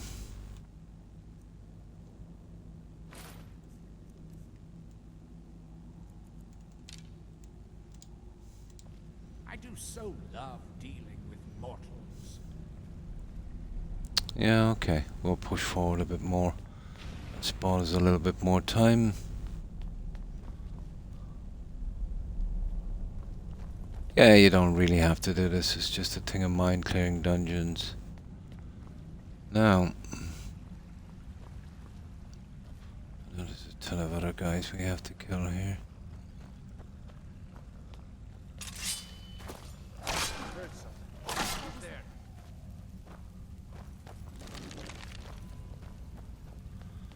Now, let's see.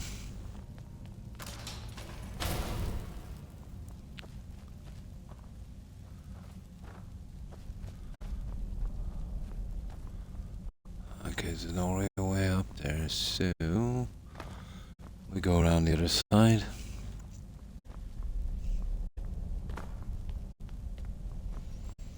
Okay, so we've got the dungeon clear to here. Oh, we Yeah, how are we getting up here? Let me see.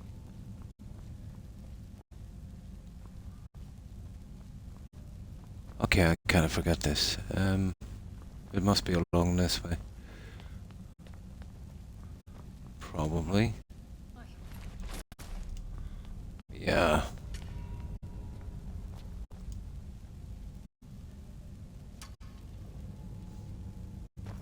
I can smell your fear. Yeah, don't worry about smelling fear.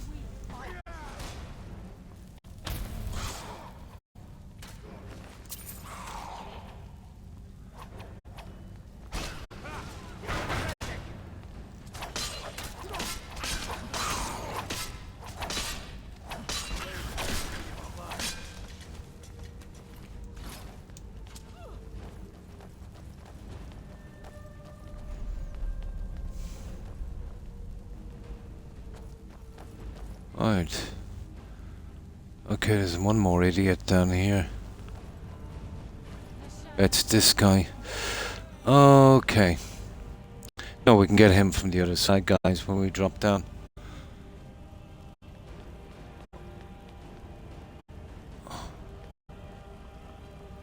Your fate is sealed. Yeah, don't worry about it.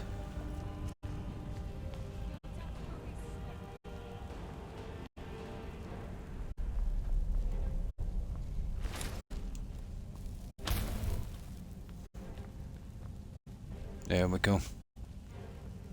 Then I'll catch up. Not a problem.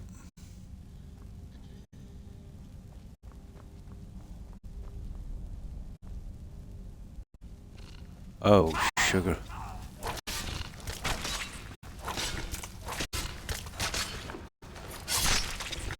Hate those spiders.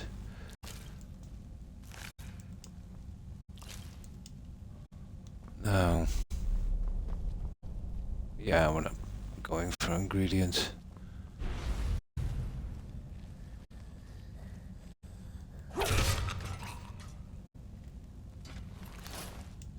And of course we're full up again. Okay, we'll have to make an effort to get rid of this junk now, you know that.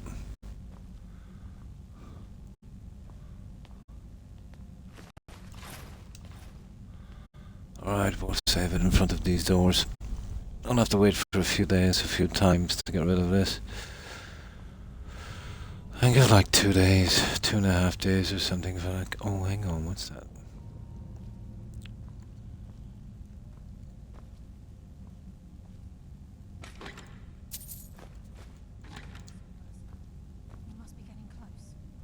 Yeah, we're getting close.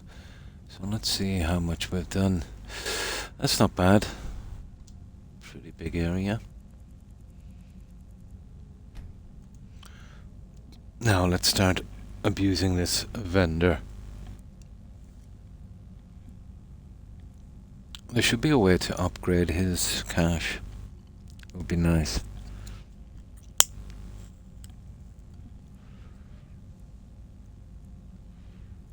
But he only really has 1,000. I have a perk where everyone has 1,000 more, so you can imagine this guy with 1,000 is just stupid. You're getting pieces. That's one piece that's almost worth that, so.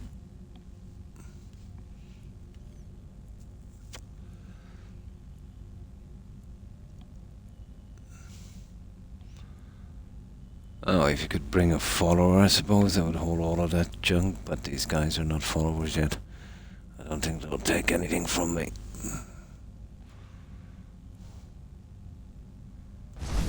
So we meet again. So soon. Let's make a deal. Okay.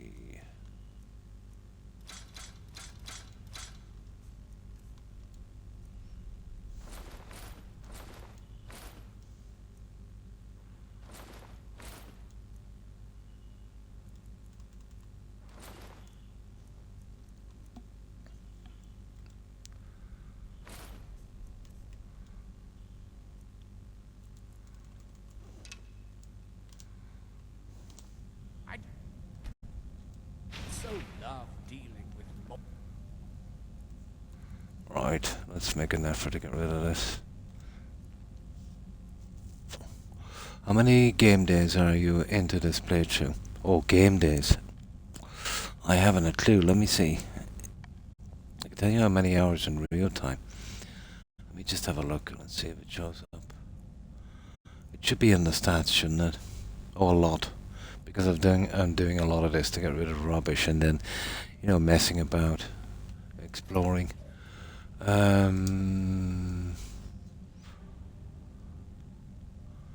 Days as well, locations, dungeons, days past. 1069.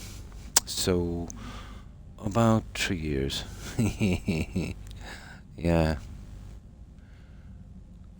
And real time.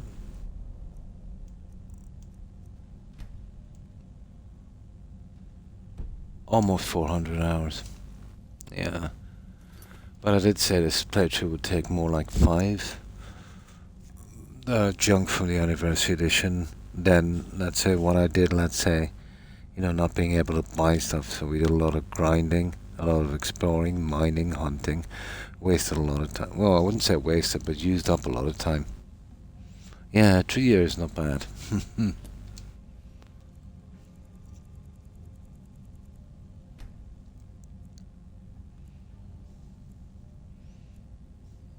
It's gonna rain, yeah.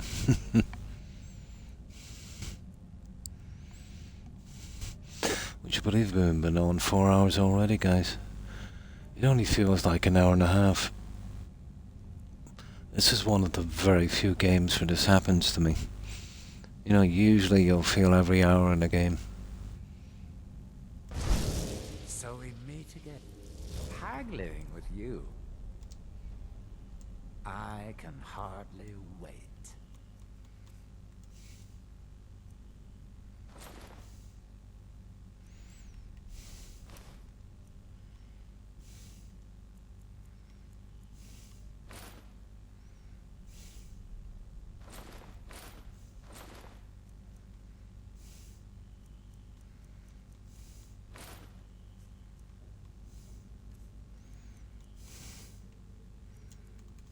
Yeah, we'll get rid of this stuff, don't worry. If it's the last thing we do.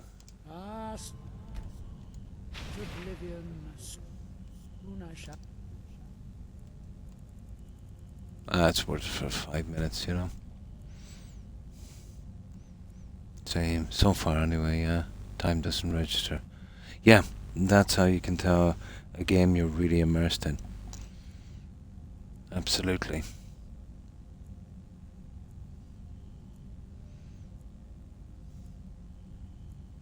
It was the opposite on Starfield. I felt every hour felt like 4.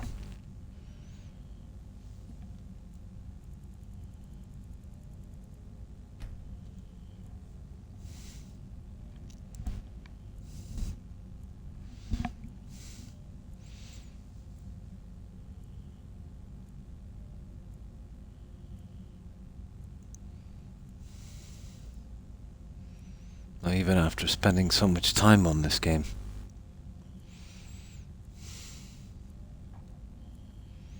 Marcel leaves here with the eyes. So we meet. I can hardly. Okay, that was only 1 day apparently. I thought it was 2. Sometimes it takes 3, it all depends. Okay, let me see.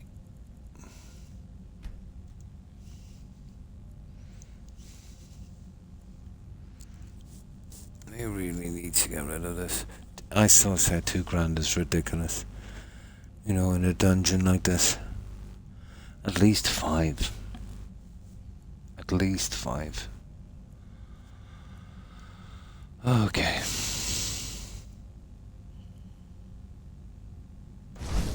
So we meet. I'm sure we can strike a bargain.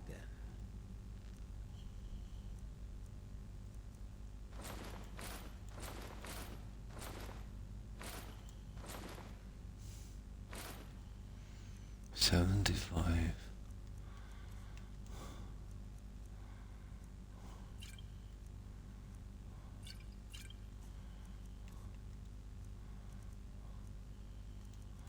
Oh yeah, we're getting rid of this junk.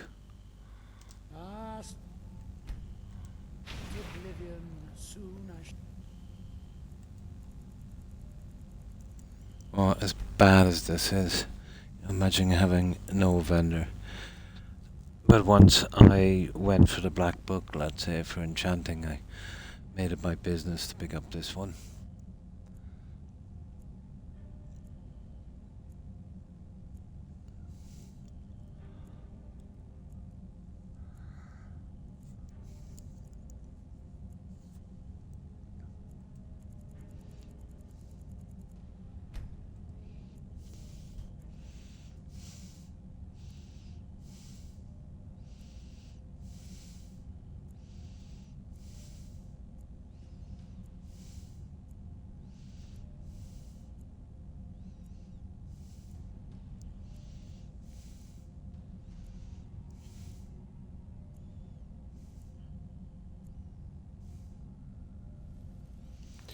It does. It makes the leveling bosses and characters stronger. Yeah.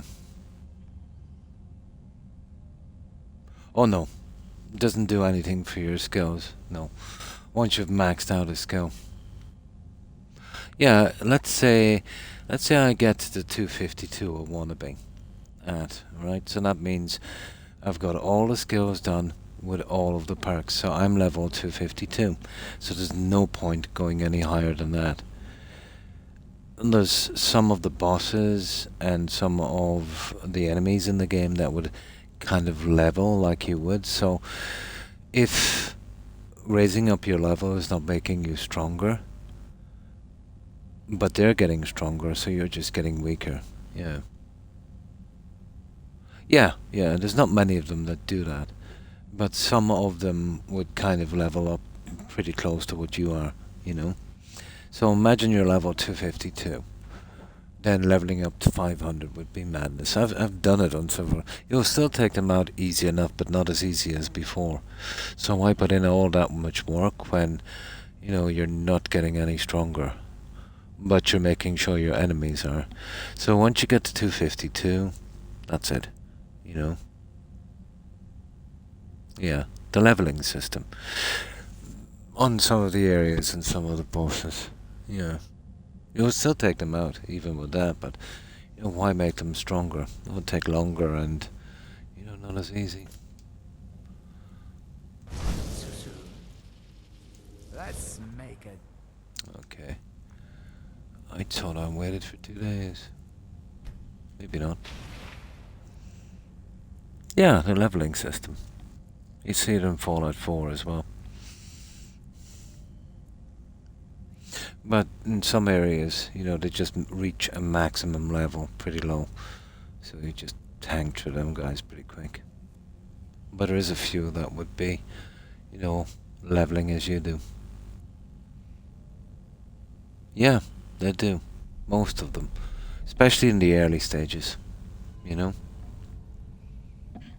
Oh yeah, that's been something in games for a long time.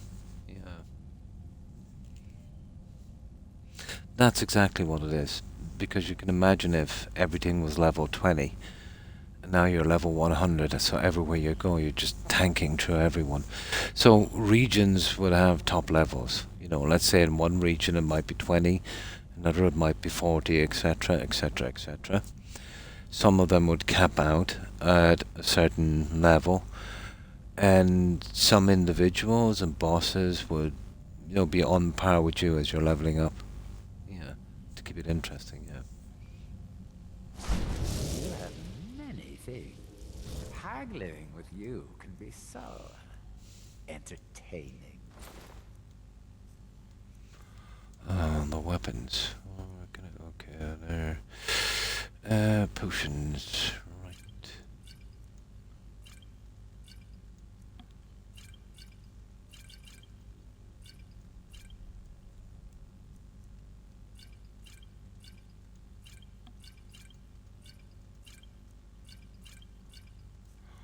Scrolls. Yeah, we might as well get rid of this now, guys, while we're here.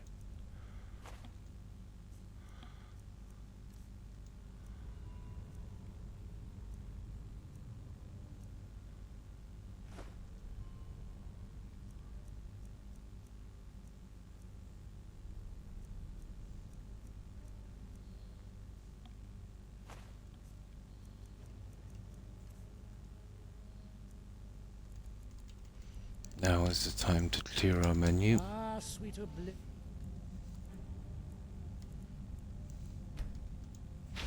Soon I shall return. Now, yeah, we might as well commit to it.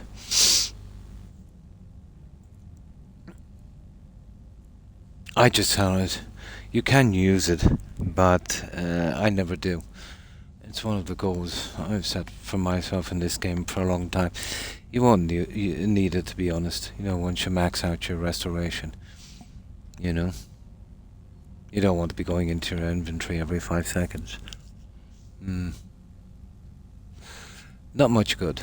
Some of them have kind of a use. The flawless ones. You know, if you want to fix up some of your hardfire homes, doing some of the shrines. There's even one quest that requires a flawless ruby. There's another quest that requires 2 flawless sapphires. But apart from that, they're just cash. No, not really. Except for a few rare exceptions like the ones I've said. Now, you can make jewelry and stuff with them, but why would you? You know? Yeah, they're wasted time. Useless. You'll need 3 flawless ones of those as well for another quest. There's only about 4 quests I can think of that would require some kind of flawless gem. But there's use for them in crafting if you want to fix up your own hardfire homes. You know? But not a lot.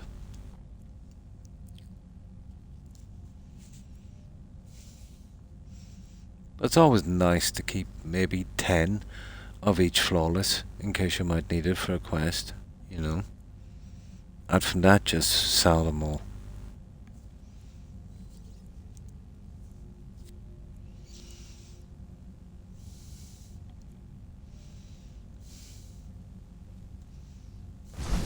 So I can hardly wait.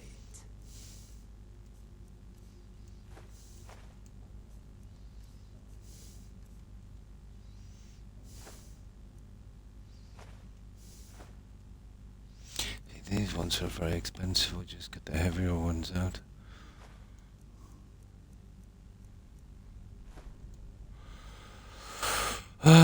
Okay, let's go with it.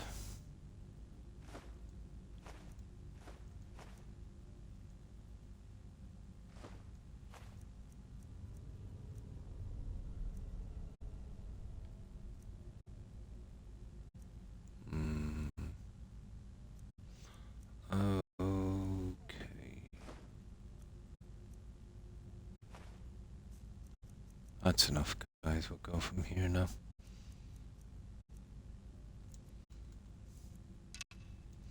That will do. Yeah, we've gotten rid of enough junk. We're pretty much light again. Now, let's carry on. We'll be doing another playthrough after this one when finished. I used to come back once a year, Papa, because, you know, I do a really, really long playthrough, you know. Usually someone would get the playthrough like this done, well, obviously not doing everything, but probably in 1/3 the time. And because I've got so much time on it, it's very easy to burn out, you know. So what I tend to do is one really, really detailed. Yeah, once a year. Yeah. But remember, I couldn't even count how many playthroughs I've had. But I would imagine it's over 200. And hours? Oh, God. There's no way of telling. But I wouldn't be surprised if it was maybe somewhere between 15 and 30,000 hours on this game. You know, because of, you know, all of the searching and stuff that I do in it. You know, you can imagine this playthrough would have been about 500.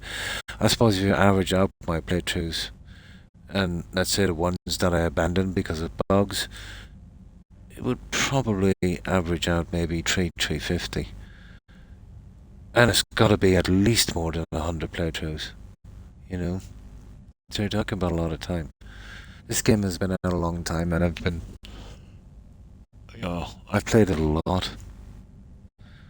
You know, take Fallout 4 for instance. When I started Fallout 4, when I was streaming that every day for about a year and a half. You know, now having said that, most of the time I spent building, so it's not really the same. You know. Promise you that. The stench. This place reeks of fauna. This must be their hive. But it's not uncommon for someone to stream one game, you know, all the time. Remember, there's a lot of Fallout 4 players and Skyrim players here would exclusively do one game. Some good friends of mine, like Maya and that, would do it for a long time.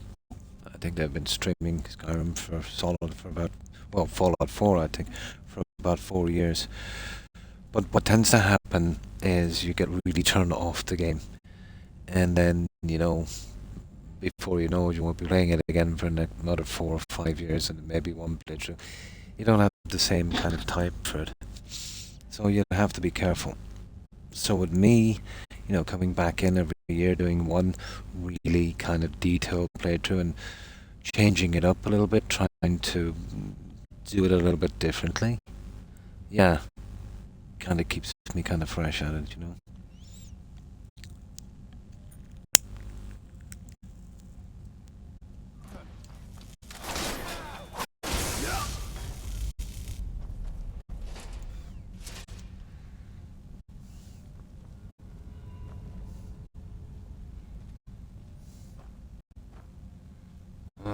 Okay.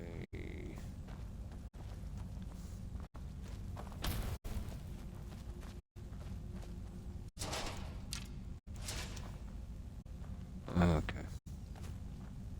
There's always a hidden loot box, isn't there? Always. Not what I want, but still.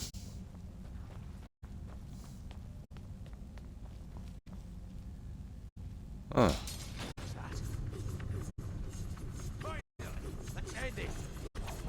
Oh, turn it off. That thing will do me more damage than them.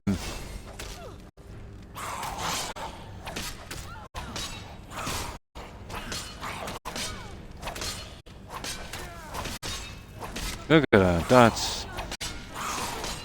That's silly.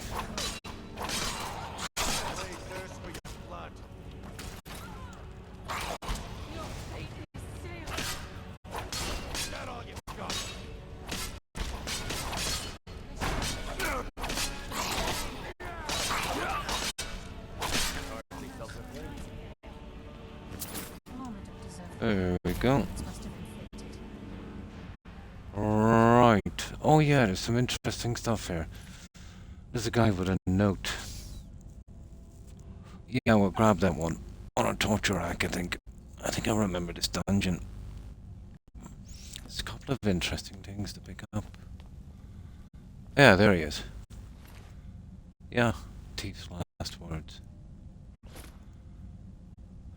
Especially on your first playthrough, I would recommend collecting all these little notes and just reading them. Books, books, books. Thief's last note. Last words. Nobody told they were real, but I've seen them. The elves. The eyes of the snow elves. Yeah, that's the farmer's thingy, yeah. The dwarves thought they took them from the farmer, but they themselves were fooled. A statue built in secret by the slaves. The eyes burn into you, and I see them even now. Blah blah blah blah blah, and he keeps on talking about that. But we're taking that. They wanted to keep it secret, leaving him with that note wasn't exactly a wise thing to do.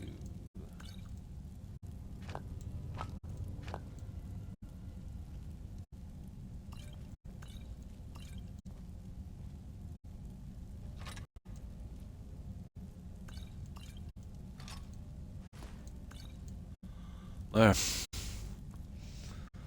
Well, that's one little souvenir.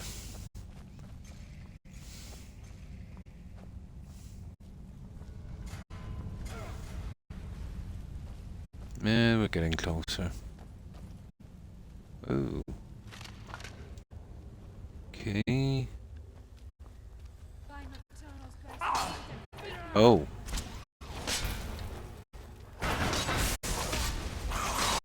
There's a ton of these guys here.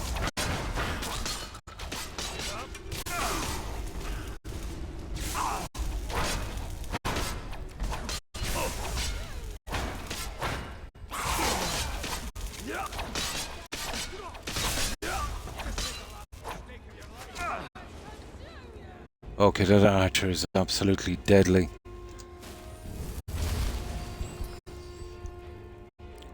Oh, hi, Rocker Doctor. Pretty much. How have you been? How have you been keeping? Aren't I? Yeah, I'm playing on Legendary, so they're pretty tough. So how have you been? And what have you been up to? Any new games? Anything interesting? And I've got to ask you, what did you think of Starfield?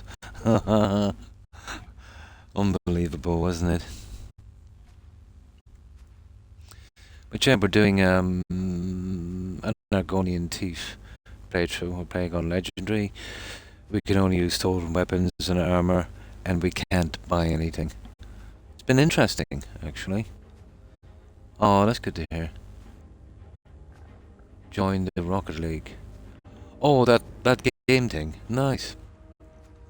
So were you running on a different tag on Twitch before? And if so, what was that tag?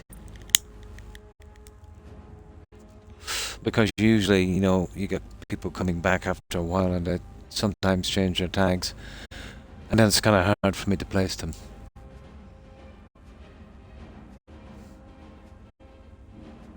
Yeah, I've seen it, yeah. Never got to see him play Starfield. Absolutely. Yeah, Subnautica. No, I have purchased it, Doctor. And I'm kind of saving it up. I want to play it sometime on the middle of next month. I want to play Below Zero. I've got that to play. I've got the DLC from Starfield to play. And I've got a DLC from an old game called Greedfall to complete my collection, and then I'll have to look for some new games. There's not a lot I like out there.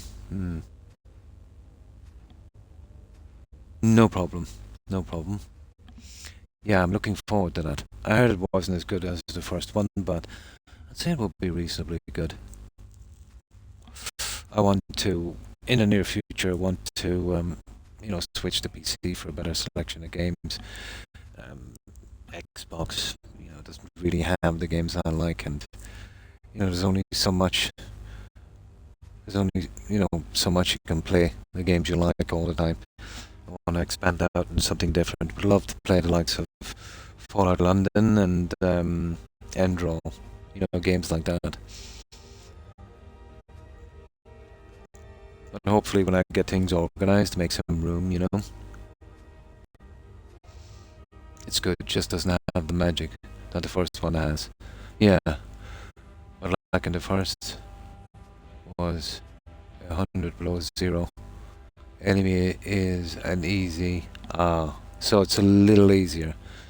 85 to 90, yeah. I did like the kind of resource gathering and you know, the kind of building.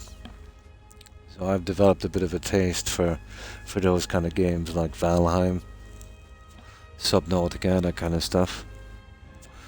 They're pretty immersive, all right. Now let me get something to drink, guys. I've got to stay as hydrated as possible.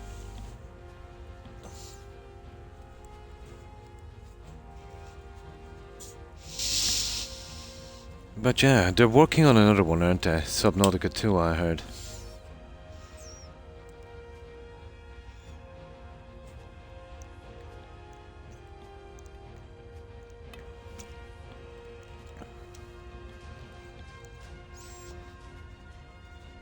Oh, hi, Dungeon Master.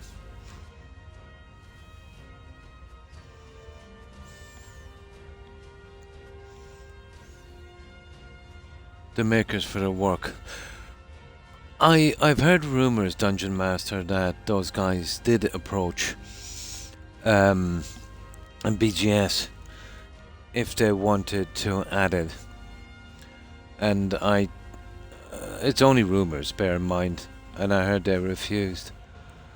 But I don't think BGS will be able to make it work, you know. Should be in mid-late. Nice. I'm definitely looking forward to that one. But I think modders can do a much better job, to be honest, than what I see from BGS these days. You know, there's been a steady decline. You know, they've been losing, you know, a lot of old school guys from that. And it's gotten to the stage now that, you know, their games are almost becoming unplayable. You know, the last one they really did was Fallout 4. That was pretty good. But I say that because I like the building in it. The quest maybe not so much, but okay. You know what I mean? There's always been something about a BGS game that kept it immersive and interesting. You know, the little strengths they have, the kind of interesting exploring, stuff like that. You know, which Starfield unfortunately did not have.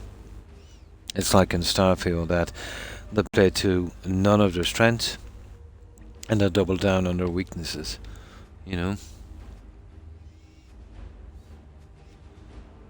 The warning just popped up, so if you don't want to, no problem. What did you think of the election? It doesn't get much attention here. You know, it's just a kind of normal thing. But I suppose everyone here, the outcome, they would have kind of marked it down like a kind of 50-50, you know, who was going to win. But I think that would have been obvious to everyone. But no, it doesn't get a lot of coverage here, you know. Yeah. There's no real extremes here. Oh, hi, Stitches girl. Pretty good, pretty good. And you? How have you been? Yeah, no, that kind of conversation is okay. You know, let's say much like, let's say, the elections, maybe in Ireland, you know, wouldn't, maybe just minor few might take interest in the US. It's pretty much the same here. But here, let's say in Ireland, we do take much more notice of policies and things, let's say, from abroad, you know, here, I suppose. So maybe a bit more. But yeah, that would be about it. Rocket, you know. I don't think anyone would have, let's say, any favorites or that, you know.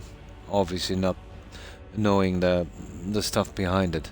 You know, we tend to be pretty neutral in stuff like that.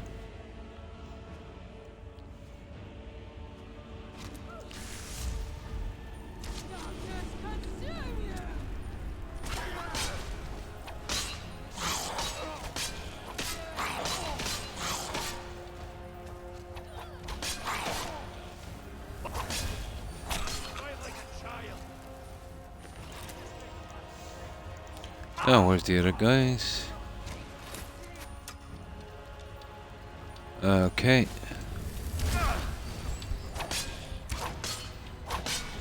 Oh, these are some tough guys.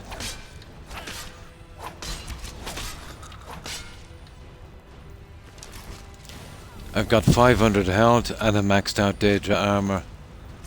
Yeah, so those guys are not playing. They're not playing.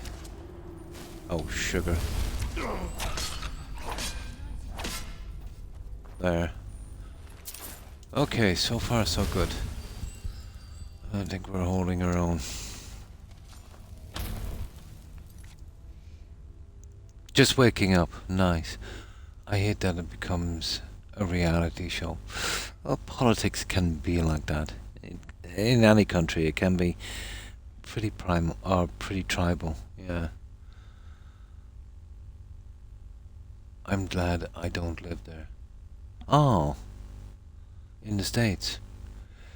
Well, I think, you know, the media kind of drums it up a lot for kind of dramatic effect. Let's say, from what's portrayed in the media, I doubt it would be like that, you know. It's hard to know, you know, because, you know, I've never lived there, you know. Well, everything going on, get into office, especially after the current guy seems bent. Yeah, as I said, really, I don't know much about what's going on, and it seems with politics, Dungeon Master, it can sometimes bring out the worst in people. Yeah. Yeah. Oh, no problem, Stitches girl. Yeah, no problem. Yeah, but it's kind of hard to know. You know, here I can only really kind of comment on politicians here. They'll say lots of stuff if they think it will get them votes, but they never really go through with anything they say. Obviously, let's say in times of strife and any kind of unrest, you will get some people that will kind of capitalize on that, but that's pretty normal for everywhere. I don't think the US is any different, you know, in that sense. The only thing that a person can do is try to kind of see through that and just be the best they can be, you know. And that's all I could really say on that. But that's, you know, that's perfectly okay, Stitches. If you're in the right state, it's no problem. Yeah. Well, the system here, I know it's much different where there's different laws and there's only one federal law and each state is almost like a country unto itself. But here it's pretty much the same law across all the counties. But having said that, we're a pretty small country. But the different laws, let's say, in every state would have been laid down in the foundation, you know, right from the beginning in the US, from the colonies, you know, and those different laws would have been recognized to get the colonies together to oppose the British occupation, you know. So that would have been, you know, obviously in the Constitution. So a much different setup than we have here. If you're in the right states, there's no problem. Yeah. I've always been reasonably skeptical of all media to a certain extent. You know, all media, they would have owners, let's say, that would be leaning one way or another. And I always try to look at something, let's say, from both sides, you know. But as I said, I don't know much about what's going on in the States, and my opinion either way wouldn't be, you know, really, how could I put this, relevant, you know, not knowing, not living there, you know. Yeah, but I think across the board with all media, I'd be taking it with a grain of salt. You know, there's certain narratives and things out of proportion, and you know, sometimes they will show you some extreme views from one party or another, and kind of try to create a narrative that that's what the whole thing is about. Yeah, it's always been like that.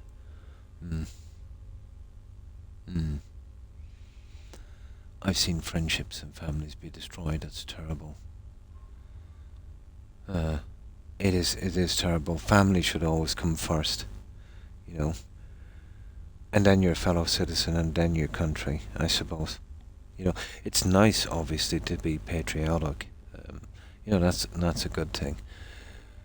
But, you know, your family, you know, your friends, your fellow citizens, and then, you know, the human race and that.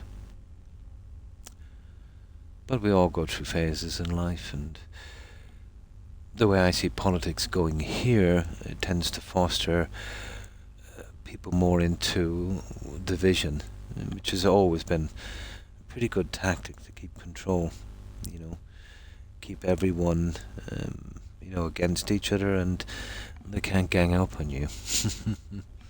You know, it's always been a good way to have control.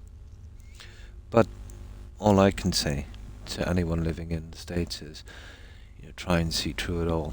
You know, care about your fellow citizens, no matter what politics there are. You know, try to treat them as you would wish to be treated, even if they don't treat you the same back, because only by example, you know, can we all eventually learn. It's a hard thing to do, of course. You will get people, let's say, very, very extreme. But hopefully there'll come a day when everyone will realize that we're all the same, you know, regardless of our politics, or religion, or colour, or gender, or sexuality, you know. These are all just superficial things, and we all need each other to progress and to survive, and you know, yeah, hopefully, you know. But that's terrible when, yeah. But those kind of things, let's say, where families fall out and that, you'll probably get people with, I suppose, that would be considered to have extreme views, maybe even to the point of, you know, in some cases, and I'm saying all, probably to the stage of a kind of mental instability, I suppose. Yeah, but who knows? But family is very important, guys, you know?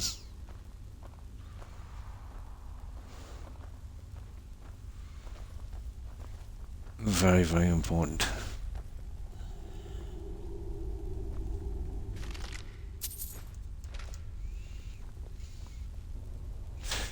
But things have been getting strange here as well. Very, very strange. But it's something that every country goes through. You know, the US is a pretty young country.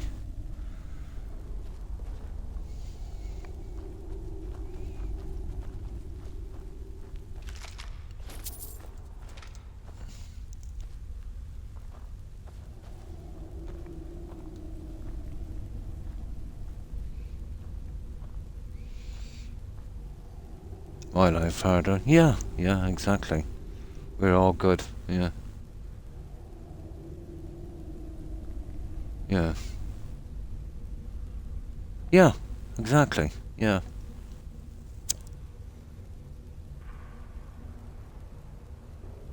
Oh my, that's terrible. Oh my.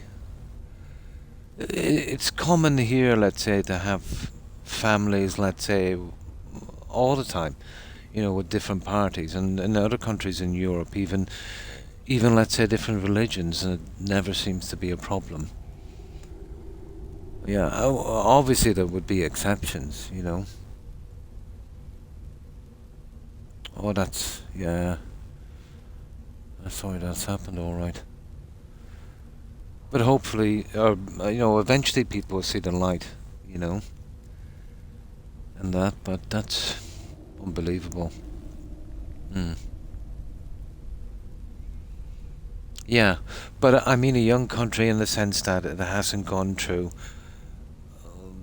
over time, you know, it hasn't gone through the changes and sways, you know, that any country would have. You know, like the older countries that have been around for millennia, you know, stuff like this has come and gone, you know. But yeah, every few generations have a different outlook, and sometimes the whole thing can start over again, quite right. Yeah.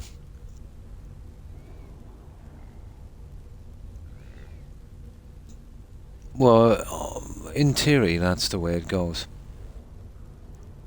In theory, that's the way it goes.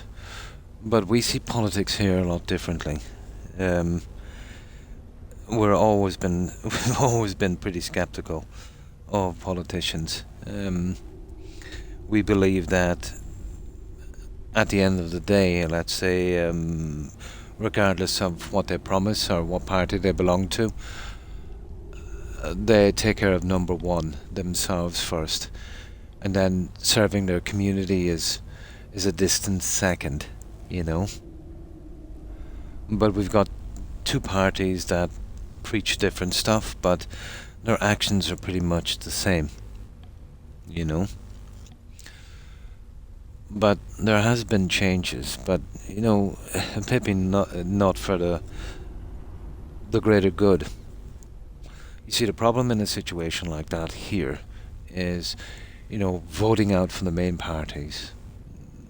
Let's say it's one thing, but there's some pretty extreme people too. In my country, it's in politics. If you go out from the two main parties, it's kind of hard to find a middle logical ground, you know.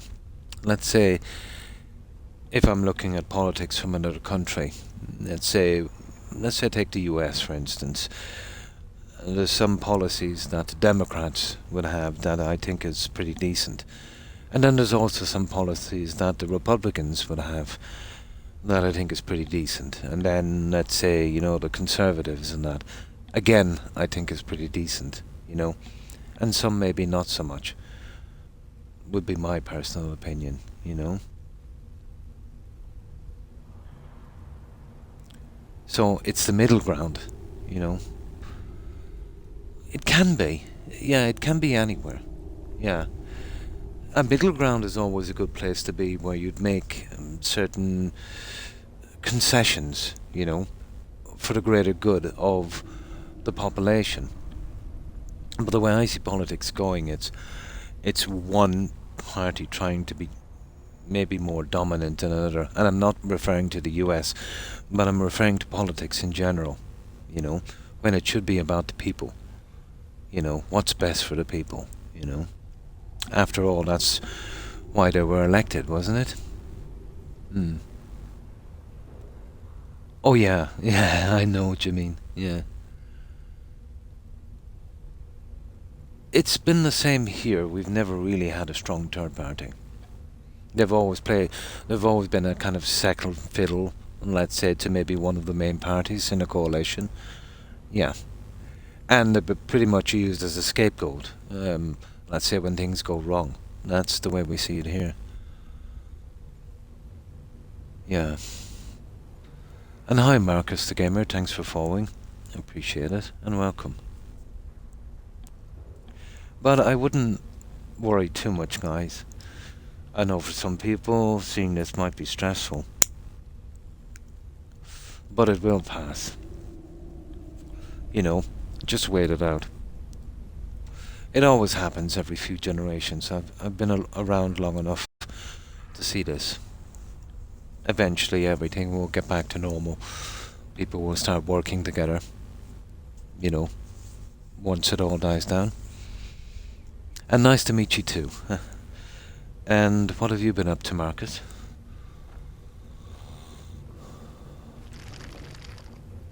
All we can do in a situation like that is bear through it, be as nice as we can.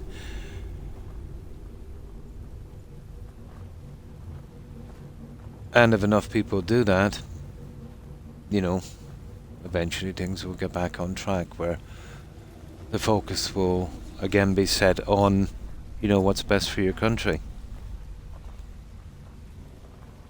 And I think that is a priority, you know. What is logically best for your country and your citizens? Your citizens should always come first.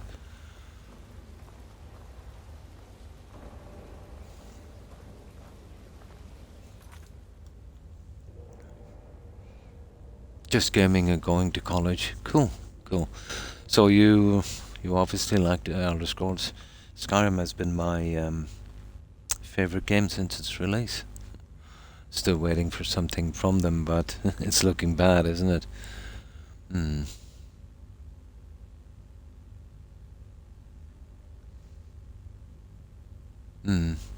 Well, it's been legal here, Marcus, for a long, long time, you know. How old are you, if you don't mind me saying? If you're referring to me, Marcus, I'm in my late 50s. Yeah. I've been around a while. I've seen a lot. And travelled a reasonable amount as well. living in other countries. The current Ukraine conflict is broad. I've seen that, all right. Yeah.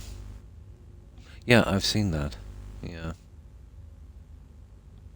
Yeah, I've been around a long time. Excuse me, I'm still recovering from the flu. But I started off gaming on Pong in the 70s.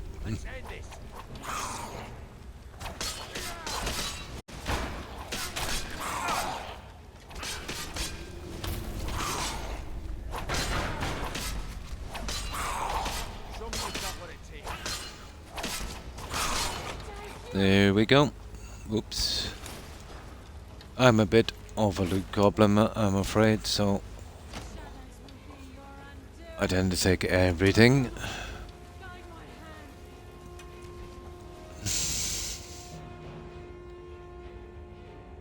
When you were 7, nice. So you're 20. Yeah, my youngest son is just around your age. Yeah, it's a good age.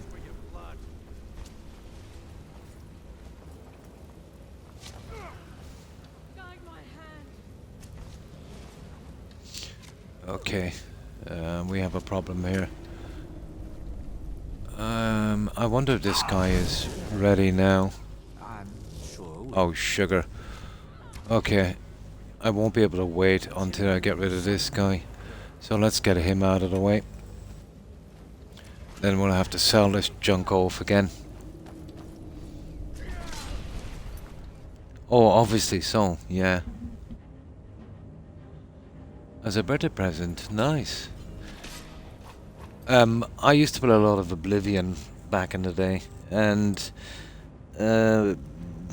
Skyrim, my wife, I think, bought it for our anniversary. That was, I think that might have been our 20th anniversary. I'm not sure.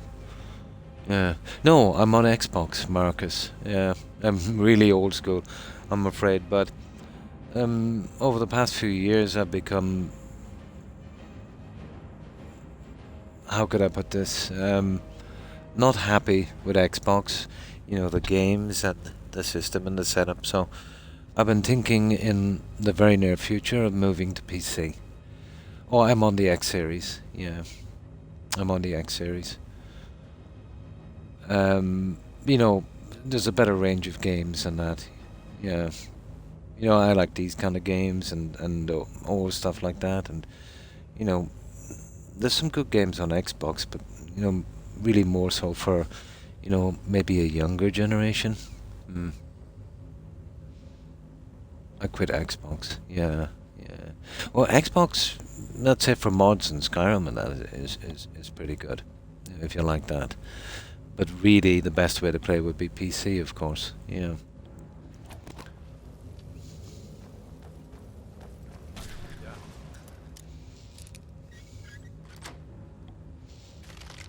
Oh, absolutely, yeah. Just as I was getting warmed up. But yeah, I'll eventually... I'm trying to make room, trying to find a space for it. And then obviously pick out what I need and then, you know, kind of work it from there. It will take me ages to figure it out. I've never really used the PC. In my career, let's say, all of my work would have been outside and, you know, I would have accountants and stuff to do all that kind of stuff. But, yeah, it'll be interesting. I'm sure I'll eventually figure it out. But I'll always use my kind of Xbox type controller. I don't think I could ever use a mouse. 81, actually, Marcus. I've maxed out the stats. But I can easily get to level 252. But I prefer to do it on illusion through harmony, and in this game, because I know it too well, we've been playing on legendary and we've put in some restrictions. So I'm playing an Argonian thief, so we can only use stolen weapons and armor, and we can't buy anything. So we can't buy spell tomes, we can't buy soul gems, we can't buy ingredients. You know, we can't buy ore, stuff like that. Or we can't pick any live flowers and ingredients and stuff. But we've gotten past all of that. The only thing that's really sticking with me now is that harmony spell. But if I can get that, I can really max my character, you know. Yeah, Khajiit, I haven't had many Argonian runs, so I kind of went with an Argonian.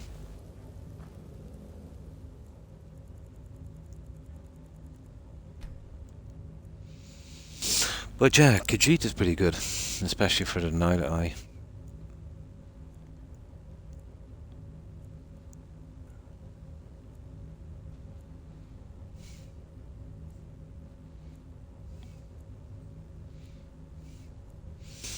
But one of the things I dislike about Skyrim is how long that some of the quests go on, especially in these quest lines. You know, huge dungeons that take hours if you want to do them properly to do. I've never been a fan of a drawn-out kind of quest, you know, especially if I've done it before. Yeah, there is, let's say, systems you could use. I would never use exploits or cheats or glitches, let's say, to level up. But if you know what you're doing in this game, you can level up pretty quick. If you don't have restrictions like I have, let's say, you know, if you can buy stuff, it's not too bad, you know. But yeah, it can take a long time. But it's nice to see the progression of your character, you know. You're getting that a little bit stronger every time. Haggling with you. Okay. Well, I have to do this for a while, guys, and get rid of this.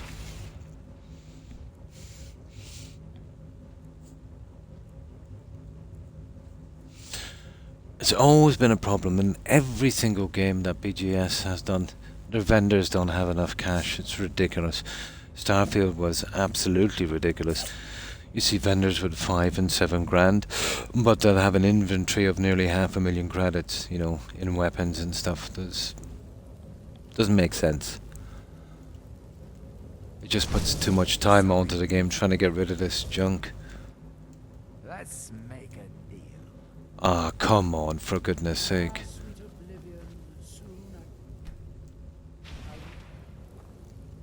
No, surely this will work.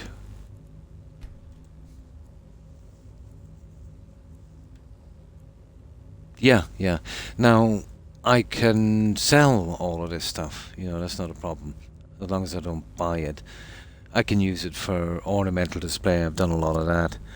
But if my character needs to use it, it has to be marked as stolen. No, I can sell to anyone. Yeah, not just fences.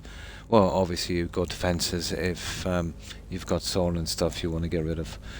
And a fence can be someone that you've invested in as well, you know? Not just a thieves' guild. You have many things. That's if you've got the perk out, obviously. No.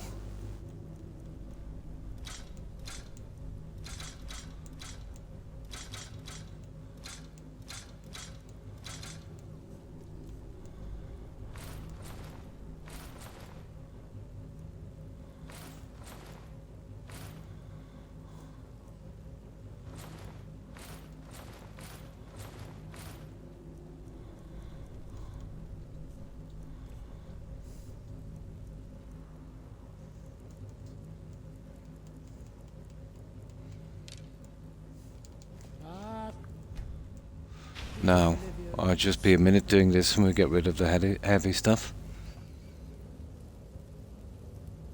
Oh yeah, there's about 2 days kind of wait. It doesn't really make much of a difference in the game, you know. Just wait for 2 days and usually they'll kind of replenish their inventory. It's much easier than doing it, let's say, with an NPC in a shop because, you know, the sky disappears so out of the cell. That's usually about 2 days, if you time it right. I much prefer the system in Oblivion. You know, a vendor would have X amount of money, so let's say he's got 5,000. You sell a weapon for 4, But he still got 5,000. You know, you could keep doing that as much as you wanted to. There was a bit of a downside. If you had something worth 10, he only had 5, you'd have to sell it, but, you know, it was a way better system. But it did kind of mess with the economy a bit. So, what they would want to do in this game, you'd have to at least double the money the NPCs have to make it, you know, anyway, decent. Without a fence. Well, basically, let's say, you know, you're using fences like the Thieves Guild. So, there's a perk in this here that you can take out where you can sell stolen goods to a vendor that when you invest in their business. There's one here.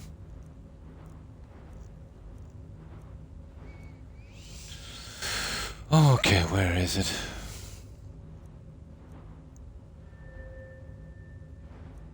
Speech.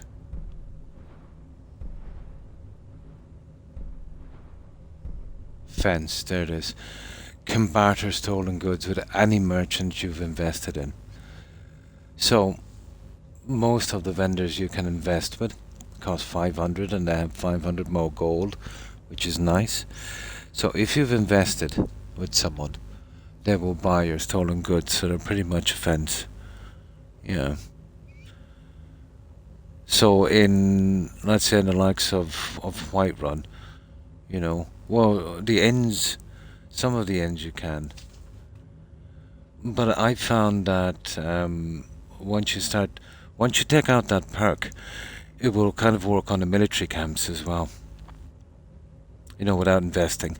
I don't know if that's a bug, but you'll sell off that stolen stuff in the military camps even though you didn't invest. But I'll be getting out that one, you know, as quickly as possible. Yeah.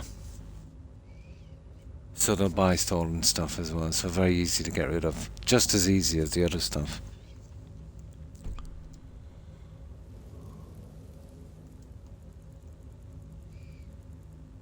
So you don't have to keep going back to the Thieves Guild. Too many loading screens. But I like to go around the military camps selling stuff because of the downside is they usually only have 1,000 gold. But very easy to get rid of stuff, you know.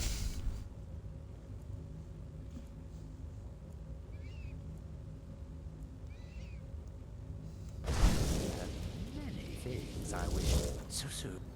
Haggling with you can be so entertaining. Now, see the problem with this? They really don't have any money, guys.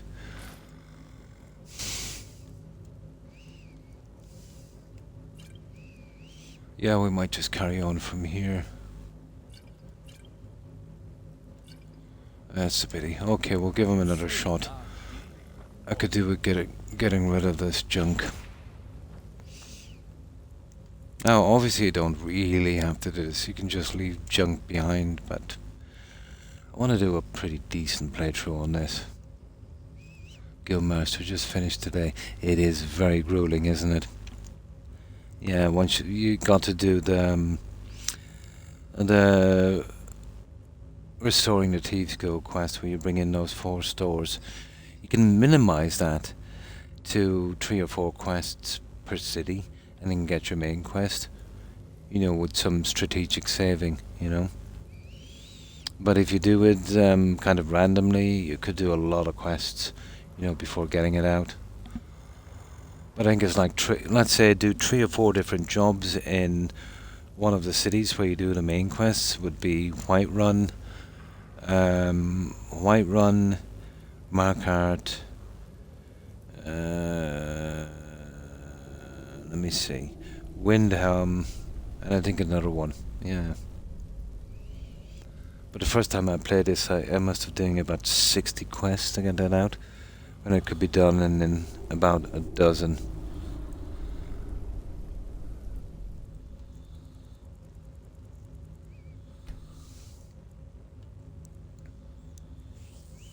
Yeah, we just get rid of a little bit more. I shouldn't really even be taking this stuff, but the quest is so long. I'll probably only be able to get this one done by the end of my stream. I've been on 5 hours and 12 minutes, but I keep it a max of 6 hours. But I advertise for 4, but always try and push to 6.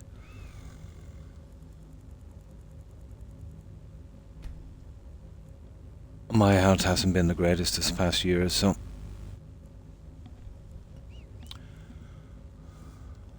yeah, blood pressure problems can be a bit of a downer, but still, you know, medication takes care of that, and it could be much worse.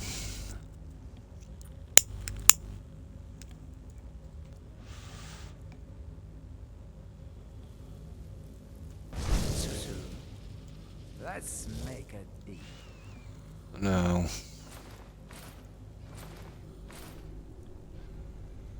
Oh yeah, okay.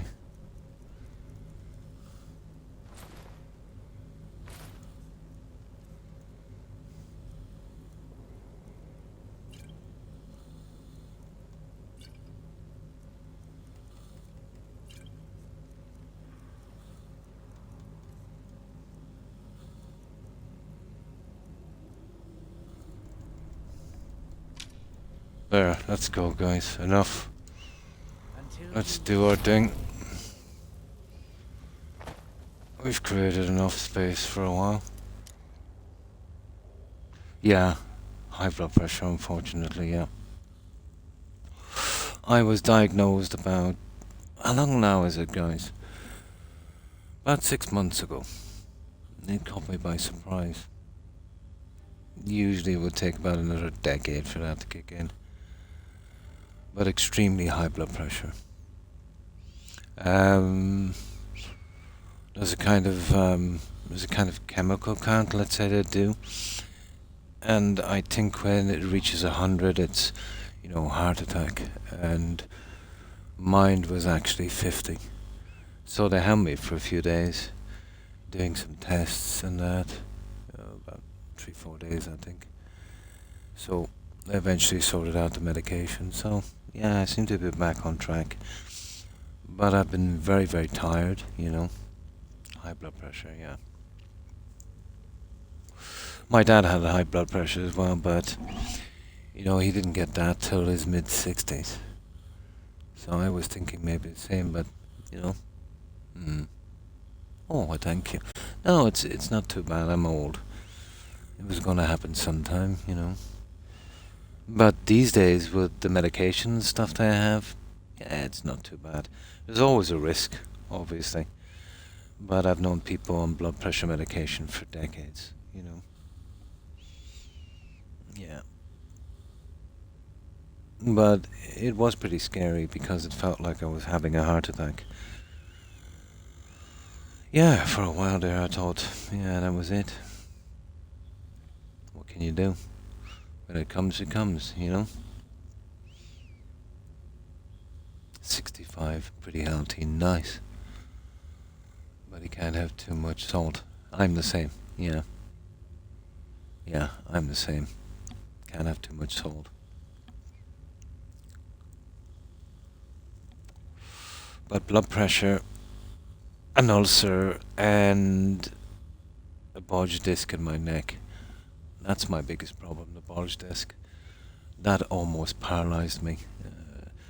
I took early retirement from that in my late 40s and got back into gaming. I couldn't work anymore. I wanted to, but I was told that if I did, I would be paralyzed, you know. So, yeah, that was a bad time for me, you know. But I quickly realized that, you know, there was a silver lining. It's always best to look on the positive side. Now I get to spend more time with my family and my grandkids, which is really nice. And I get back to gaming, you know. I never really had much time. You know, I did work some really long hours, 6 days a week for a long, long time. And if I was lucky, maybe 2 hours, maybe on a Sunday I might get, you know, maybe even sometimes not at all. So eventually I started getting back into my games, which helped me a lot. Because for the pain I didn't take any painkillers. Although my GP did suggest, strongly that I should. But I didn't want to go down that road, And gaming helped me to deal, just take the edge off it. It's been very, very helpful to me. I think we all turn to something in times like that. And mine was gaming. And then I eventually started streaming and chatting with people, making friends. Yeah, it really helped. Oh no, I'm good, yeah. I've always considered myself to be reasonably strong. I know self-diagnosis is not a good thing, but yeah. And I always try to look on the positive side because no matter how bad it is, Marcus, it can always be worse, But I'm really grateful that that injury wasn't maybe a little bit more, I get a checkup every 6 months, kept under close observation. The operation is very, very risky, so they'll only do it if I've got nothing to lose, basically. It's extremely risky. But I'm good. Yeah, I've had a good life. And, yeah, I'm pretty happy with how it worked out, I got a dual monitor, nice setup, so I just got a higher bounty for horse theft. Oh my god. Then assaulting the horse theft master. Yeah, they take horse theft pretty serious in Skyrim. But I've never bothered with the horses in Skyrim because, once you mount one of those guys, they're with you till they die. They always get in the way. I only use conjuring horses. Or the only one in the vanilla game would be from the DLC. The Dawnguard thing would be Arvak. But with the anniversary edition they give you one more. It's a Daedra horse. I've been using that one. But I thought Assault. The game is, it's pretty mixed up. There's probably some other things you did that kind of worked out as well. Yeah. But it is kind of all over the place, alright. Sometimes you'll pick up bounties for no reason. That can be pretty silly. But I've done many playthroughs with the minimum bounty. It's impossible to finish the game without a bounty because there's one quest in particular. That one where you escape from that mine in Markard. That's an automatic 1500. You'll get out of the Brotherhood one. There's a way around that. But there's no way of doing a full playthrough in this game with every quest without getting a bounty. I think 1500 is the minimum. I've done that many times.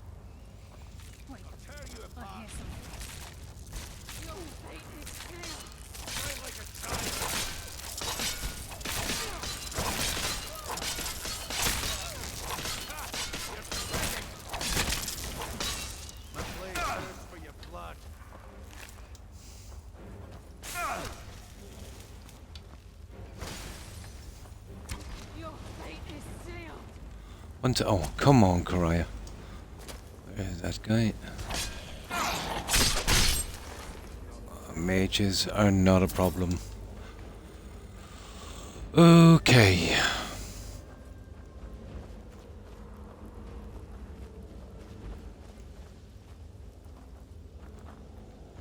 I kind of forget where everything is in these dungeons.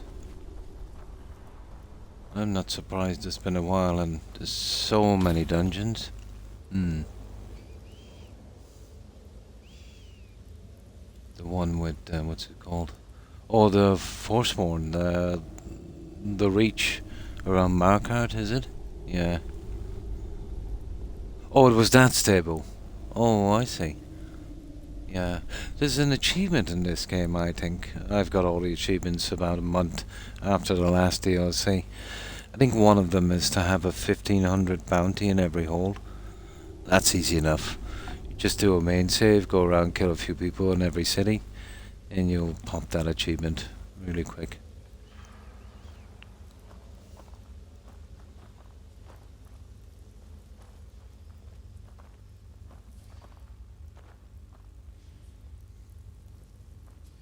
There's the Forsworn from around the Markart area in the Reach, and then there's a kind of out of the way quest, and I think they're called spell swords.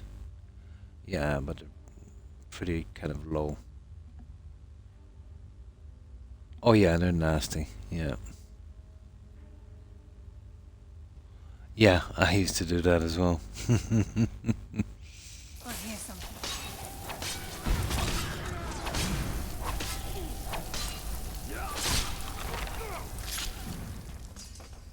There.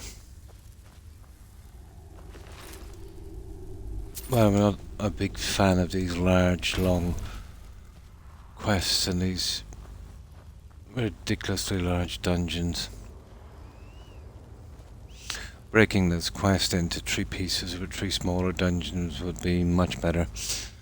And most of the dungeons are not utilized properly anyway in this game.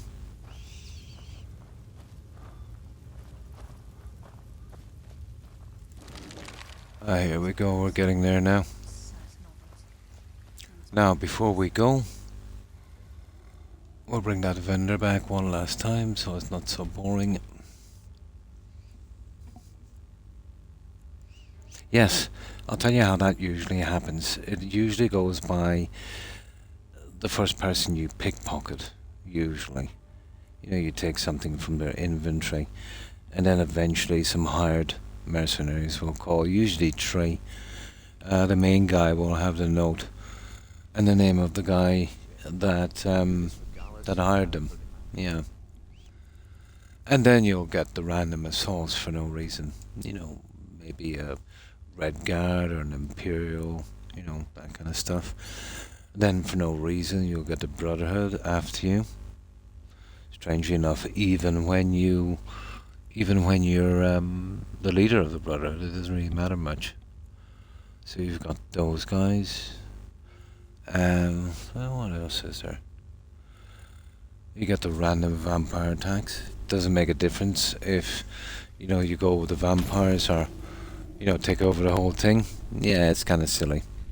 And I've always thought that, let's say, you know, if you're playing as a vampire, you should get a pass from the vampires. You know, no more attacks, and, you know, even to the stage where they might even help you if you got into trouble. And I think it should have been the same with being a werewolf. You know, get a pass from the wolves, and, you know, to help you if you can. Now, the wolves will ignore you if you're in werewolf form. But as a human, no. Yeah, it could have been made much better.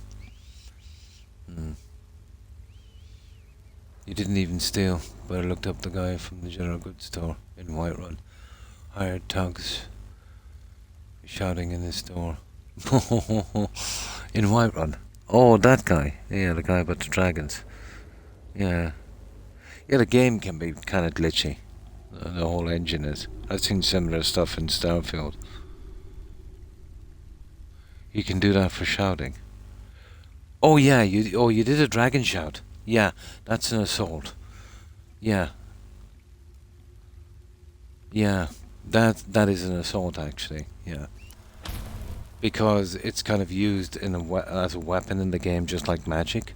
Yeah, you can hurt an NPC with shouts. Oh yeah, if you did a shout in this store, he'll send him after you. That's the guy. Yeah. Yeah, it can happen. Oh, you didn't use a dragon shout. Well, you probably knocked over something. I don't think it's ever happened with me for knocking over something. But then again, I get those guys after me almost straight away. Because the second I leave Elgin, I absolutely rob everyone blind in Riverwood. You know, sticking up pickpocket to 100. Yeah. I wish. But sometimes they can come after you for no reason. Some kind of bug or something. Haggling with you can be so entertaining.